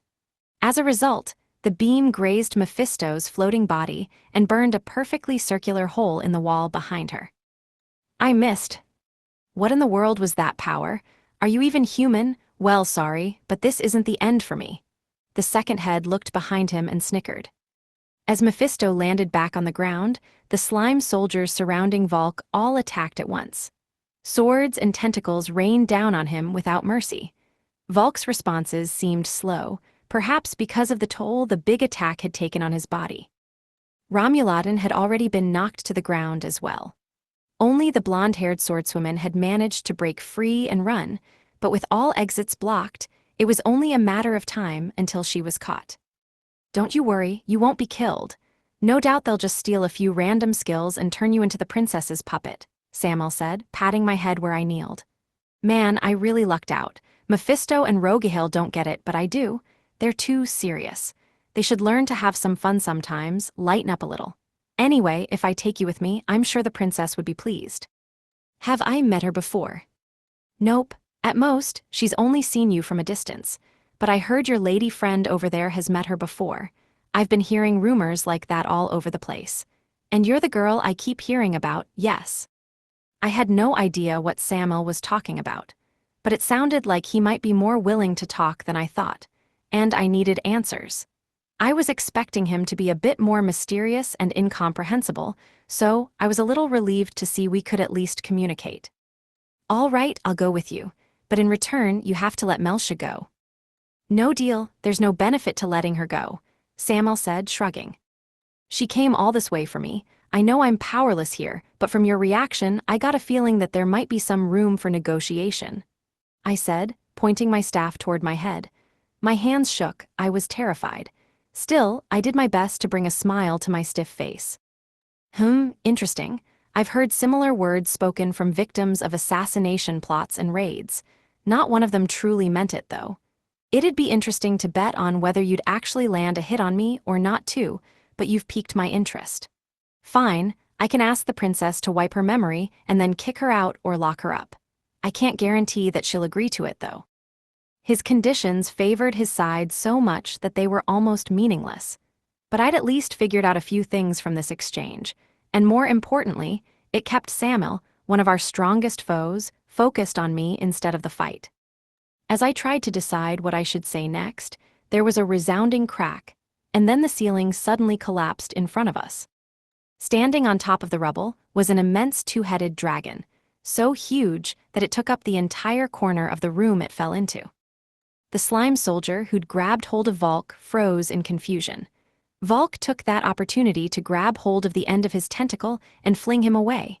Several of the slime soldiers dived out of the way and scattered. Their armor cracked on the ground, and the green slime bodies inside flew out. A few other slime soldiers raised their blades and swung them down at Volk to try and finish him off. But instead, their swords clashed with the scales on the dragon's neck when it swooped in to protect Volk by putting him in its mouth. It flapped its wings, creating a series of blades of wind that it launched almost indiscriminately at the surrounding area to keep the slime soldiers at bay. The ones that received a direct hit had their armor split in two, their bodies reduced to a green splatter. "A dragon," shouted Samuel. What the hell's a dragon doing here? Is this the saints' doing? It seemed like the dragon was an unexpected arrival for them too. On top of the great two-headed dragon's head sat a giant spider and a girl with unnaturally pale skin and red eyes. Some sort of liquid metal monster crawled along its back. The giant spider spat a string of web at the castle wall, then leapt over to it and scuttled up to the ceiling. The liquid puddle of lead moved off the dragon's back and exhaled a breath of silvery powder, which clung to the body of the nearest slime soldier and spread until a shining silver statue stood in its place. The statue continuously trembled and convulsed, that is, until the dragon brought its foot down on it, crushing it completely. The deathly pale girl still stood on the dragon's head. From there, she used some sort of wind magic to create a tornado that sent soldiers flying, smashing them into the walls and floor. In no time at all, the horde of slime soldiers turned to liquid and dissipated, leaving only their armor behind. "Is this another one of her spirit servants?" Samuel muttered, gripping me by the shoulders. "No, the saint's spirit servant slots should already be filled. What in the world is such an elitrank dragon doing here in the first place?" His face was a mix of frustration and fury. He bit his lip, then spoke like he was about to be sick. "It can't be," he said. "Is that Illusia?" "What?" Illusia was the name I gave to the dragon who'd come to my village, the one I'd been looking for all this time. I slowly turned my gaze toward the two-headed dragon rampaging in the distance. I could see a vague resemblance between the dragon in front of me and the dragon I'd kept in my memories, but that was all. "Damn it," Samuel cursed. "It seems like we underestimated the saint. She must have made contact with him first and formed an alliance before we even had a chance. Well, no matter. As long as our enemies stick together, Mephisto and the slime soldiers will be able to take care of them. Everyone except Illusia, of course.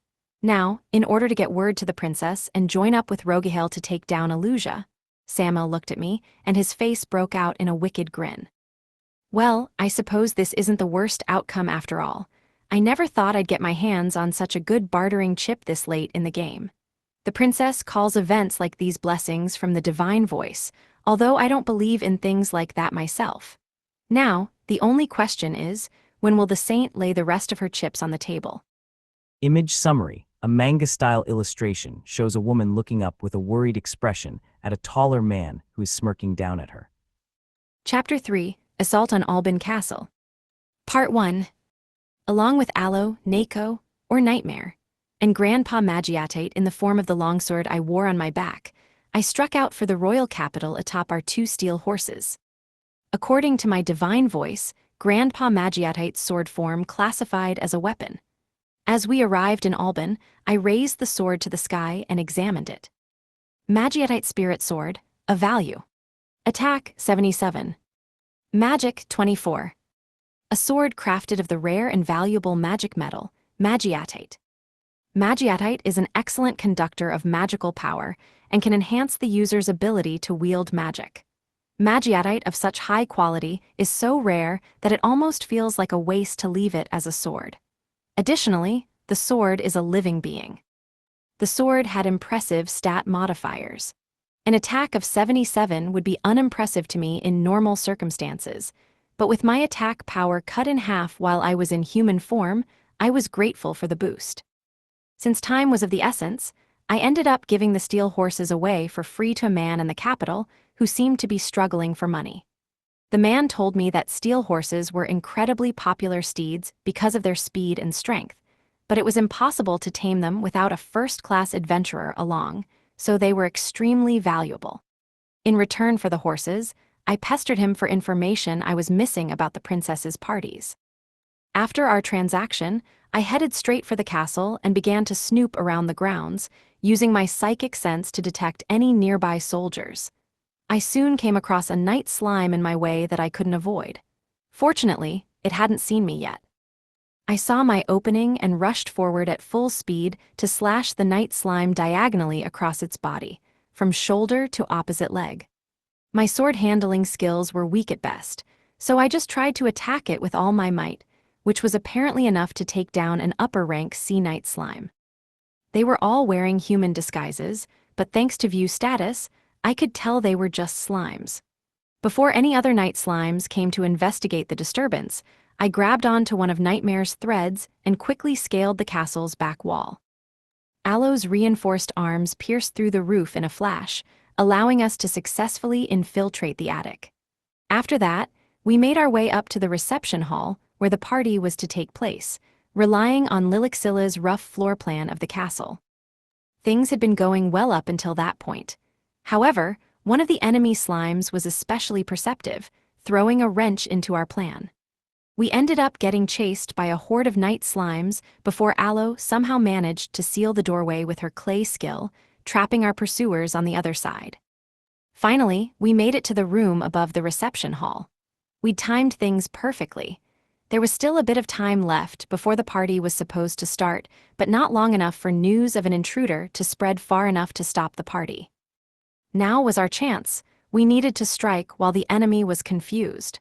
The plan was to work together with the invited adventurers and defeat the Demon King.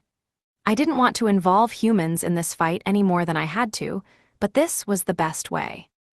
In order to absorb all the adventurers' experience points, the Demon King always had to reveal his true form to them. That would be the perfect moment to make the first move against him. I couldn't afford to lose. A monster that could not only disguise itself as a human, but take on the appearance of someone in such a major position of power was too dangerous to ignore. If the Demon King defeated me here, I had no doubt that the world would one day fall into his hands. Of course, the responsible thing to do would have been to consult Lilixilla about the size of the enemy's forces, look for other opportunities, and craft a scenario that was more conducive to our victory before we faced the Demon King. But here I am. And since I was selfish enough to partially trick Lilixilla, I really can't lose. I don't know who my enemy is.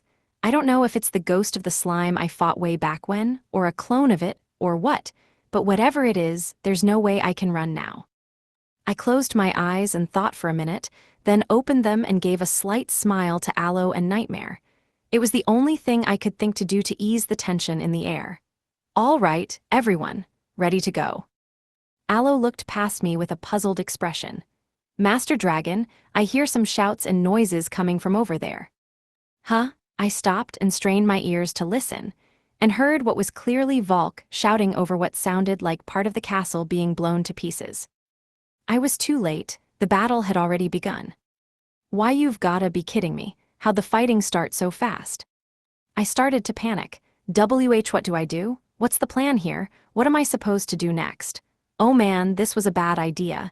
Did the Demon King already show himself? Is Myria safe? Nightmare let out a sigh and stood in front of me. She lifted the edge of her mask with her hand to expose her small lips. Woo! She made a few noises like she was practicing her speech, then looked back at me. Calm down. The shock of Nightmare speaking out loud calmed my confused and distraught thoughts. Nightmare, when you start learning Grecian language? She said she wanted to learn so she could talk to you, Master Dragon, Aloe said, a bit of pride in her voice. She must have been the one teaching Nightmare. Wow, Nightmare, I never would have guessed from your usual behavior that you'd actually want to talk to me. As if reading my thoughts, Nightmare summoned every ounce of murderous intent present within her mask and aimed it directly at me. Clearly, she was doing it because she wanted to talk to partner, not me. I mean, I knew that, but still. Regardless, this surprise had given me a chance to calm down. Thanks, Nightmare. I reached out my arm to pet her head, but she bent down to avoid me. This dang spider. I ran in the direction of the explosion I'd heard before. It sounded like it came from somewhere a little farther in than the reception hall. As I investigated the situation with psychic sense, I suddenly heard a loud explosion from directly below me. It was clear from the sound alone that it was an incredibly powerful technique. There was no time left to wait. I released my human transformation skill, and my body started to expand. Partner stretched her head out next to mine, while Nightmare shot a thread at my head and used it to climb onto my back, carrying Aloe. I looked at Partner and nodded. Then I slammed my front paws into the ground with all of my might. I roared, and with a mighty crack, the floor gave way, and I landed on my feet in the reception hall. I looked around. The bodies of several defeated adventurers littered the ground, along with green slime clad in human armor scattered throughout the hall. At my feet, I saw Volk kneeling down, his skin a latticework of wounds. A dragon. It's the saint's messenger beast. She finally joined the fray. Who cares what it is? Just focus on killing Volk while we have a chance. If we let him take a break for a second, we're in trouble. The night slimes surrounded me. I swept the horde back with a swipe of my tail, flinging them through the air to slam against the far wall. Despite the impact, however, they seemed to still be breathing, barely. Maybe it's a bad idea to go easy on them, I thought, especially when I don't know what's happening around us. The night slimes were pretty tough foes. A moderate attack wasn't enough to kill them. I looked around and flapped my wings, sending a barrage of 6 whirlwind slashes at the slimes. They each hit a single foe, one cutting its night slime victim and their armor cleanly in two. Gained 490 experience points. Title skill Walking Egg, LV, activated. Gained 490 experience points. When the whirlwind slash touched the floor, it created a windstorm that scattered each night slime's mucus all along the floor. The night slimes couldn't withstand my attack, so they dissipated and turned into experience. Gained 510 experience points. Title skill Walking Egg, LV, activated. Gained 510 experience points. Ouroboros's LV has increased from 102 to 103. Gained 530 experience points. Title skill Walking Egg, LV, activated. Gained 530 experience points. These small fry were no issue for me. The real trouble lay with the 3 cavaliers. Even so. Kill Volk? But how can we get close enough to a dragon like that? You don't, Volk's weak, just kill him from a distance. At that moment, Partner suddenly brought her face close to Volk and pulled him into her mouth with her tongue. I was scared for a second that she was trying to eat him, but it seemed like she was actually trying to protect him from the enemy onslaught. Come on, men, we've got to find a way to kill Volk. And no way, it's impossible. Part 2. HRRGH. Volk's muffled voice came from behind Partner's fangs, followed by a glowing light emanating from the gaps in her teeth that had to be him using high rest. He'd apparently used his brief respite in Partner's mouth to recover. Nice work, Partner. Soon after, Volk was spat out of Partner's mouth like a piece of chewed gum. He spun in midair and landed on his feet, spraying droplets of Partner's saliva along the floor. Thanks, I suppose. Volk's eyes lit up with disgust when he realized the great sword in his hand was also covered in drool. Why, you could have at least avoided picking up the sword. I know it was a split-second decision, but still. Blast it all, Volk's completely regenerated. Don't worry, we still have Mephisto and Samuel on our side. But this isn't looking good for us. Volk kicked off the floor with both feet and whirled his massive great sword around. The elastic night slime arms that reached for him were slashed to pieces. He bent his legs slightly and leapt upward, then sliced another night slime vertically through its entire back, armor and all. The slime's green ooze turned to liquid and dissipated. First, I need to get a hold on the situation. As I watched the movements of all the slimes near me, I asked Partner to recover the fallen adventurers that littered the hall. Partner nodded and gave a short, "Gra." The light of high rest shone from various spots across the hall. I looked around again. Maria should have been invited to the feast, right? As I scanned the faces of all the adventurers, my eyes met those of a blonde woman wearing a heavy cloak. Her emotionless gaze was immediately familiar. It was Alphys, the holy knight who accompanied Saint Lilixilla. It seemed she'd slipped into the party as the vanguard for the attack. A moment later, Alphys tore her gaze from mine in order to fight an approaching night slime. I couldn't tell if she wouldn't accept me specifically because I was a monster, or if she just treated everyone with the same detached attitude she used with me. She probably only sees me as another monster, I thought. Her treatment was a far cry from the saint's calm, gentle respect. I kept scanning the hall and suddenly spotted Maria crouched down in the corner. She was staring at me, her eyes wide. The last time I saw Maria was before I'd evolved into an Ouroboros. I doubted she recognized me for who I was. Anyone would react the same way if a random dragon dropped into their party from the ceiling. But as I looked into Maria's eyes, The memory of me killing Gregory and swiping at her with my claws before leaving the village flashed through my mind like it had only happened yesterday. I almost turned away, unable to bear her gaze, but then I noticed the man standing next to her and retrained my focus. He had distinctive emerald green and silver hair and had a venomous smile on his face. It was Samuel, the Sword of Death, and one of the princess's 3 cavaliers. Samuel, like Maria, had his gaze fixed on me. Wait, don't tell me he's planning to hold Maria hostage. Did he know about our past? Or did he put 2 and 2 together after I saved her from him in the city? No, I was in human form when I did that. There was no way he could know we were the same person, right? Or maybe, if their demon king really was the slime I took down, who managed to survive somehow, he told them about me. I didn't remember talking to Maria in front of the slime, but it seemed like it had stolen the Mahawolf skill, the one that allowed it to share information with other Mahawolves in the pack, so maybe it had seen me and Maria through one of their eyes. Either way, the background info wasn't important to me just then. What mattered was that Samuel seemed to be taking Maria as a potential deterrent for me, and that it was actually an effective plan. Hey Aluja, that is your name, isn't it? Crap, he knows my name. The possibility that that damn slime was behind all of this kicked up another notch in my brain. An impatient grin was plastered over Samuel's face.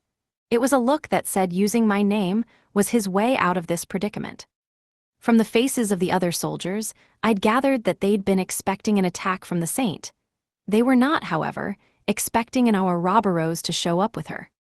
It seemed like the Demon King had made some preparations, but the fact that Saint Lilixilla had gone out of her way to contact me and risk drawing my ire, and succeeded in adding me to her ranks, meant that the saint was clearly one step ahead.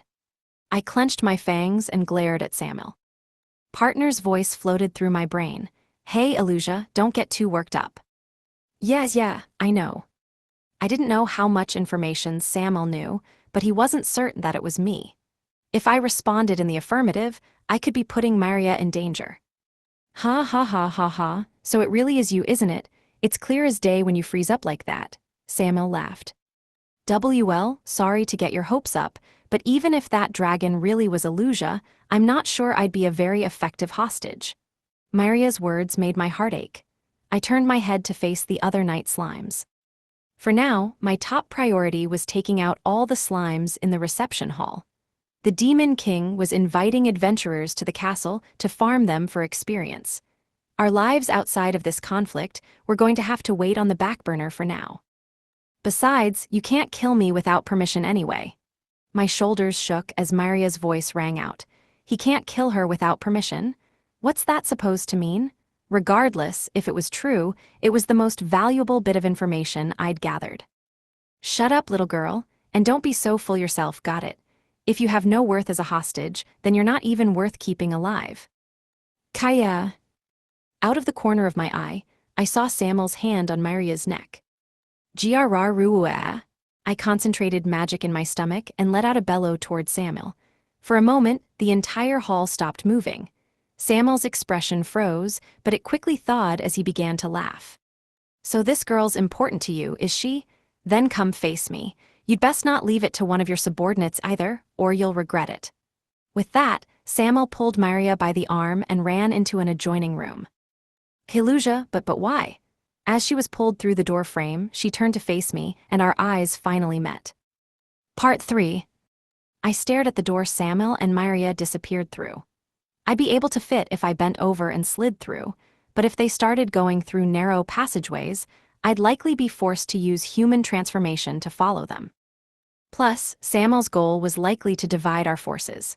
He'd probably concluded that they couldn't stop me, Aloe, Nightmare, Grandpa Magiatite, and Volk with just 2 of the 3 cavaliers and a few random slimes. But with me out of the way, the rest of the group would have to take on Mephisto and the slimes themselves.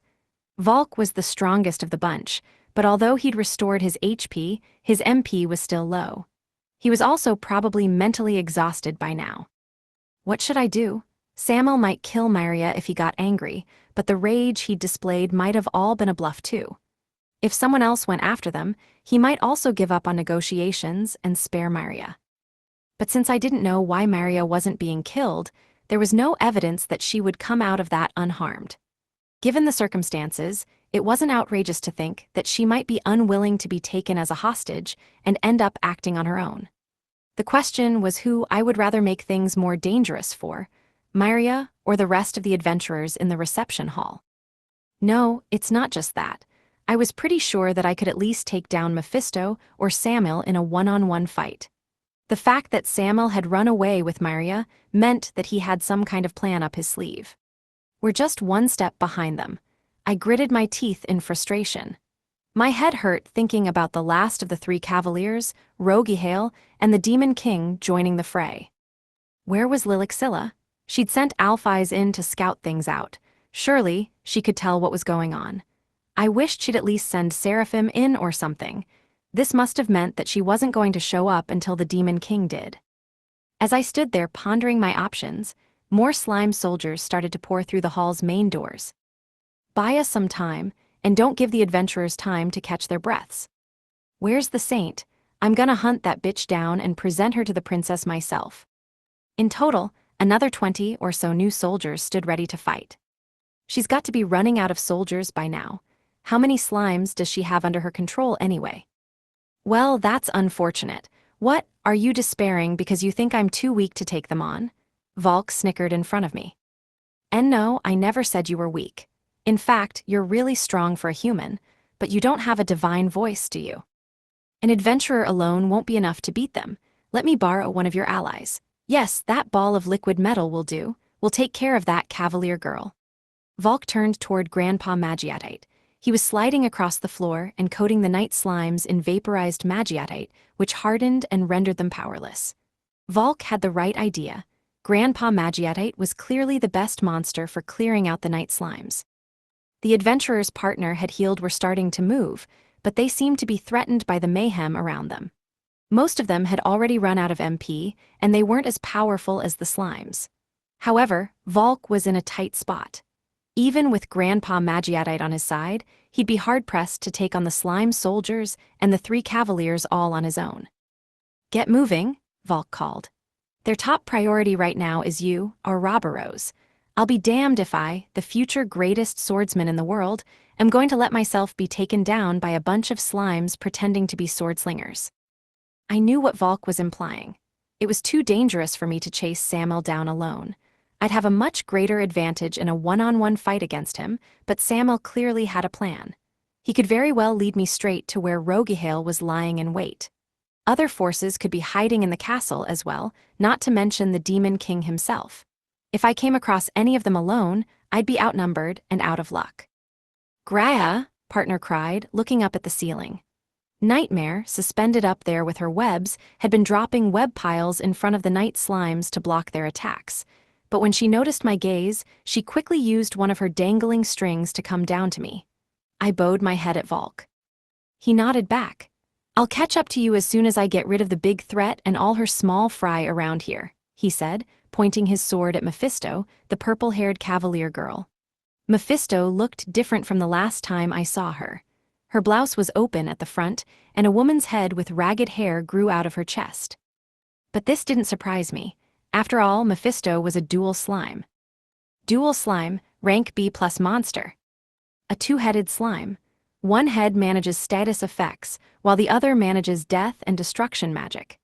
Dual slimes are skilled at close combat, while also specializing in simultaneous magic activation and continuous attacks with its water blades. When cornered, the slime will separate into two. From the description, it was clear that this monster was trouble, but not any more trouble than the other enemies we'd be facing from here on out. Valk said he'd take care of the dual slime, and I couldn't afford to hesitate. I moved toward the doorway Samuel and Myria had just vanished behind, and Nightmare shot a web onto my back and climbed on. The night slimes in my way scattered. It seemed like they didn't want to go to the trouble of challenging me, now that Samuel had expressed his intent to take me on. Gale, Aloe, riding on my back, sent a peal of wind magic at the fleeing night slimes.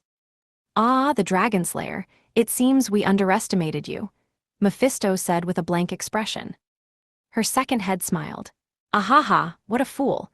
We've already figured out all of your skills and weaknesses. The only reason you've survived this long is because the slimes you've been fighting are just as stupid as you are. You know you wouldn't win a single battle in 100 against me, don't you? Shouldn't you cry and plead for mercy? Oh, big dragon, stop chasing after little girls and save me instead. I whirled back toward Volk with worry as I heard Mephisto's words, but Volk was simply standing there with his great sword at the ready, showing no signs of agitation. I told you, I'll be right behind you, or Roborose. I won't allow you to question my skills any longer. I nodded and turned back, then smashed through the door, and the surrounding wall, that led to the hallway Samuel and Myria had fled through. I wasn't without my doubts. Not about Volk's skill, per se, but about pitting him against Mephisto. They had two completely different fighting styles. I didn't know if I was doing the right thing. Was it really okay to put my personal feelings for Myria above everything else when the world was at stake? Maybe that was why I thought there'd be more benefits to me staying and fighting with the rest of them. Still, even though I felt bad for the Saint and the other adventurers, I knew that no matter how much I agonized about the decision, I'd still end up choosing the same path forward. Memories from when I'd first come to this world surfaced in my mind. I remembered the way Myria had used rest when Dawes cut me, and how anxious she'd seemed when she first called out to me. Part 4. I chased after Samuel and his hostage, Myria. The halls were cramped, but I bent my head and surged forward, cracking the ceiling in places as I went. My paws left deep divots in the soft floor behind me. Then one of my paws broke through, sending splintered flooring crashing down a story, but I kept pushing onward. In such cramped quarters, Samuel would have the advantage, but in terms of stats, I easily came out on top. The difference in our ranks was huge. I also had Aloe and Nightmare on my side. Samuel's goal was to lure me away and spread our forces thin, but we'd still win that fight. He knew that too, which meant he must have had some other objective in mind.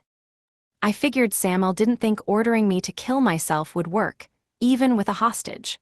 And if the threat was dangerous enough that I decided to give up on rescuing Myria, then Samuel would lose an important hand, his bargaining chip against me, and his life to boot.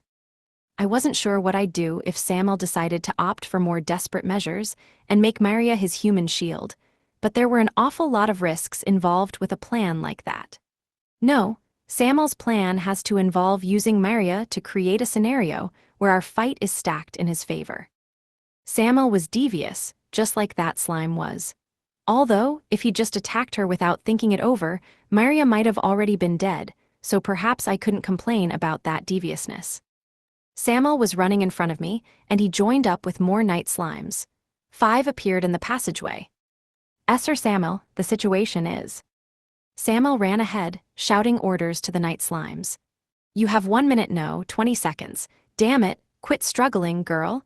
I can bring you along the easy way or the rough way, your choice.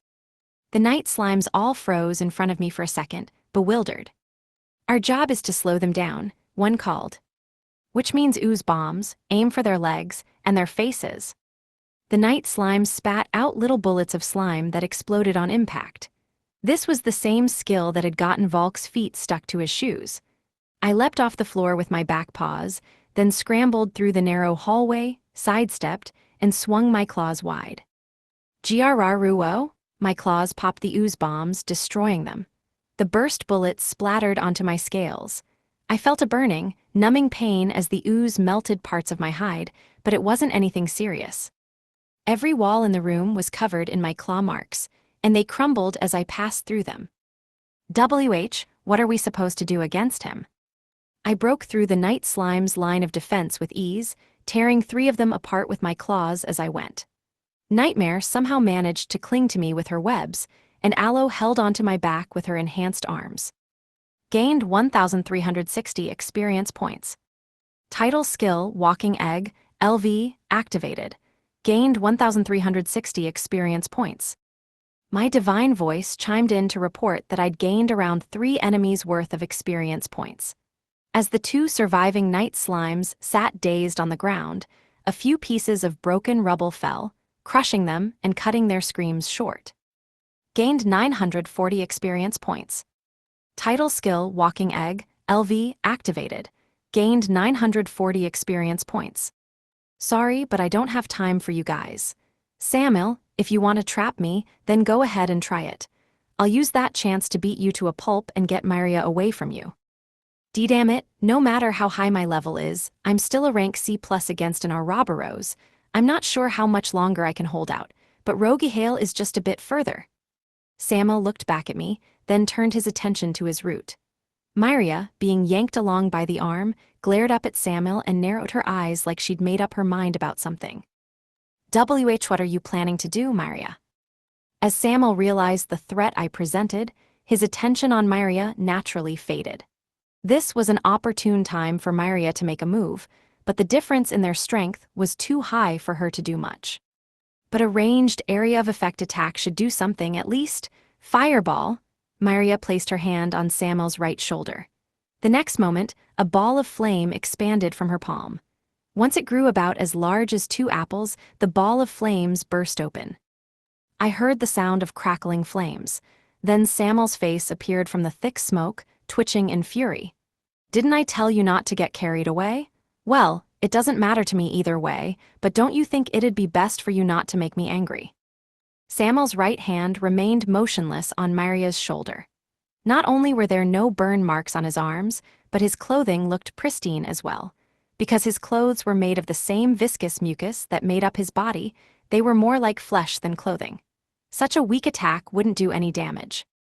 Myria, on the other hand, had been caught up in the burst of fire and was coughing from the smoke. Her hand had taken a direct blast of fire, and it was covered in severe burns from her thumb to her palm and wrists. But it hadn't been for nothing. Samuel's eyes widened in realization, and he leapt to the end of the hallway, yanking Myria along by the hand. 2 whirlwind slashes, one going in the wrong direction, the other sailing right over Samuel's head, flew up and out from my wings. A few severed hairs from Samuel's green and silver head floated to the ground, turning back into mucus in midair. Samuel followed the blades of wind with his eyes, and his face twisted into a distorted grin. Man, that was close. Were you aiming to hit me right after I'd gone deaf from the close-range explosion and nearly blind from all the smoke? My reaction was a little slow. Not a bad attack for taking advantage of my impaired senses. I nearly had my head severed from my body. I would have, if your judgment weren't so poor. He turned his gaze back to me. Are you in a hurry to defeat me? Or is this girl not as important as she seems to believe she is? Do you think I can't kill her because I'd lose my bargaining chip? What a shallow assumption. It's not just a choice between letting her live or killing her. I can take it slow, do it in strategic steps. I could melt her face off with acid and ruin her pretty looks, or maybe I'll rot off her feet and make her unable to walk for the rest of her life. How about that? Here, as a penalty to you, I'll make her a little more compact so it's easier for me to walk. Samuel reached his hand toward the base of Myria's left foot. At the same moment, 2 whirlwind slashes passed behind them and crashed into the back wall, causing the ceiling to collapse. The passage in front of Samuel filled with debris, blocking his path forward. NGH, Illusia, you've been aiming for this from the very beginning, haven't you? Samuel was a slime, which meant he'd be able to escape through the debris blocking his path, but Myria couldn't. If he wanted to escape, he'd have to leave her behind. After that, I could turn back with Myria and meet up with Volk, then take down Mephisto while she was on her own. At worst, the Demon King could potentially escape, but even that would at least mean being chased out of Ardesia and suffering a tremendous loss of power. Rather than being hasty, I preferred to keep the worst-case scenario in mind and choose the option that'll get us out of our predicament safely. To be honest, Lilixilla's actions had been too unpredictable for me to bet on having her around for the big battle. She might have thought it'd be game over for the humans if she was caught, but she was still being too cautious. I was sure the Saint had her own ideas for how she wanted this to go, but as the one out here risking the lives of my friends, I didn't appreciate her laying low. Roguehale, you dumb, arrogant bastard. Damn it, this is how it always goes. He says he's gonna stay around as backup, but then he's never here when I actually need him to be. He's useless when it counts. Samuel looked back at the hallway I'd blocked, his whole body shaking with fury. He hurled insult after insult at the final, absent cavalier. If only we'd been able to take Illusia down here and readied ourselves to intercept the Saint. Even if she escaped, Everything would be fine so long as the princess had enough time to kill Illusia and get her hands on her new host. Samuel was losing his composure. One of his arms held Maria's leg down threateningly, while the other scratched his own head in frustration. A chill ran down my spine, and I surged toward him. In my experience, you never knew what a guy in such dire straits would do. Images of the cornered, desperate hero suddenly slaughtering dozens of humans flashed through my mind. That was more of an extreme case, and I thought there was some interference from the divine voice involved too, but still. A man with a hostage getting desperate seemed like a recipe for disaster. Samuel was betting more on his escape with Maria than I'd thought. From his words and deeds so far, I'd assumed Samuel wasn't allowed to mess with Maria, but it seemed that assumption was incorrect. I was eager to have Maria back safely, in part because I was out of options. Samuel sneered. "Congratulations, Illusia, you win. I'll take my leave for now and leave the girl here for you. But I'm a bit of a sore loser, so instead I'll be taking her legs." Restorative magic like rest would only heal injuries to a natural extent. Even if you wanted to heal a body covered in wounds, rest wouldn't heal a ripped-off arm or a crushed eyeball. To regenerate damaged body parts, you needed a skill like regenerate. I had regenerate, but unfortunately, the skill couldn't be used on others. At this distance, it'd be faster to run over and hit him than use whirlwind slash, but even then, I wouldn't get there in time. "Watch closely, Illusia. Output 100%, poison 2. But Samuel stopped mid-sentence, as his body suddenly froze in place. "Is this a partner's skill, master's demonic gaze?" "Hurry, I can't keep this up for long." Partner's thought flashed in my mind as she stared at Samuel. I didn't even waste the time it took to nod before my paw extended in a full swing and slashed through his body with all my might. Gag! Samuel's body slammed into the wall with a loud thud, splattering dark green liquid everywhere. For a moment, his body began to lose shape, but then it returned to its original humanoid form. Samuel, having seemingly escaped the clutches of the demonic gaze, glared at me as he panted against his shoulder. Oh, thank goodness. Because Samuel was glaring more at partner than at me, her demonic gaze had made it through. If he'd been glaring at me, I wouldn't have been able to maintain the eye contact necessary to keep master's demonic gaze going. HNG, a skill that stops movement? Ah, well, no matter. I was just letting off some steam anyway. Thanks for the extra information about your skills. Samuel's body slipped through the cracks in the rubble and began to disappear. His mouth, which was losing his shape, moved as he said, "I'll tell the princess. No, I'm done playing the knight.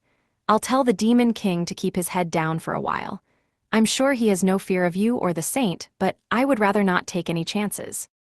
Then he vanished completely from sight. I ran over to Maria, who was laying on the floor in a heap. Thankfully, her HP was fine, and I didn't detect any abnormal status conditions. Samuel had escaped, but Maria was safe. Phew, I lowered my head and heaved a sigh of relief. "Do you think those guys are really going to run?" Partner asked. "I wonder, they'll still have a reserve force available to use, I bet. But I think their whole ruse is on the verge of collapsing. For now, we should at least try to take Mephisto down, even if we don't know her current whereabouts." Maria looked up at me from her prone position. Is that really you, Illusia?" she asked between coughing fits.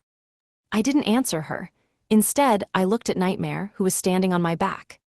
"Nightmare, would you mind taking her with you?" I asked. Nightmare tilted her head reluctantly, but she jumped off me the moment Partner glared at her. She was so easy to figure out now. Nightmare approached Maria, bringing her white face close. Maria looked back and forth between her and me, fear filling her eyes. No doubt Nightmare's big spider body was somewhat shocking to her. At that moment, without warning, a loud, destructive crash rang out from the collapsed wall. I immediately swept Nightmare and Maria aside with my paw. From the pile of rubble, a pillar the greenish color of oxidized bronze appeared and pierced straight through the ankle of my right foreleg. Blue blood flowed freely from the open wound. I lifted up my paw to examine the damage. The bone had been hollowed out completely, blown away with unbelievable power and speed. Even though I'd done it to protect Maria and Nightmare, I didn't have the stats to avoid the blow completely, so it had easily pierced through my hide. Oh ho ho, it seems Samuel was right to send me here. This is a little too much to handle for the likes of Samuel and Mephisto. I'm just glad I got here in time. I'd planned to stay hidden until the saint was ready to make her move, but things rarely go according to plan. A large, old man emerged from the rubble. He sported a bald head and a white beard that hung down past his chest. He wore the same colors as the other cavaliers, but instead of a sword or scabbard, he had a simple robe. His appearance matched another person Valk had spoken about, and who we'd heard rumors of in the capital. This had to be Rogihael, the Sword of Infinity, the last of the three cavaliers and the most powerful mage in the royal capital. Or rather, the slime that had stolen Rogihael's appearance and identity. Image summary: an old, bald man with a long white beard stands amid rubble. Chapter 4, Rogihael, the Sword of Infinity. Part 1. The large old man who'd appeared, Rogihael, the last of the three cavaliers, smiled broadly as his eyes landed on me. B+. Come on, let him be a B+. If he's any better than that, then I'm in serious trouble. Plus, I have the Demon King waiting to strike, and without the saint or seraphim, I'm at a disadvantage. Unfortunately, my divine voice quickly dismissed my pleas as naivete. In this world, one always had to expect the worst. Shoggoth Ooze, rank A monster. Large, highly intelligent, and possesses excellent fighting skills. An extremely dangerous slime. Sometimes labeled as deities and may even gather devoted followers to create a cult dedicated to their worship.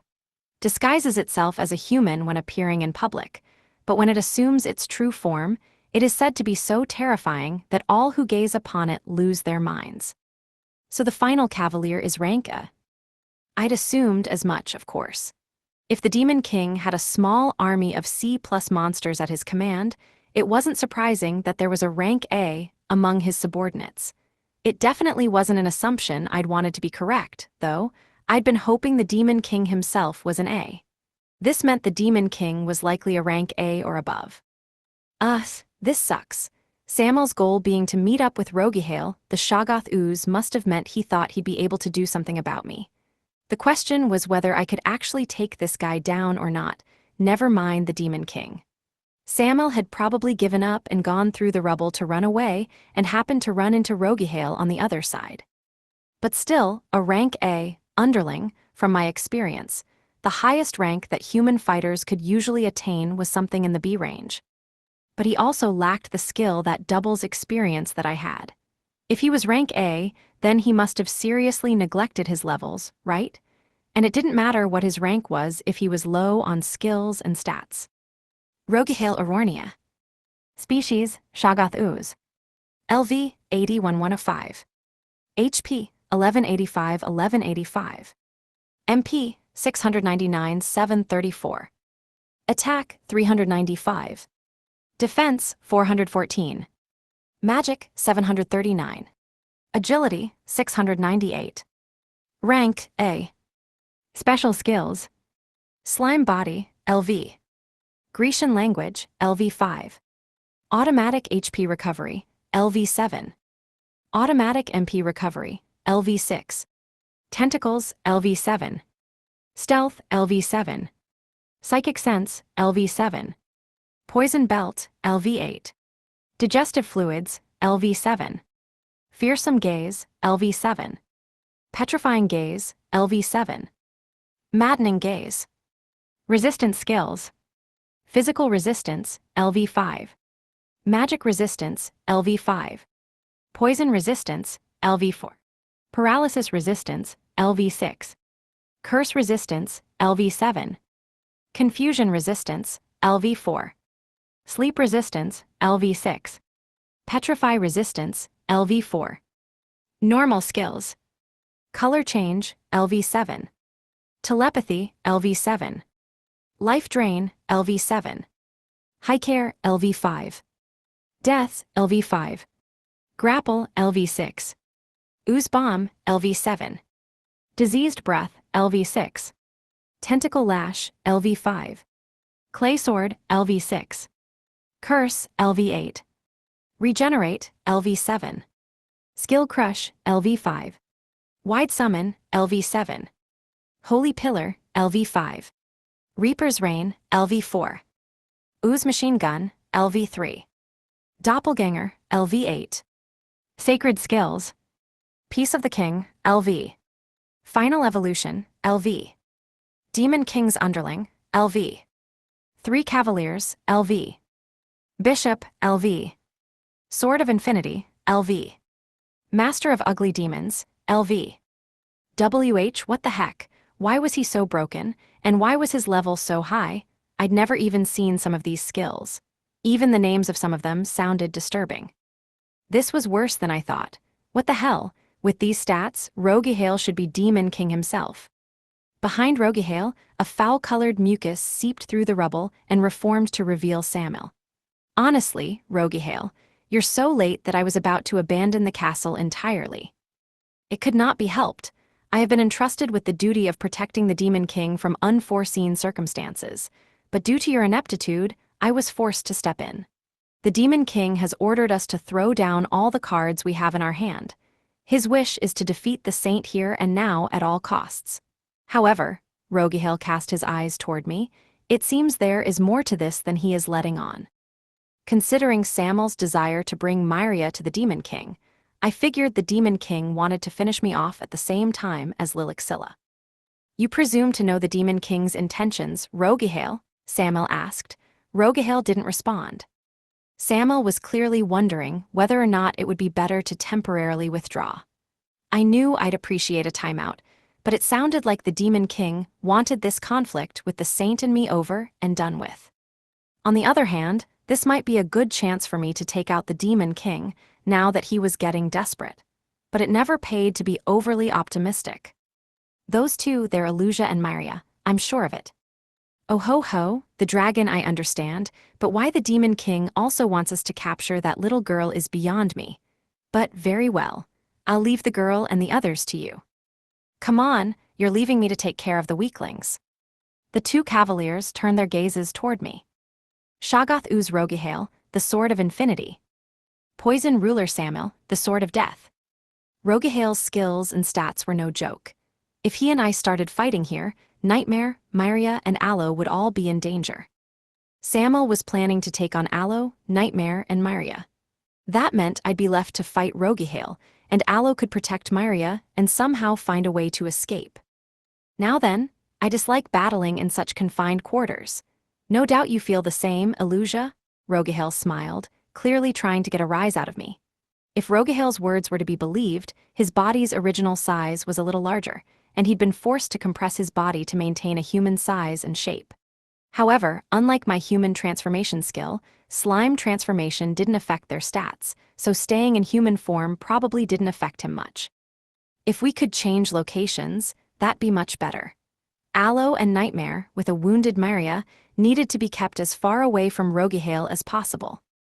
I turned my head toward Aloe and the others and gave a short grunt. Aloe nodded, then she and Nightmare, with Myria riding on Nightmare's back, ran back in the direction we'd come from. W8, Myria called out in desperation. Is that really you, Illusia? It is, isn't it?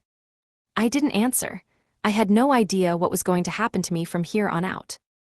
Lilixilla had given me her word that she'd do everything in her power to allow me to live in human settlements after we defeated the Demon King, but I had no idea how long that would take.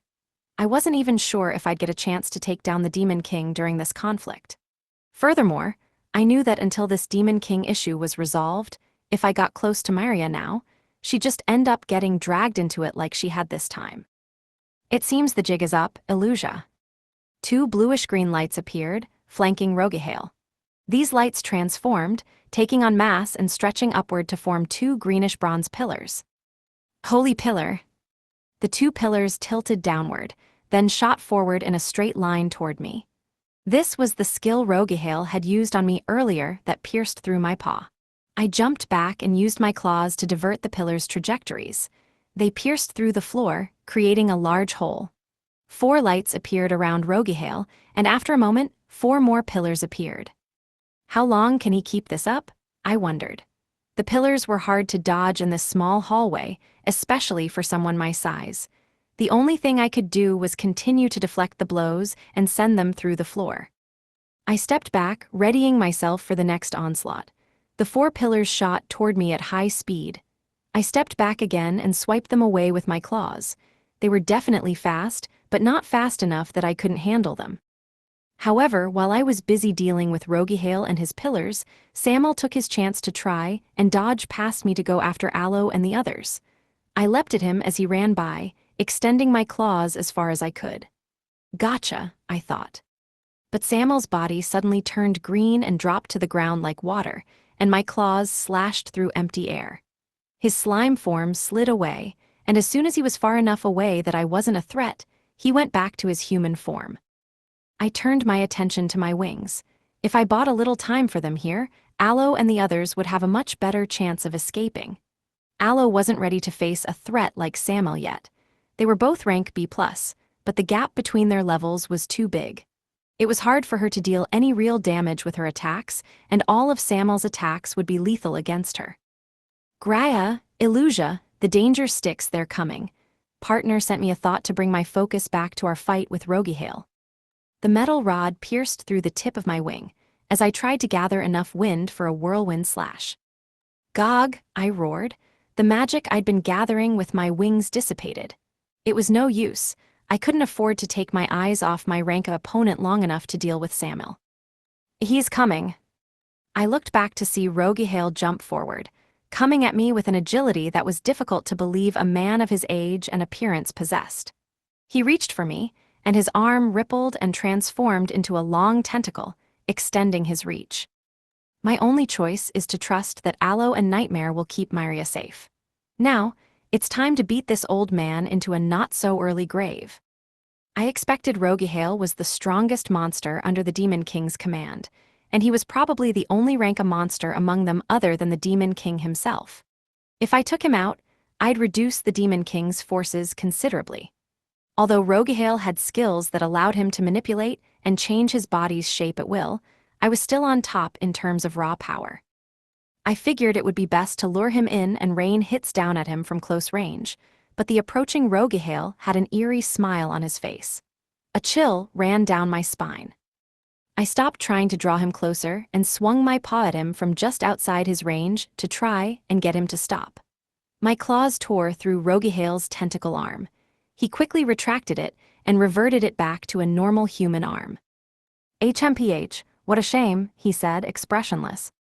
Suddenly, it clicked. He was trying to use his skill crush skill.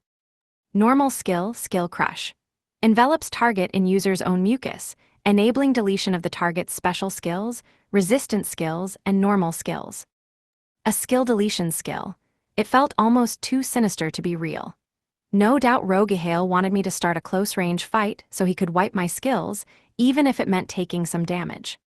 From that skill, I felt the shadow of the Forte slime I'd once fought looming over the entire Demon King affair. I spared a glance behind me to where Samuel was running down the wrecked hallway. I wonder if Aloe and the others managed to escape. As the thought crossed my mind, Aloe suddenly popped out from behind a corner, a black sphere of light pulsating in her hand. Is that Dark Sphere? This was the first time I'd seen Aloe use that particular skill, but I remembered seeing it in her stats. The black orb of light spun out of Aloe's hand and spiraled into Samuel's body. He was blown off his feet and slammed against the wall behind him. The blast severed his arm, which broke off from the elbow and turned into a mass of green goo. Gogs, why you? Aloe had apparently only pretended to escape so she could catch Samuel off guard and deliver a nasty blow. The power contained within Dark Sphere, which Aloe likely built up while she was hiding, was not something to be taken lightly, even with such a disparity between their levels. This time, her clever plan was a big hit, literally. Aloe took one last look at Samuel before fleeing down the hallway. Samuel lifted his newly regenerated arm and opened and closed it a few times as if to check its grip strength, then began to chase after Aloe. Sorry, Aloe, I'll have to leave Samuel to you. Part 2. I swung my paw at Roguehale for a vicious slash. Roguehale turned one of his arms into a tentacle and then leapt up to avoid my attack. He turned to run through the crumbling wall, so instead I smashed into it with all my might, sending debris crashing down onto the floor. Roguehale smiled at the fallen debris, then lifted his arm and turned toward me. Holy pillar! I deflected the 3 bluish-green pillars hurtling toward me with a couple of whirlwind slashes, changing their trajectory so they thudded into the floor, nearly vertical. Then I stomped on them where they met the flooring. They snapped and fell, landing next to Rogihale and all the debris. I scanned my surroundings, looking for Rogihale, but thanks to the rubble, he was in my blind spot. When I caught sight of him again, he had both his arms raised. His body went transparent, turning a color close to green, and his outline dissolved. Oh ho ho ho ho, did you think you had an opening? Too bad. Eat this. Ooze machine gun. The surface of Rogihale's body rippled, and then countless sticky bullets erupted from all over his body. Talk about bad timing. Don't think you can underestimate me, though. I won't just sit here and let you batter me around. I took in a quick breath, then released it toward Rogihale. A wall of fire formed a barrier between the two of us, engulfing the old man and his slime bullets. It was my scorching breath skill. Gah! The slime bullets that I didn't get to in time embedded themselves in my legs and torso. Sharp pain emanated out from the entrance wounds. The bullets were clearly made of a strong acid, which dissolved my scales and began to burn my skin. Ooze machine gun was a nasty, versatile skill, capable of hitting many targets at once with skin-eating acid. Ha ha ha! You can make decisions much more quickly now without those liabilities you call friends in the way, can't you? Thank goodness. I was starting to get bored. I slammed my tail into Rogihale as he tried to escape from the flames, splattering green bodily fluids everywhere. He thudded into the wall behind him with a grunt. Why you? He sputtered, eyes wide. I swung my lethal Ouroboros claws at his face with all my might, scraping the ceiling and walls along the way, and carved a massive gouge into his body, sending him flying backward. Is that all you've got? Rogihale's body rapidly began to regenerate before my eyes. He was back to normal in a matter of seconds. This wasn't just a characteristic of slimes. Rogihale seemed to be spending copious amounts of MP to recover as fast as possible. His overwhelming regeneration speed, while disheartening, was also an indication that Rogihale wouldn't be able to keep up with consistent damage unless he exhausted all his MP with recovery skills. Just gotta keep up the pressure with a bunch of quick attacks. I can't give him any time to rest. I took my mind off the destruction around me, twisted my entire body around, and swung down to slam my massive claws into him again. Gah h, how dare you, holy pillar! A thick blue-green pillar appeared in front of Rogihale, blocking my path. I figured his plan was to make a wall between us to block my attacks and give himself time to heal. Heh now, get ready for. Gruoe. I let out a bellow, then swung my arm down with all my might. The pillar shattered, creating cracks in the ground that spread out in ripples until it crumbled beneath Rogihale and sent his body pelting to the ground of the floor beneath us. Still no experience points, though. That guy's one tough old bastard. I immediately jumped down after him and spotted him still struggling to crawl out of the rubble. I raised my arm. Sorry, Rogihale, but this fight ends here. Suddenly, I felt a prickle of unease. This feels too easy. Why would he give away his position right away? Did he want me to find him? I could guess at what his plan was, thanks to seeing his skill list before. This had to be his doppelganger skill. Normal skill, doppelganger, reduces HP to create a slime double. Once the doppelganger takes a certain amount of damage, it will disintegrate, resulting in no experience gain for its attacker. Partner, keep an eye out, this one's a clone. I whirled around to swipe at the real Rogihale, who'd crept up behind me from the shadows. Rogihale made a huge backward leap, then stuck his tentacles to the ceiling and pulled himself up there to rest in a belly crawl position. Get our body out of the way. I did as partner asked, arching my body away from her head as much as I could. Looking behind me, I saw that partner had bitten into the doppelganger's tentacle and was about to rip it off by force. But before she had a chance, the doppelganger's body collapsed and vanished. HMPH, you didn't fall for it. Perhaps your abilities really are a step above my own. I looked up and let out a whirlwind slash at Rogihale, who was dangling from the ceiling, but he evaded the attack by swinging around the room with his extended tentacle arms. He swung toward the stairs at the far end of the room and began to head down them. We were on the ground floor, which meant he was going underground. He led me deeper and deeper below the castle's walls. The further we were from Aloe and the others, the better, so I was fine just letting him lead me wherever he wanted, but going along with his intentions still made me uneasy. I chased Rogihale to the bottom of the stairs, where we emerged into a massive hall. Unlike the castle's above-ground interior, though, this hall was completely decked out in metal. Perfect, I can go all out in here and it's not so cramped. Let's get this over with, bring it on. Illusia, allow me to share with you the conditions under which the 3 cavaliers came into being. We were chosen because we were the top 3 strongest out of the group that possessed a certain level of intelligence. Monsters with lower intelligence tend to reach their final evolution at lower levels, but there were some who didn't. Huh, what the heck is this guy talking about? Suddenly, a massive door at the back of the underground hall toppled to the ground with a crash. The moment I peered into the expanse behind the door, I was so horrified that I couldn't breathe. From the depths emerged a massive slime, about the same size as me. Inside the slime's body floated a number of human figures. Most of them were just bones, but there were also some floating around that were still partially covered in rotten flesh. Bruag, the massive slime gave a fearless roar. This was to be our final secret weapon to ensure the Saints' defeat. I didn't expect to have to move here before we even knew what she was plotting, though. But that's not all. Wide summon. A giant summoning circle formed around Rogihale. It flashed with a dazzling light, and then in its place stood 5 green-skinned giants. Each looked about 3 meters tall. They all had grotesque, squashed faces and clutched massive clubs in their hands. The giants looked around with lifeless eyes, then turned their attention to me. What's with all these creepy newcomers? How much power did Rogihale think he needed to throw at me just to beat me? I suppose I should get serious now too. My human form is too weak for a proper fight. Rogihale's body lost its color, then began to lose definition and expand. In the blink of an eye, all semblance of the human Rogihale was gone. When he expanded to 4 meters tall, color returned to his body, and he turned a grotesque gutter green. A mass of tentacles shot out from Rogihale's form. His entire body was dotted with eyeballs that blinked unnervingly. Hi-oh-ho-ho, did you truly think you could beat me just now? It is the mark of a skilled tactician to hide one's claws until the enemy has been made assured of their victory. Now, let's see, doppelganger. Rogihale's entire body split into 2, 3 no, 5 clones. Each one instantly expanded to the original size.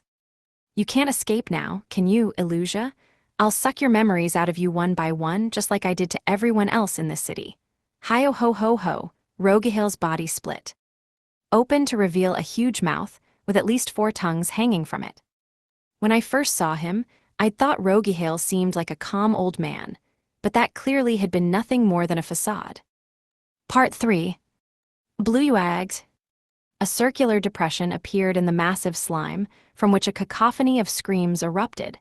Even I was terrified, frozen in place for a moment.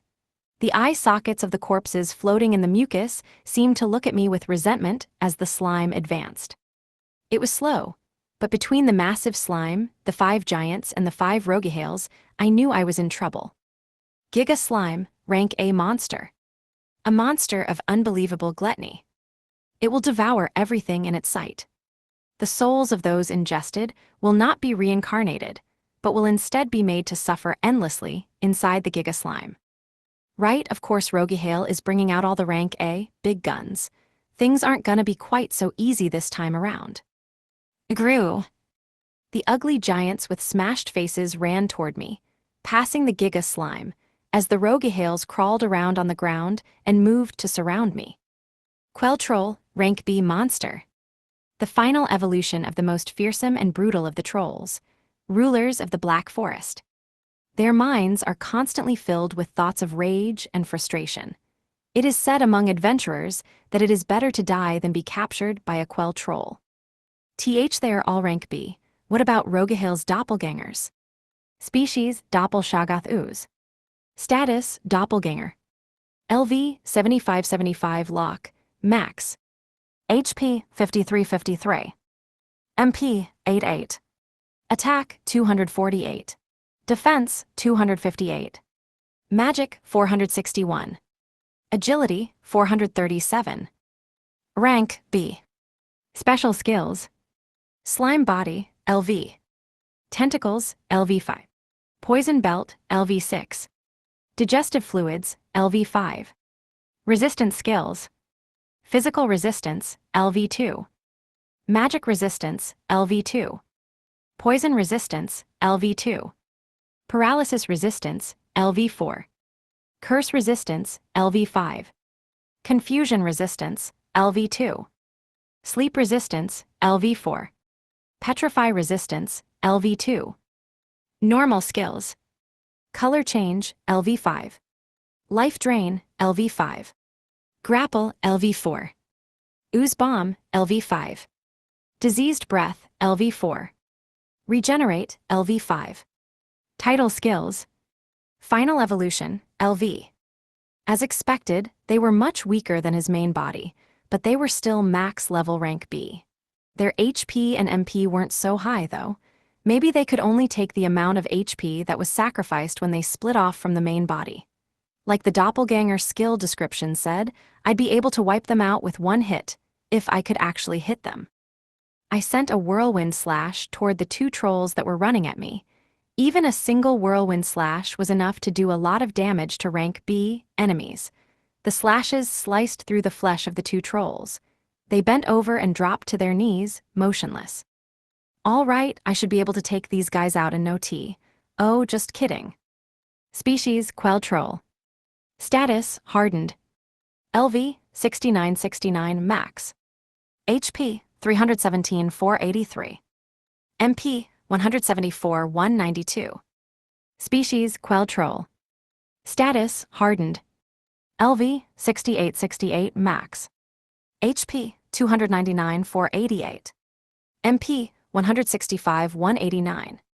When I looked closer, I realized that the blood from their wounds had stopped, and their flesh had a strange, metallic quality to it.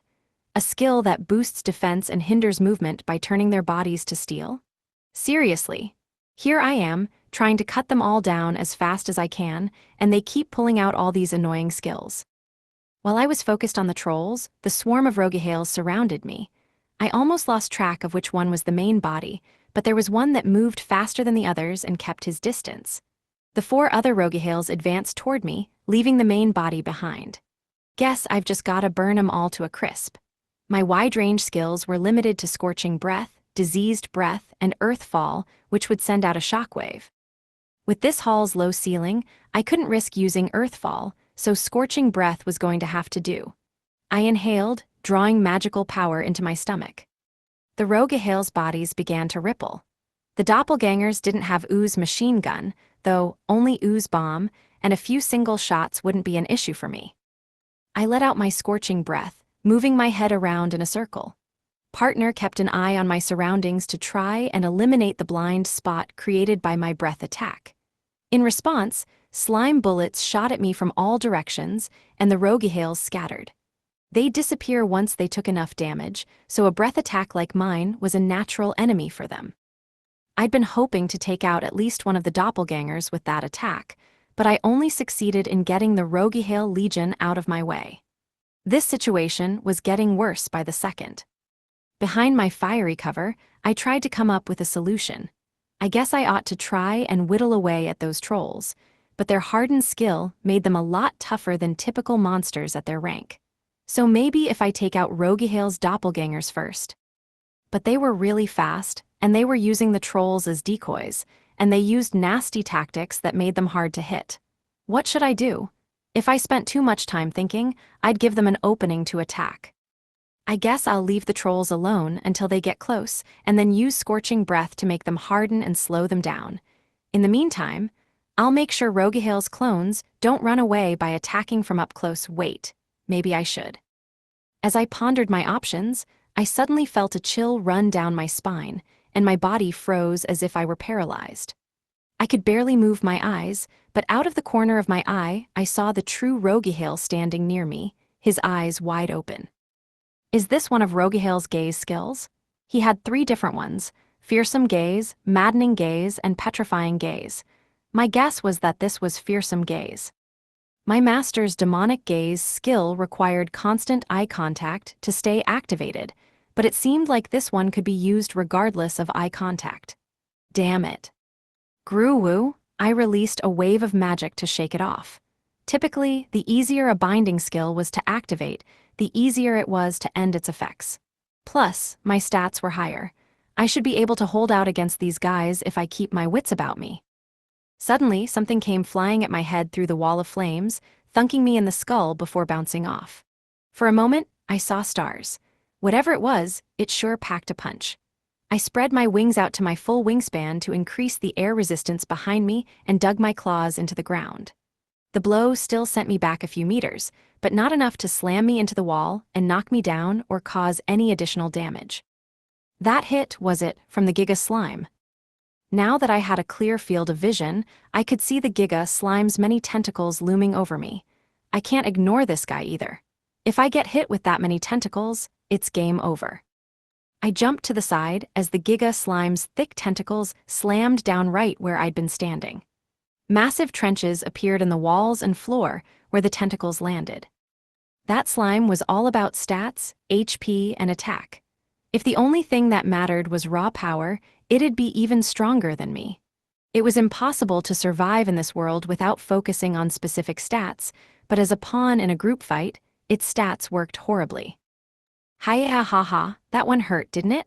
Well done, Giga, Roguehale crowed via telepathy. The souls of hundreds of humans and monsters are trapped inside the Giga Slime's body. The Demon King steals their skills, I erase any useless skills and wipe their memories, and then we dispose of them. The corpses of the adventurers, who no one will come looking for, are stuck underground and used as fodder for the Giga Slime. Destroying all of a creature's skills and wiping their memories, I only had a faint idea of what that would do to them. Skills were acquired through experience and instinct. Depriving someone of their skills was depriving them of their very identity. That explains why the man from Maria's village, Dawes, and Modi's daughter, Luan, had both lost their minds. Hey, Illusia, don't let that guy freak you out. The big nasty slime is coming, partner said in my mind. I know. Roguehale's just feeding me useless, gross info to shake me and screw up my focus. I get that, but I also can't stand listening to him blabber on. The Demon King will drain most of your skills, and then, while you teeter on the brink of insanity, the Giga Slime will devour you and keep your soul hostage. You will suffer and moan for eternity, unable to understand a thing. A horrifying thought, is it not? Truly horrifying. You will soon be joining the ranks of all the adventurers before you in its stomach. Hi-oh-ho, hi-oh-ho-ho-ho. As much as I tried to ignore it, Roguehale's monologue was taking up all of my attention. I knew I should just let it fade into the background, but I couldn't. I just couldn't. As I've been trained in telepathy, I can hear all of their voices calling out to me. Let me out, please end my suffering, it hurts. Oh, it hurts so much. Hi-oh-ho-ho-ho, they make me laugh. Grrrrrrrr. I growled low in my throat and glared daggers at Roguehale. His personality and behavior were definitely evil, but his very nature as a creature was pure evil too. No, that's not it. His evil behaviors probably drove him into even more evil evolutions. Roguehale didn't just take on that creepy visage by chance.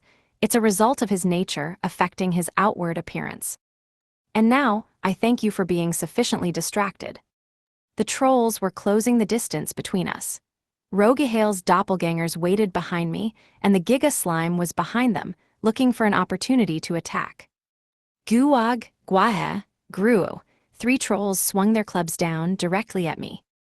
Partner tried to bite one in the arm, but it hardened into steel, so her fangs couldn't pierce through.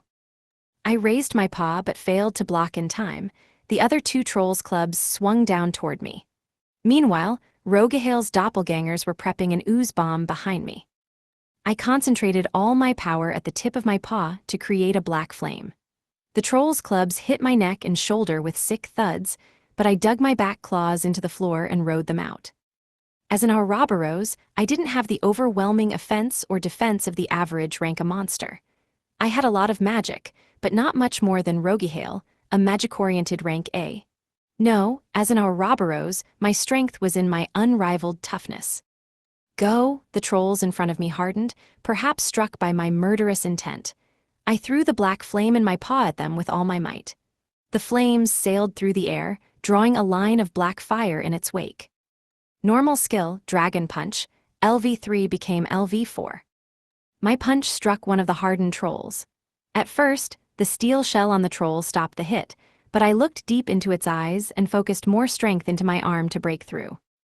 Goo-woo! The troll's body cracked in half at the waist, and it fell, its hardened shell turning back to flesh and blood. Gained 1,104 experience points. Title skill Walking Egg, LV, activated.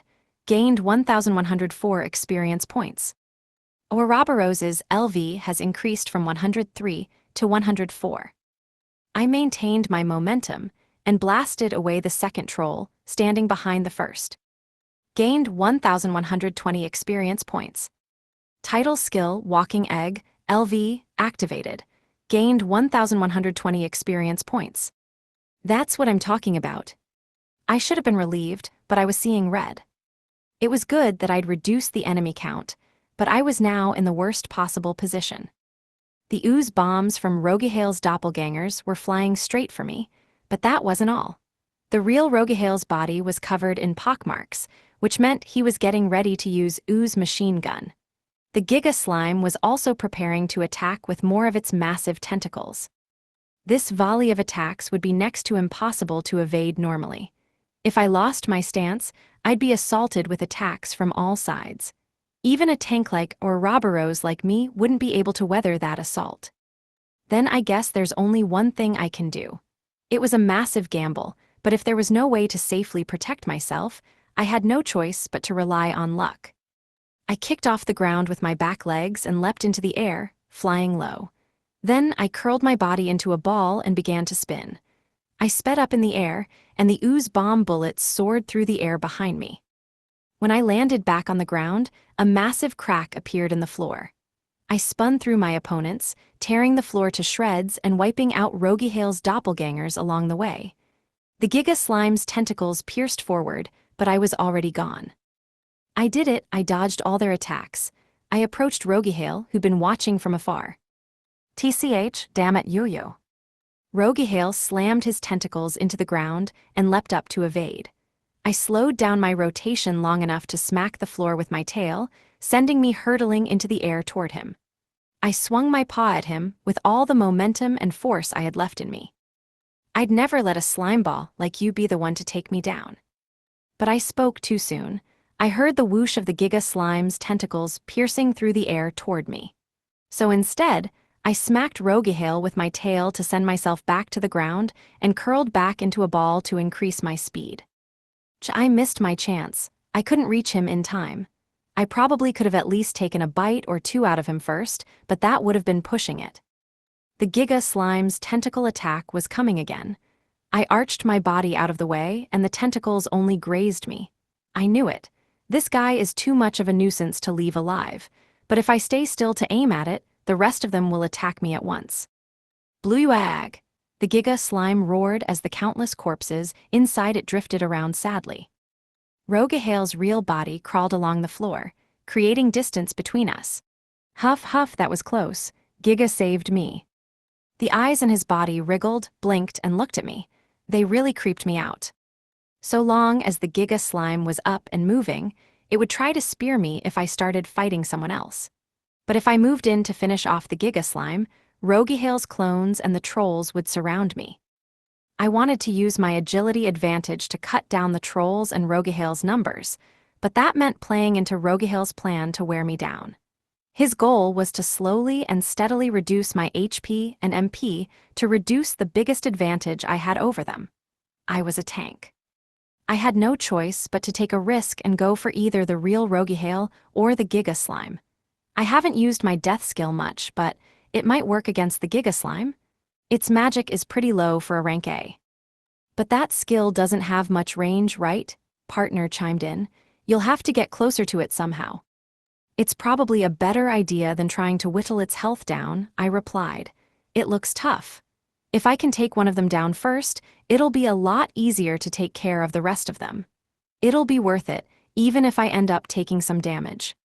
It would have probably been easier to take Rogahil out first, but since he unleashed the Giga slime and trolls against us, he'd been hanging out at a safe distance and focusing on provocation and interference.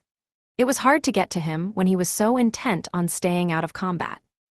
Depleting all my MP by taking these guys out one by one felt like a bad move, considering I'd potentially still be facing a fight with the Demon King later, but I had no choice. Chasing after Rogahil while he ran around like we were playing a game of tag was not only pointless, but it would also leave me open to multiple attacks from my other foes. The Giga slime was slow and had big, obvious attacks, but I had to be careful about its tentacles' piercing strikes.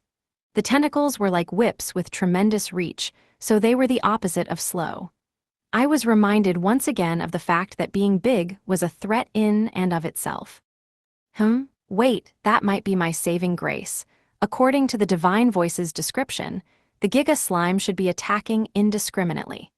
But whether through training or by virtue of its close relation with the Demon King, the Giga slime seemed to have enough intelligence to follow Rogahil's commands. However, it still didn't seem particularly intelligent, seeing as it could only hit me every once in a while. If things went well, I might be able to take advantage of that fact. I looked around to get a better idea of the overall positioning of me, the Giga slime, Rogahil, Rogahil's doppelgangers, and the trolls. Well, this'll be risky, but it's a better plan than playing right into the palm of Rogahil's hand. I curled my neck up and used roll, then headed straight for the Giga slime. 3 trolls and 4 Rogahil copies chased after me in battle formation. Luckily for me, I can create far more than just 5 doppelgangers. Rogahil's slime body expanded and then separated with slimy pops, creating 4 more copies. I'd defeated one of the 5 already, so that brought Rogahil's doppelganger total up to 8. This guy truly was an endlessly creepy bastard. Hi-yo ho ho ho, how about that? Are you shocked? There's no way you can win at this rate. Sometimes in battle, one can see the result before the fighting even begins. The sight of so many massive, extraterrestrial slugs gathered together, their many eyes blinking, was so hideous that I felt sick. No matter how many times I saw them, I couldn't get used to them. The real Rogahil dropped to the ground, and the 4 new clones approached me. "Bleg, what's with this guy?" said partner, annoyed. "There's no end to him. We can't win if we don't do something about him first." Even for her, who'd happily feast on the holy sword or the fearsome forest gods, Rogahil didn't seem particularly appetizing. However, it was wrong to say that Rogahil's doppelgangers were unbeatable. In fact, the more he used doppelganger, the more obvious the skill's weaknesses got. Doppelganger required each clone to constantly consume MP in order to maintain their form. If I checked Rogahil's stats regularly, I could get a sense for how much MP each one consumed from his automatic MP recovery. If that didn't work, then I could always get him to make a massive stock of clones in advance. It would probably not be smart for Rogahil to use doppelganger, thus draining his HP and MP while he was facing off against me. It seemed like he'd been limiting the number of clones he made beforehand, but as soon as he saw the Giga slime go for me, he made more doppelgangers. My guess was that he'd try to recover the MP he'd lost while I was otherwise occupied. The 4 new Rogahil clones crawled along the wall and chased after me at full speed. Did he just leave his brand new bodyguards behind to fend for themselves? No, at this distance, he's probably thinking he can just call back his closest doppelganger if he senses any funny business from me. Still rolling, I kicked off from the ground, changed direction, and zoomed around the Giga slime. Now Giga, attack. At Rogahil's command, the Giga slime raised a massive tentacle into the air. As I swerved to avoid it, the other monsters caught up to me in a case of unfortunate timing. Okay, fine, then just try and hit me and get it over with. I'll focus on taking the hit and reduce my damage that way. The Giga slime's tentacles swung toward me. I kicked off the ground and leapt at the edge of the tentacle, lodging my claws deep inside it.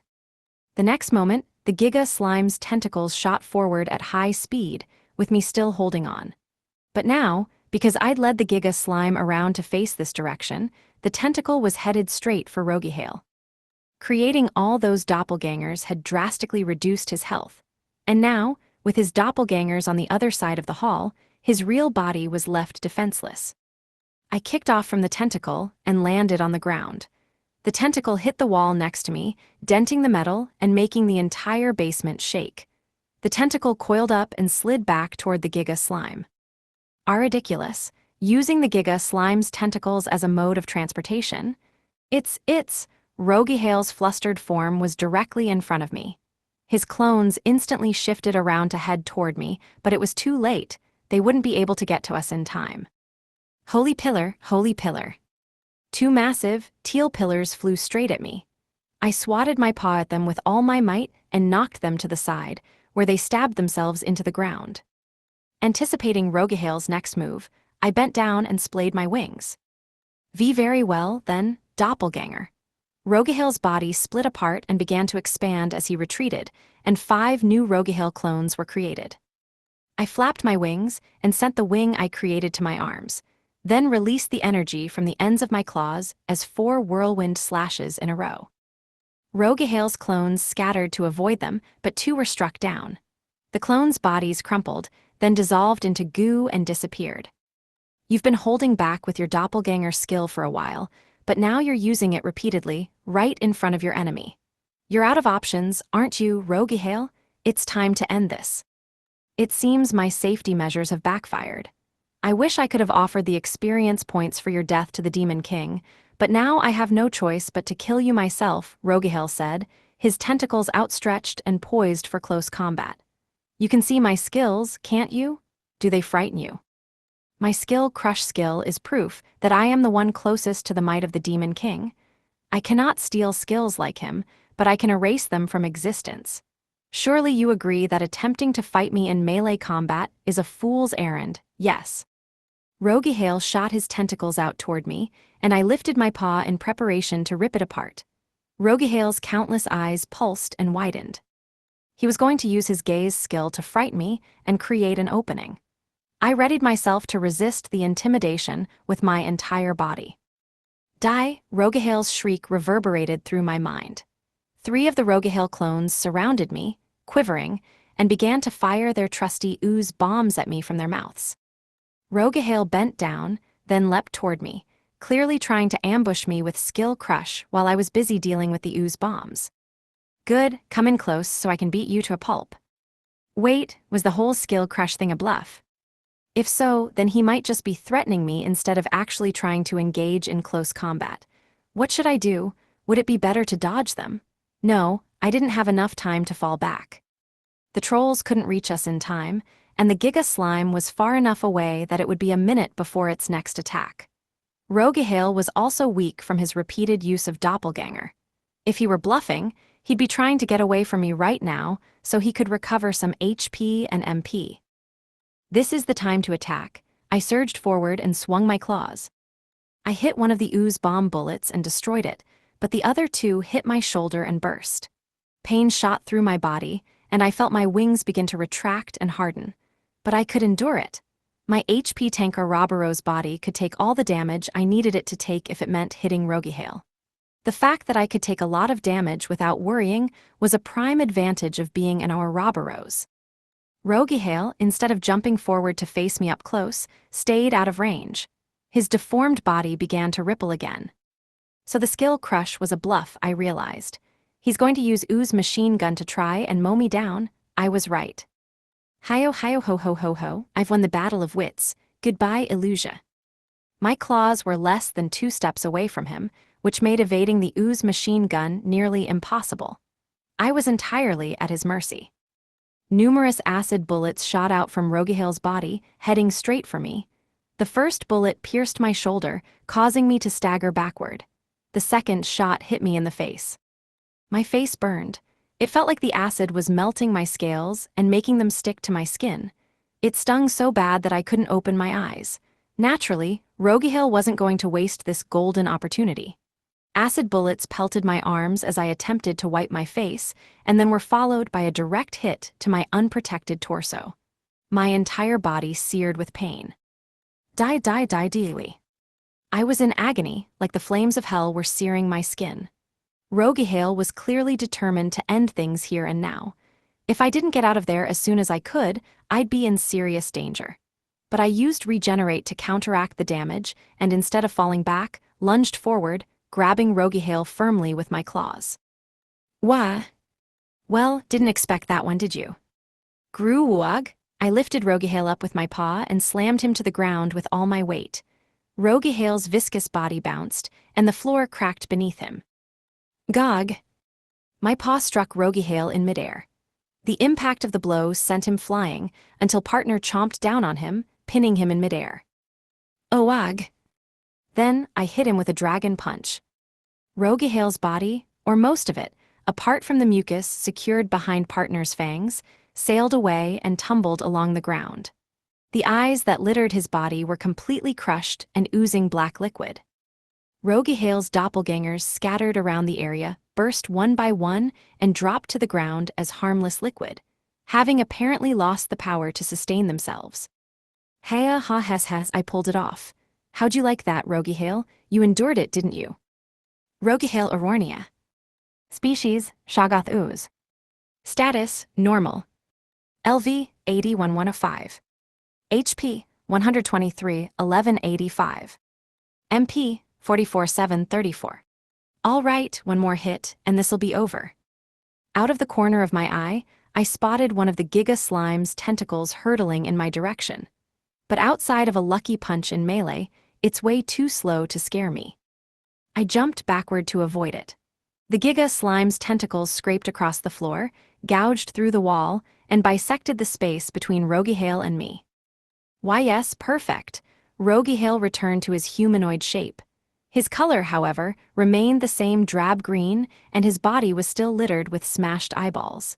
He jumped onto the Giga Slime's tentacle. The tentacle retracted like a stretched rubber band, pulling Rogihale back with it. I rushed after the retreating tentacle and unleashed a whirlwind slash. The blade sliced through the tentacle, but only grazed Rogihale's body. His human form was too small for my whirlwind slash to target him. I kicked off from the ground, coiled my body into a roll, and followed after them. Dang it, he stole my move and used it as his getaway. Part 4. What was Rogihale planning once he got back to the Giga Slime? He was almost out of HP, and MP, he shouldn't be able to summon a doppelganger to fight me without recovering first. Was he just going to keep his distance and try to escape? I'd be an idiot if I let that happen when I'd come this far. I had to do everything I could to finish him off. If Rogihale had a chance to recover and brought the other 2 cavaliers with him, or if he and the Demon King came to attack me, I'd be in way over my head.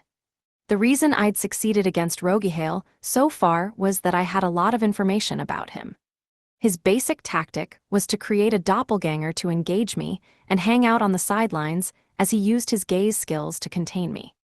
I was able to deal with him when his partner in combat was a mindless Giga Slime, but if he teamed up with the Demon King, I'd be in trouble.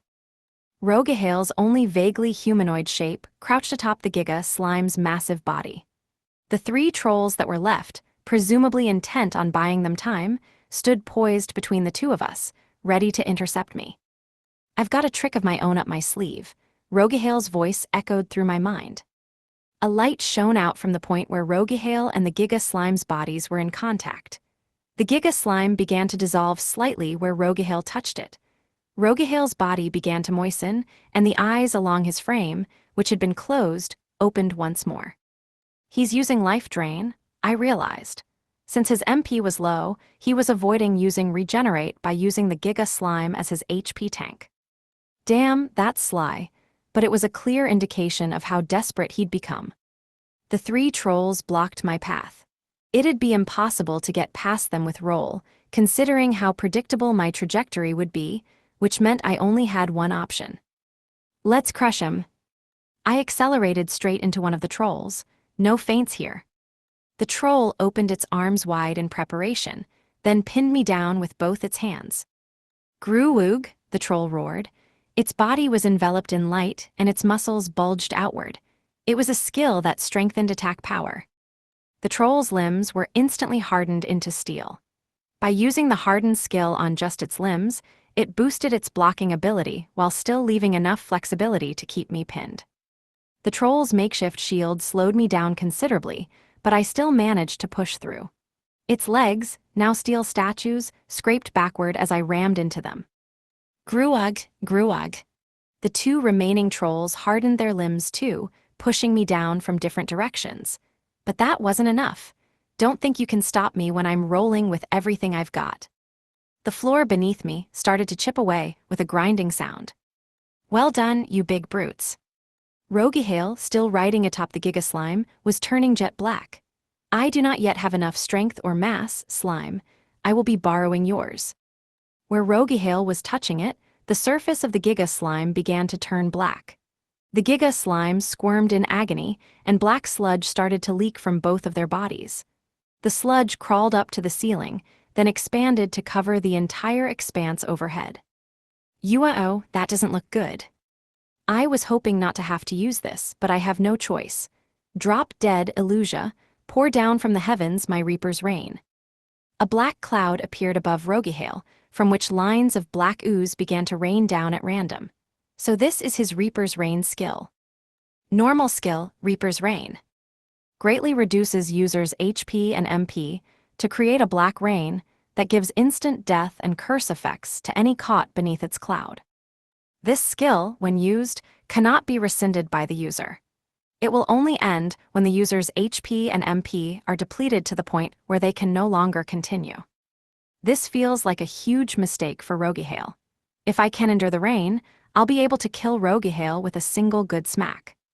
The instant death status effect rarely worked against opponents of higher rank, and Partner's death skill, which was probably better, really only worked against opponents who were several ranks lower than me. At that point, it was faster and easier to just hit them. If the curse effect worked the same way as the dragon scale powder did, it would only do normal damage and impede my movement a little. No need to prolong the battle any further. I can handle this. The rain poured down in front of me. As it touched the ground, it began to turn it a dusky black color. W8, what's happening? Black mucus poured down my back and into the wounds left by the bullet holes, flooding me with immediate, searing pain. It was so intense that I stopped spinning and fell to the ground. This isn't painful so much as it's agonizing. What in the world is this? Rain? You've got to be kidding me. It's more like a storm of cursed spears. The black rain poured down the backs of the hardened trolls who were blocking my way. At that moment, their entire bodies convulsed, and their limbs all turned back to normal. Then their bodies turned a dusky black and they collapsed, their skin bubbling in the rain. Gained 784 experience points. Title skill Walking Egg, LV, activated. Gained 784 experience points. Gained 896 experience points. Title skill Walking Egg, LV, activated. Gained 896 experience points. Gained 448 experience points. Title skill Walking Egg, LV, activated. Gained 448 experience points. Ouroboros's LV has increased from 104 to 105. Our Roguehale just let them die, just like that. If they'd hardened their entire bodies instead of just their limbs, they might have been able to survive. I didn't know if Roguehale was scared I'd act while he told them to get out of the way, or if he just decided he didn't need the immobilized trolls anymore, because the outcome would be decided by the time the rain stopped or what. But either way, he clearly thought they were disposable. Regardless, this Reaper's Rain skill was bad news. I didn't expect it to work on rank B, trolls. Maybe it's more likely to work because it's pouring down constantly, whereas the chance to hit with death is on an individual basis. Roguehale himself seemed unable to move while he was attached to the Giga Slime, perhaps because he was devoting all his consciousness to keeping his Reaper's Rain activated. But even with that in mind, this skill was just too powerful to risk. Resistance skill, Instant Death Resistance, LV2 became LV3. Resistance skill Curse Resistance, LV2 became LV3. My levels went up. I was glad to see my resistance skills improving, but in my experience, they only leveled up when I was in a really tight spot. D, does this mean if I keep getting rained on, it could actually kill me? Am I going to die from this? Die, drop dead already, Illusia. Just die, die, die. The deformed old man stared at me with his many, many eyeballs. That bastard. Damn it. This stupid rain will kill me before I can even get close to him. Image summary. The image shows a monster in the rain. Should I run? This skill wasn't going to stop until Roguehale was on the brink of death. The Reaper's rain could still hit me while I was trying to bust down the wall and escape, but my chances of survival would be much higher if I ran than if I went after Roguehale. But was I really going to let him get away after I'd come so far? If I ran now, even if I cornered him the next time I saw him, he could still use Reaper's rain and I'd have to run away again. Graya, as partner roared, we were enveloped in a gentle light. The black color dissipated from the rain around us, turning it into clear water. Partner had used holy. With this, we could. No, we can't. I can't keep using this over and over until the rain stops. I'll run out of MP before he does, but we can use this to escape. You're right, holy wasn't a skill that could be used continuously. It was a temporary fix at best. Using it over and over would just be throwing away MP. If only I had an umbrella that could protect us from the Reaper's rain, I could. Wait, an umbrella. Suddenly, an idea flashed through my mind. Yes, an umbrella to protect me from Reaper's rain. That might just work. It was risky, but if I didn't try, I'd have to either run away or be cursed to death. Partner, use fake life to revive the quelled trolls. What's B? But even if we do, they'll be too weak to do anything. I know, monsters revived with fake life come back at level 1, but they're also revived with a permanent curse status effect, which means the curse from the Reaper's rain won't do anything to them. Grazia. The 3 trolls were enveloped in black light. Then their bodies, painted black from the rain, twitched violently and they began to rise, their gazes fixed on me. Gu uarg uag. The trolls moaned in low voices as if cursing the world. As I'd hoped, they stood under the cursed rain without any reaction. They simply stared at me with their dagger-like gazes and didn't move. I was starkly reminded of the time the Avissos zombie I'd resurrected with fake life had turned on me. Fake life didn't allow me to completely control the will of the dead I resurrected, but that didn't mean I couldn't control them at all. The Avissos zombie had followed my instructions for a while before it turned too.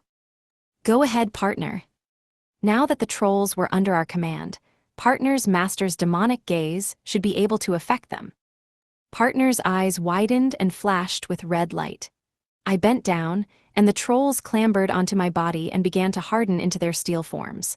It probably looked a little awkward, but now I had curse-resistant steel armor. Sorry, trolls.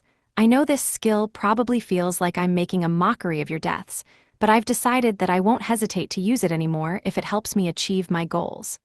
I'll release you after this is over, so please bear with me for a little bit. Title skill, Wrongdoer, LV9 became LV Max. Title skill, Dastardly King, LV9 became LV Max.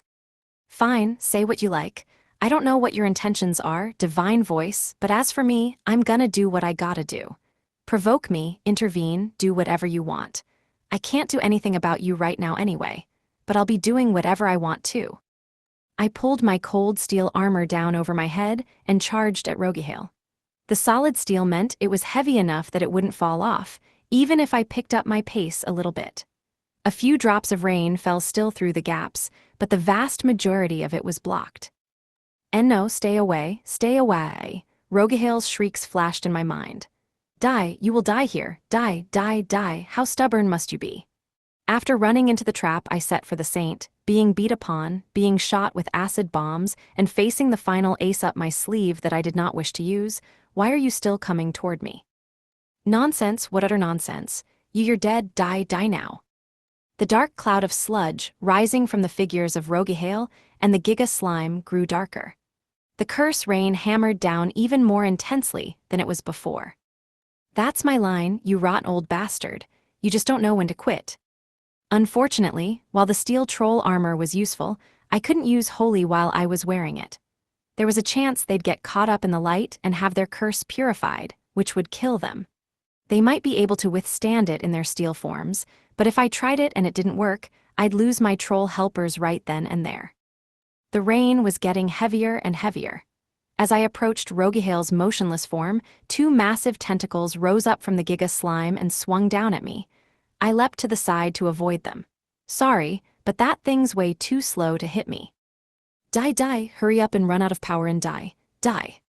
I steadily approached the frantic Roguehale as the rain pounded down until I finally made it to the Giga slime. While I couldn't say it was an easy trip, I didn't have to worry too much. The closer I got to Roguehale, the more I was able to escape the rain. Roguehale didn't put himself in the attack radius, so there was no rain near him. I released the trolls from their hardened forms once they were no longer necessary, and they fell to the ground in a heap. Die. Give it up, Roguehale. You can't deactivate that skill until you're about to die. You can't even move properly while you're stuck to the Giga slime, can you? Even though I'm right in front of you. Giga, crush him. Two tentacles rose up from the Giga slime again. If you think he's slow, think again. You fool, getting this close to a gigantic enemy, I can still use this trick. What? Cannot use skill? You dunce, I'm using telepathy, aren't I? I suddenly got a chill from Roguehale. What is this intense chafing of wills? Is this really telepathy? The next moment, I felt a wave of nausea rush over me, and I immediately knew what had happened. Roguehale had relayed the thoughts of one of the corpses whose soul was sealed in the Giga slime's body to me. I could feel it all, their fear, their regret, their grief, their resentment, and above it all, an infinite pain that welled up inside me. Hi-yo ho, found your weak spot. Partner, use fake life. Why, you got it. A black light appeared inside the Giga slime and began to spread. Normal skill, fake life, LV4 became LV5. The Giga slime stopped moving, and its massive body convulsed. Giga slime, get going, move, WH what are you, guag? One of Giga slime's massive arms clamped down on Roguehale and lifted him into the air. But why? Why Giga slime? Why? Inside the Giga slime, countless corpses were being resurrected. You said it yourself, Roguehale. The Giga slime is filled to the brim with souls who all harbor resentment toward you. The grudges those souls bear have pervaded through the Giga slime's entire being, and they drove the Giga slime to act. It won't be long until the souls can act against the Giga slime's own will, but for now it was enough to drag out the one old coot who isn't ready to throw in the towel yet. Why you dare make a fool of me? I, the great Roguehale, cannot end here. I am the Demon King's most powerful follower. The Giga slime's arm swung downward, smashing Roguehale into the floor. Gog, illusia, die. Roguehale raised his dying body off the ground and pointed a shaking finger at me. A ball of black light burst in front of my nose, just a simple death skill. Of course, it had no effect on me. I put all my weight into my forelegs and stomped down hard on top of Roguehale. His humanoid form was crushed beneath my paws with a loud, wet popping sound that echoed through the air. Gained 5,184 experience points. Title skill Walking Egg, LV, activated. Gained 5,184 experience points. Ouroboros's LV has increased from 105 to 107. At long last, I had finally defeated Roguehale. Although he was at the top of the pecking order, I hadn't expected one of the Demon King's underlings to give me such a hard time. I was beyond exhausted. Title skill Hero, LV7 became LV8. Gain normal skill, Holy Sphere, LV1. Oh, a sphere-based magic skill, huh? I'd seen others use sphere magic before, but this was a first for me. When I lifted my front legs, Roguehale was nothing but liquid. I looked down at it for a moment, then turned my attention to the still convulsing Giga slime. It was trembling from all the pain and suffering racking its body. Partner, please. I turned to look at her, and she nodded and gave a short cry. The small black light of her death skill appeared, then floated over to the Giga slime. The black light spread through its body like a haze. There was a popping sound, and the Giga slime gave a heavy shudder. Then it turned to liquid and spread out along the ground, leaving only the corpses piled in a heap in the center. Gained 4,864 experience points. Title skill Walking Egg, LV, activated. Gained 4,864 experience points. Ouroboros's LV has increased from 107 to 109. Just as I thought, the Giga Slime had an incredibly low magic stat, so death worked on it. With that, Roguehale and the Giga Slime were officially dealt with, but this ordeal wasn't over just yet. I looked at partner again. She nodded, and the warm light of holy enveloped the Giga Slime's liquid remains. I still had to purify the spirits I'd so selfishly given power to.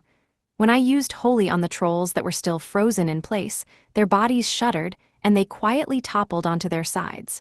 I turned to the Giga Slime next. I'm sorry for taking matters into my own hands back there, but with your help, I managed to avenge you all, so thank you. I suddenly felt some kind of noise enter my mind. Thank you. The words were interrupted by my divine voice. Monster's rank is too low to gain experience points. I closed my eyes and bowed my head. Gained normal skill, telepathy LV1. W8 telepathy. Telepathy was a skill that was common among high-ranking monsters. I could have learned it at any time, but I had a feeling my chat with the spirits may have been the straw that broke the camel's back. At least, I liked that explanation a lot more than thinking Roguehale's constant blathering in my brain was what triggered it. I bowed to the corpses scattered along the floor once more.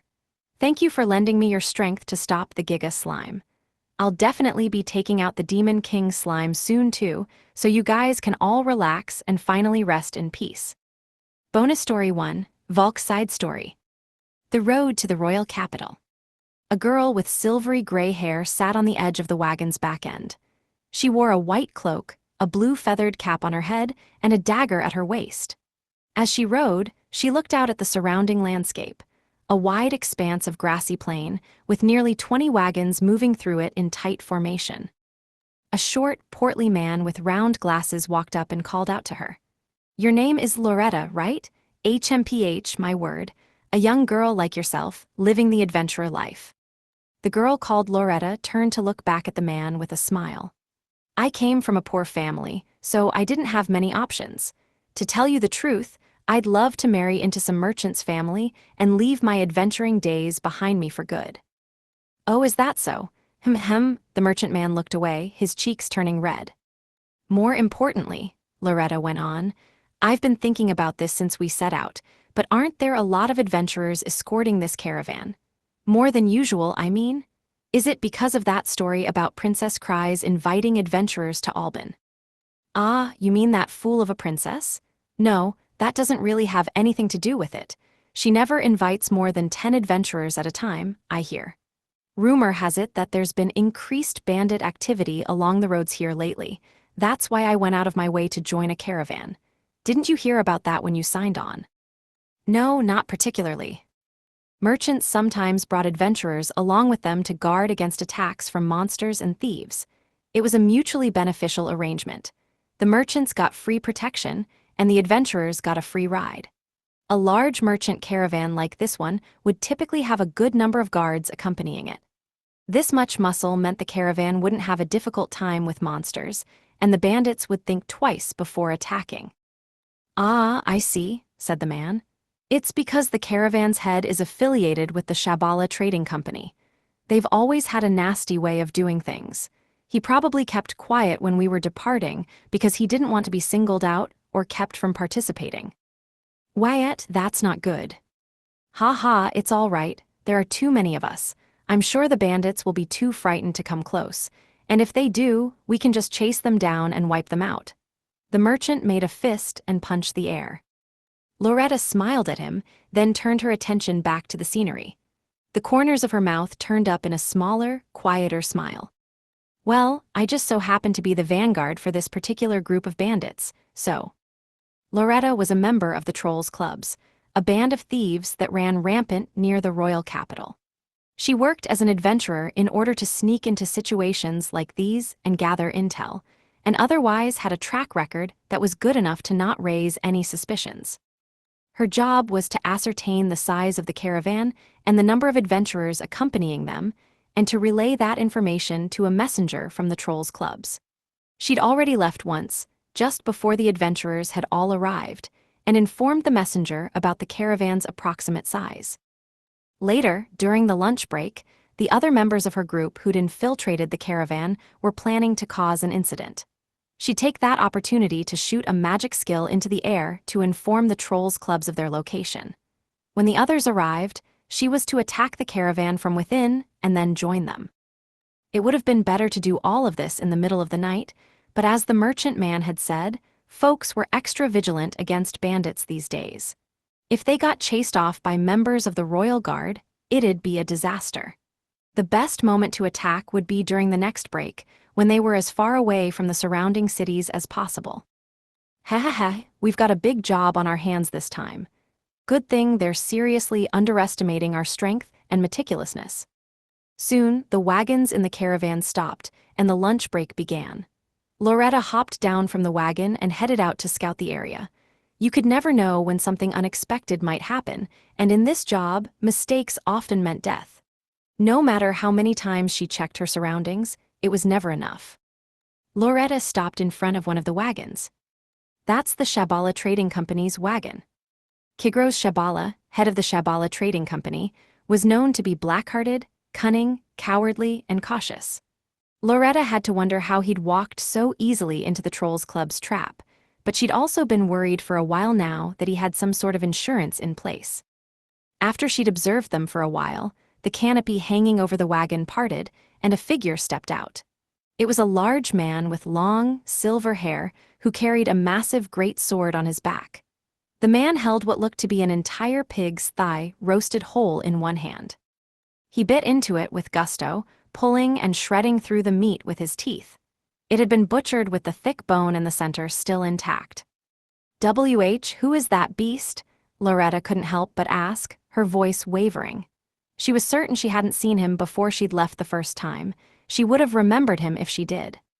Behind him, the curtain parted again to reveal Kigros. Lord Volk, where are you going? Being in such confined quarters for so long depresses me, so said my beloved sword, Laryl. Loretta clenched her jaw. She recognized that name. He was known as Volk the Dragon Slayer, a swordsman with many legends to his name, including a single-handed victory over a dragon and a duel with the now-deceased hero, Illusia, in which he was nearly killed. He was also rumored to be the strongest swordsman on the continent. Is that really him? What's he doing here? As Loretta's face scrunched in thought, Volk glanced over at her, and they locked eyes. Loretta immediately plastered a smile on her face and called out to him.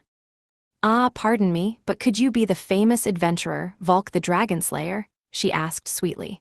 Wow, I never expected to meet someone like you here. Are you accompanying the caravan to the capital as well? What a surprise. It is faster to run than ride in a wagon full of cargo, Volk stated simply and gave a little snort. For a moment, Loretta's thoughts stopped altogether. Volk pointed a finger at Kigros. I only bothered to ride along because the old guy told me he'd pay a lot, he said, sounding bored. Talk about special treatment. Adventurers weren't typically paid to accompany merchant caravans unless they had to travel across remote or dangerous areas. In addition, they also usually had to pay for their own meals. The expectation was that adventurers would be grateful for the free transportation. No way, this beast has to be the real Volk. Kigros wouldn't tolerate being called an old man by anyone else. Kigros was known for his short temper, narrow-mindedness, and propensity for violence. He was often seen yelling and beating his employees when they made mistakes and his business partners when they had a dispute. But now, in the face of Volk's disdain, Kigros simply narrowed his eyes and smiled good-naturedly. This was the best proof Loretta had that the silver-haired giant truly was Volk the Dragon Slayer. That sly old bastard. He hired his own personal elite bodyguard before he started recruiting adventurers. Loretta glanced at Kigros, her eyes hidden beneath her feathered hat. Kigros was the man who'd built the Shabala Trading Company into one of the world's largest merchant associations in his lifetime, and he had excellent instincts.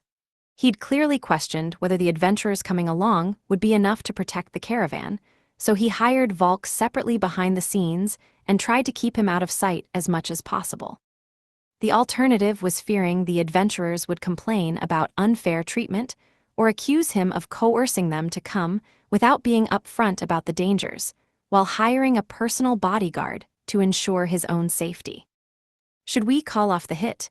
Nah, there's no way the boss would be okay with calling it off now. It wasn't uncommon for bandits to have to call off raids, but many members of the Trolls Clubs were only interested in making a quick profit. This job had taken a lot of persuasion, patient preparation, and meticulous planning to get this far. If she had to call off the hit now, she'd probably have to take responsibility for it.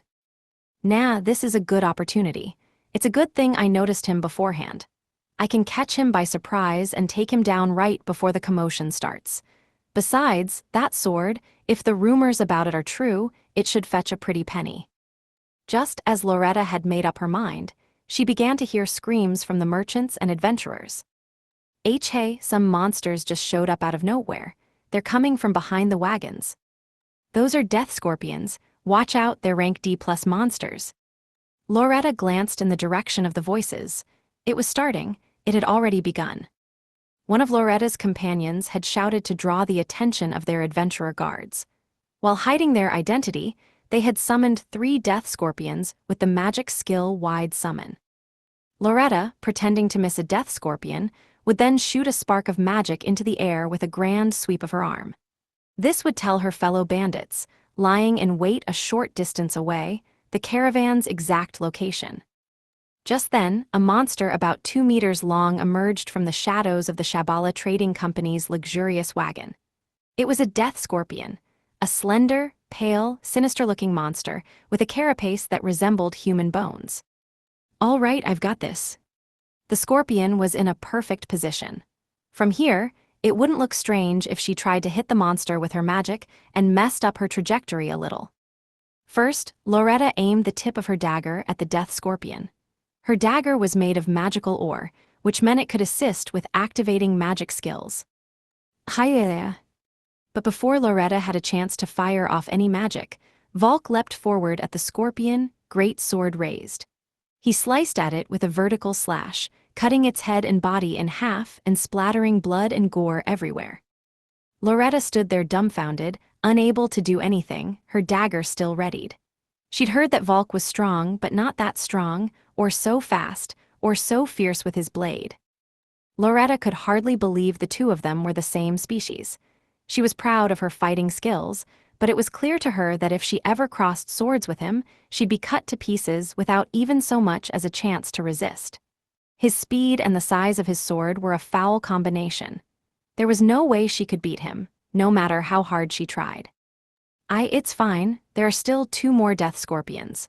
These hits might seem a little more questionable, but I've just gotta aim at them from a distance and make it look like my trajectory is off.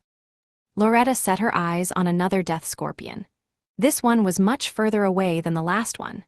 3 adventurers were desperately trying to take it down, but they seemed indecisive, so Loretta figured it would be a while before they actually killed it. At least at this distance, Volk will be out of the way. Loretta pointed her dagger at the death scorpion once more. Claybow. Urag. Eep, Loretta had swung her dagger to use a skill, but she froze, startled by Volk's roar. Volk brought his sword down, and a shockwave billowed out from it, leaving a scar along the ground as it advanced. The death scorpion Loretta had her dagger pointed at was enveloped in a massive slash that sent it flying into the air.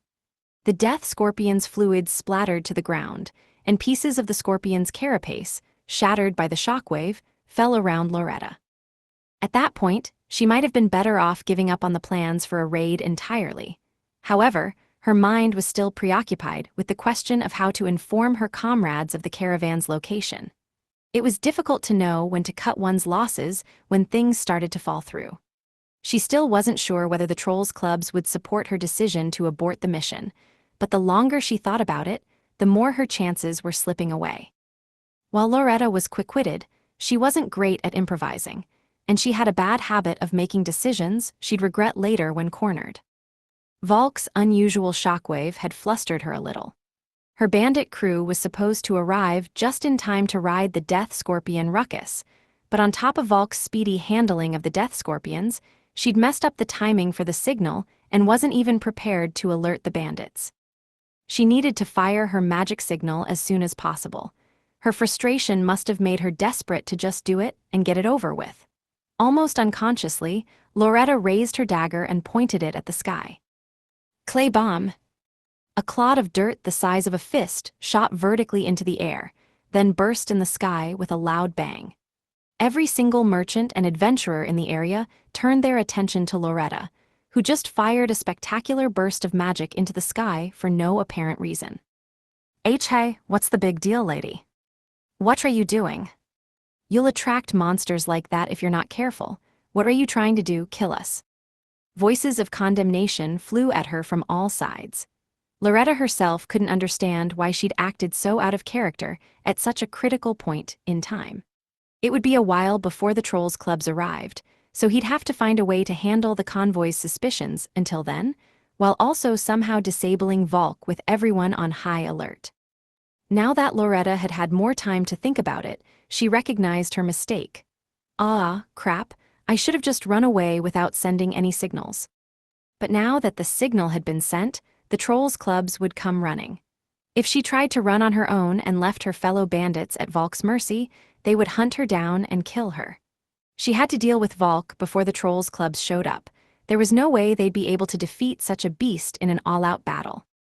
Hiya! Volk's second shockwave shattered the final death scorpion. The crowd cheered, and words of admiration fell from their lips. Wow, what an incredible sword. I had no idea Volk, the Dragon Slayer, was coming with us. Why didn't you tell us, Master Kigros? The place was beginning to heat up. Volk's face twisted in annoyance. He was clearly not a fan of crowds. Meanwhile, the attention Loretta had garnered was fading fast.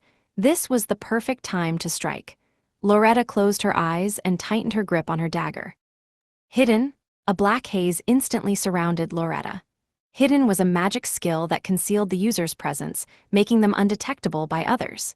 It could be used on other people or objects in order to protect or hide them too.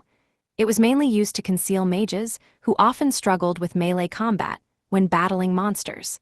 Under the protection of her skill, Loretta ran into the crowd to escape the attention of the people around her. After a short while, Volk seemed to grow weary of the crowd's cheering. He checked his surroundings, then moved to return to the Shabala wagon. I'm hungry, so don't bother me. Anyone who enters the wagon without permission will be cut down where they stand. Loretta, knowing that her best shot for catching him unawares was when he was either sleeping or eating, and sure this was her last chance, approached the Shabala Trading Company's carriage. She was still under the effects of her hidden skill.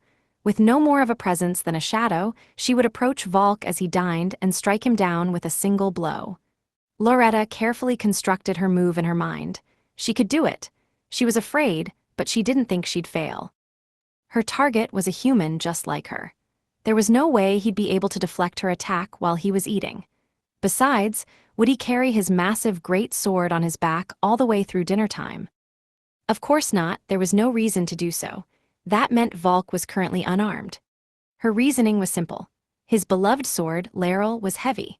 Who would be foolish enough to lug such an obnoxiously long sword around with them when they finally had a brief respite from guarding the caravans? There was no way. Sure, if he had a long sword on his waist instead, there'd be no question of a swordsman like him keeping it strapped on at all times, but with Volk's great sword on his back, even a rest would be a workout. The Dragon Slayer's unexpected weakness was that it was impossible for him to carry that great sword on him at all times. SHHH, quiet. In that case, instead of killing the merchants, let's turn them into slaves. This caravan is chock full of expensive loot. Ha ha ha ha. All at once, the area burst into noise. Are they already here? Stunned, Loretta looked around. The bandits had already rushed to the scene and were attacking the wagons one after another. The noise around her changed to shrieks of fear and shouts of rage. Loretta couldn't stand there worrying any longer. She hurriedly jumped into the Shabala Trading Company's carriage. Inside, Volk was seated at a table, chewing a massive pork chop. Why? His beloved sword, Laurel, was propped up on the chair next to the one where Volk was sitting with a dignified pose. The chair had been carefully pulled out, and a large platter of carefully arranged food sat on the table in front of it, like the seat had been reserved for the sword. Well, is it tasty? Volk always had a grim look on his face, but now Loretta saw him smiling kindly for the first time at his own sword. Oh wow, that's terrifying. Seriously, why? What is he doing? What's going on here? Loretta hid in a corner of the room, frozen in fear at the sight of this unexpected side of Volk, the dragon slayer. Kigros and his underling urged Volk to go deal with the bandits. Lord Volk, I seem to be hearing screams from outside the wagon. Surely something bad is happening. Could you get your hide out of that chair and go deal with it? I'm so scared. Why aren't they even talking about the fact that he's talking to his sword? Loretta stayed hidden, trying to control her breathing, horrified that Kigros had decided to turn a blind eye to Volk's eccentric behavior. Volk sighed and dropped his food back onto his place. It seems the bandits have made their way in here too. Loretta's shoulders shook. It sounded like he'd already realized that she was hiding there. His great sword was out of his hands for now, but he could reach it easily. It was no longer possible for her to make a surprise attack, and the idea that she could beat him in a proper fight was laughable. Just as she'd started to consider making her escape then and there, the wagon's canvas door was pulled aside, and 3 of Loretta's fellow bandits appeared. Oh, this must be that greedy old geezer's carriage. Yippee, we're rich boys. Don't kill that fat old man, he'll make a good hostage. The 3 of them were presumably the bandits that Volk had noticed. Loretta glared at them and resisted the urge to shout. Come on, guys, I had this all planned out. The 3 bandits, each wielding a sword, attacked the still-seated Volk. Fools! Volk slowly rose to his feet, then used his hand to snap off the blade of the first sword to swing toward him. Loretta didn't understand what had just happened. The man whose sword had been snapped stood there in a similarly stunned state, clutching his sword without a blade. Volk then kicked the first 2 men in their stomachs and sent them flying straight out of the wagon. He then extended his forefinger and thrust it up toward the 3rd man's neck, cutting a clean hole through his throat, from which blood began to gush in heavy gouts. Ah, it seems I overdid it a little, Volk said, nonchalant. Kigros and his underlings cheered. As expected of Lord Volk, no number of bandits is of any concern to you. Loretta, still watching the scene from the shadows, couldn't help her jaw dropping open in shock. Even without a sword, Volk was a beast of a man. But he's on an entirely different level with that sword. I've definitely gotta do something about the sword at least. Now's my chance while he's distracted. It wasn't a bad plan. If Volk sent a shockwave at the bandits with his sword, they wouldn't even have time to react before they were struck down. However, if he were unarmed, a bunch of bandits surrounding him at once might be able to land a hit or 2 on him. Either way, they were hopelessly outmatched against him, but when it came time to retreat, whether Volk had his sword or not would make a huge difference in terms of damage. If Loretta didn't take this chance to secure the sword, she wouldn't get another one. The sword was not in his hands, and since Volk had left his seat to engage the bandits, he was a good distance away. Even so, she knew she shouldn't take unnecessary risks. Loretta breathed in and adjusted her stance. Quick, she used her magic to increase her agility. Then her gaze locked on Volk's beloved sword, Laurel, and she sprinted toward it at top speed. Volk was the first to notice her, due to her sudden approach. But thanks to the effects of hidden, he was a little too late. Loretta didn't face Volk directly, so he failed to grasp her intentions. Loretta didn't slow down even as she passed the chair where Volk's sword rested. She let out a wry smile. Pilfer! Wind whipped through the wagon, lifting Volk's sword off the chair cushion and into Loretta's waiting hand. Loretta gripped the heavy sword firmly with her right hand, sliced through the wagon's canopy with the dagger in her left, and flung herself out of the wagon. If Loretta had thought about it a little longer, she should have been able to predict that the act of stealing Volk's beloved sword from him was nothing short of poking a stick through the bushes and awakening a dragon. Her best course of action at this point would have undoubtedly been to get as far away from the caravan as she possibly could, as fast as she could, and leave her fellow bandits in pursuit. But while Loretta was quick-witted, she wasn't great at improvising, and she had a bad habit of making decisions she'd regret later when cornered. Now I've just gotta run away. Even if I pull out of the raid early, if I sell this sword for a bunch of money, I'm sure the boss'll be satisfied. Loretta utilized the agility boost her quick skill had given her to escape from the wagons, dodging fellow bandits, fleeing merchants, and adventurers as she went. Even unarmed, Volk was still a beast. There would be no way to fend him off if he caught up to her. She wouldn't last 5 seconds against him. If only I'd been less conspicuous and faster, I would have got my hands on this sword with no one the wiser. Where is my Lerachel? Loretta turned to see the wagon behind her soaring, straight up into the sky. She couldn't understand what was happening. The wagon, having reached its peak height in the air, fell back to the ground and broke apart with a crash. The bandits caught in the crash lay on the ground in pools of their own blood. On the other side of the debris and smoke, Volk stood tall, posed as though he'd been the one to throw the wagon into the sky. Lerachel, where Yawu? Loretta prepared to die. Suddenly she heard a vulgar laugh in her ear. Gay hiya, talk about a big haul, great job everyone. Loretta looked up to see a large man standing on a hijacked merchant's wagon, pounding the railing vigorously and laughing. He rubbed his long black beard and whistled a cheery tune. It was Demands, leader of the Trolls Clubs. Boss, she wheezed as she climbed into Demands' wagon, moving to the driver's seat.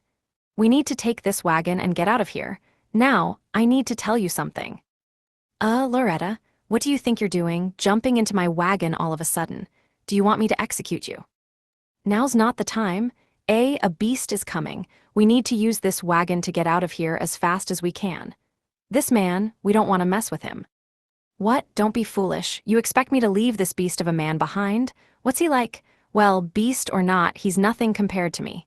Demands stood, club gripped in his hand. Just then, a massive horse flew past Demands, destroying part of the wagon. If he'd been hit, he would have been dead for sure. You, Volk's low voice reached Demands' ears. Demands went white, slowly sat down, and carefully replaced his club. Loretta, get this wagon moving, the beast is coming. The wagon began to move, picking up speed. Run, run, high speed, move, move, move. Get out of the way or we'll run you over, even if you're one of my men. Demands roared. Enemies and allies alike scrambled out of the way of the wagon's trajectory. Quick, quick! Loretta increased the horse's speed with her magic skill. In no time at all, the wagon passed through the merchant's resting area. Hea, what in the world was that beast? Loretta, you've dragged me into some sort of terrible mess, haven't you? I'm glad we got out safely, but if you're going to pin the blame for that creature coming after us on me, the boss of all bosses. And no, not at all, boss, Loretta said, shaking her head at his accusation. I just, wanted to ask you for advice about, right? I've got some incredible treasure for you that I'm sure will cheer you up. I don't know much about it, but I'm pretty sure it's a national treasure. What, a national treasure, you say? Where, what is it? Is it here? Demands demanded, nostrils flaring, a clear sign he was interested. Yes, it's right. As Loretta was about to show him the sword, a chunk of stone flew past her nose. She turned her head slowly and came face to face with Volk, who was running even faster than the wagon. Even the flames of hell would seem lukewarm to you. Volk hissed, his bloodshot eyes open wide in an all-encompassing stare. Waza. Jaya. Loretta and Demands both shrieked in terror. B-boss, I have an idea. Let's toss some of this stuff off the wagon to make it a little lighter. That'll make it go faster, and it might even slow that guy down some. Loretta jumped from the driver's seat to Demands' side, picked up some of the loot from the wagon, and threw it off. She quickly moved on to another package. A good idea, to be sure, but that won't be enough to throw that beast of a man off our tail. Demands picked up his club and swung it straight at Loretta's legs. What? Chen Jaya? Demands' club hit her in the thigh and sent her flying to the edge of the wagon. Her leg immediately swelled and began to turn blue, the skin on her thigh was ripped open, and blood gushed out. Her leg bent in the wrong direction. The bone was clearly broken. Boss, are you? I told you I had a better idea, didn't I? That's right, Loretta, you're my decoy. It hurts my heart to abandon one of my own, but I don't have much of a choice, do I? Demands' face twisted into a triumphant smile. B-boss, you can't be serious, help me. Loretta extended her hand toward Demands, but he didn't look back at her. Gay hiya. It's your fault for bringing him here in the first place, isn't it, Loretta? You've got to take responsibility, don't you? Now, I'm going to free one of the horses pulling the wagon and use it to make my getaway. Why you? Loretta's outstretched hand dropped with a thud. She'd managed to prop herself up slightly, but now her body slumped over. At that moment, a thought suddenly occurred to her. Aya, that sword over there is the national treasure I told you about. Oh ho ho, this is. Well, naturally I'll be taking that along with me as well. Demands turned around, tossed his club away, and picked up Volk's beloved sword, Laurel, from where it lay next to Loretta. He stepped over to one of the horses pulling the wagon and slammed into the support beam with Laurel's scabbard to free the horse. He hopped on and galloped away. Loretta lay there for about 10 seconds before the wagon shook violently. She looked up to see a deadly-looking Volk standing before her. Where the hell did you take Laurel, you bastard? Boss took it and left. Loretta raised her body up as high as she could and pointed ahead at Demands's retreating form. The big guy with the long black beard. Laurel? Volk kicked off from the wagon and sprinted forward, immediately disappearing from Loretta's sight. Gwag? Loretta heard a desperate cry in the distance that she had to assume had come from Demands. A large tree, visible in the distance, toppled over as if someone had severed it from its base.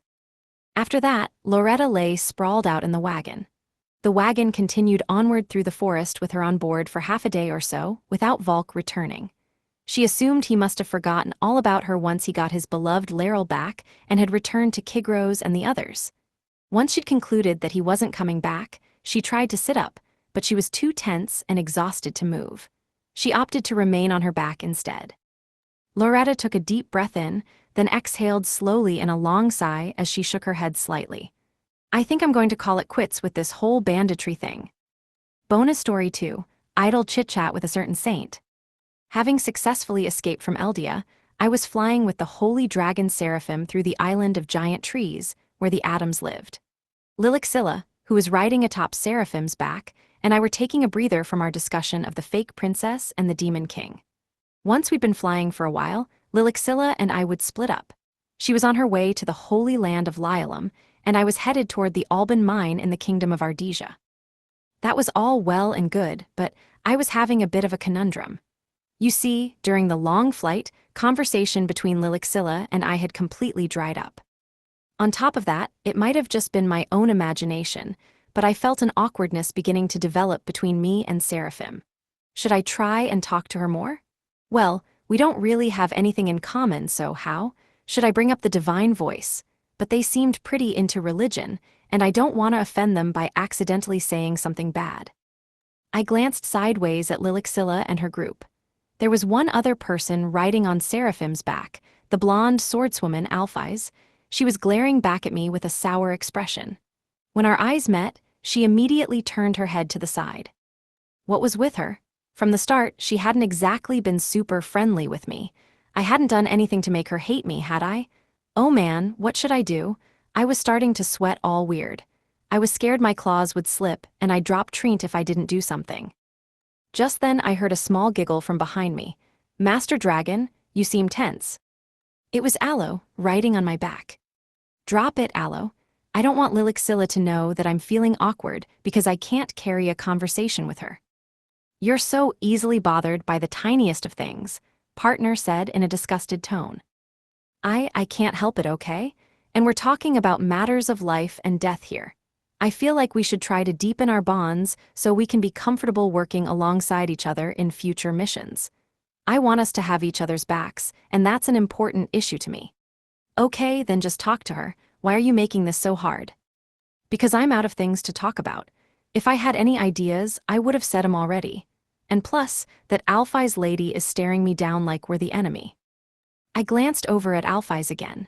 She was glaring at me with cold eyes, but when our eyes met, she looked away again. Look, see, why's she being so hostile? Every time I look at her, she's staring at me. What, did a dragon eat one of her friends or something? Why'd Lilixilla choose Alphys to come with her to talk to me? I'm sure she hated monsters just as much before she came. I'm used to being treated with cruelty, so I don't really mind, but isn't she being a little cold for someone who's trying to get me to join her? She really screwed up with her choice of entourage. While I was worrying about the serious shortage of human resources in the Holy Land, Lilixilla suddenly tapped Aphis on her shoulder and smiled at her. I figured she might have noticed Alphys's moody demeanor.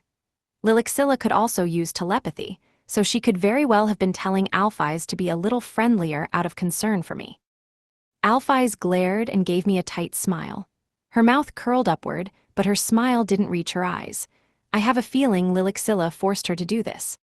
Well, maybe she just had a naturally sullen-looking face. Her demeanor was overall pretty dry, but maybe that was normal. If that's the case, then maybe it's rude to dwell on it. Hey, hey, hey. Lilixilla covered her mouth with her sleeve. Aphis looked back at Lilixilla with eyes like ice. Saint Lilixilla, are you? It's just Alphys. You had the funniest scrunched up look on your face, heh heh. It was something like. Lilixilla pinched both of her cheeks and pulled them out slightly.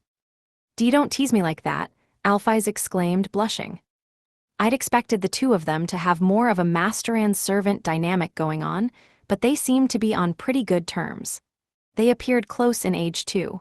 Maybe they'd been friends since childhood. I felt like I'd just seen an unexpected side of them both. Lilixilla must have really fallen off the handle, because she was hiding even more of her face behind her sleeve, and her shoulders were shaking slightly. Alphys glanced sideways at me, her face red to the ears. I decided to turn my head to the front and keep my eyes on the horizon for a while. Maybe it's better for me to place my trust in people like them. I thought she was a jerk, but she's surprisingly cute, partner said, chuckling and looking intently at Alphys. Hey, maybe you should work on that too. Seriously, the only ones you should be making fun of are me and Trent. Afterward. Hello, this is the author Nikoko. Thank you once again for purchasing Reincarnated as a Dragon Hatchling Volume 8. I suddenly remembered the volume number and was kind of surprised to see that almost 10 volumes had already been published. I'm hoping to pass the 10-volume mark soon. The goal is already in sight, so I don't think it'll be too much longer. Lately, I started to wonder how many of my readers actually read the afterword. If you read it every time, you can probably tell that I always have a hard time filling up the space. I'm not sure if there are many authors out there who are good at it. There are times when I look at an author's afterword and realize, oh, this person is having a bit of trouble, and I feel a great sense of kinship with them. No, really.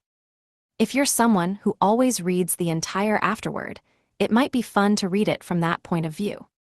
I once read an afterword to a very famous work that included the author's own thoughts on the work, and I was really impressed.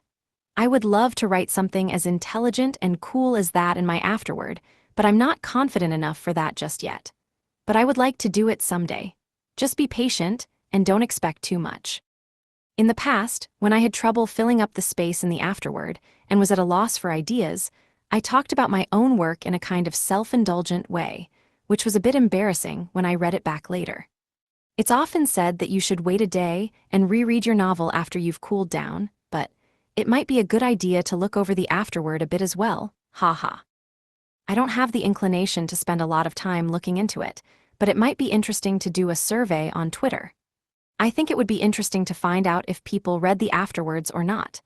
I don't know much about it, but it seems to have a voting function. Incidentally, my Twitter ID is at Nekoko1228, so please follow me if you feel like it. I tried to make it look like my birthday, but December 28th isn't my birthday or any kind of anniversary. Not that any of that matters, but still.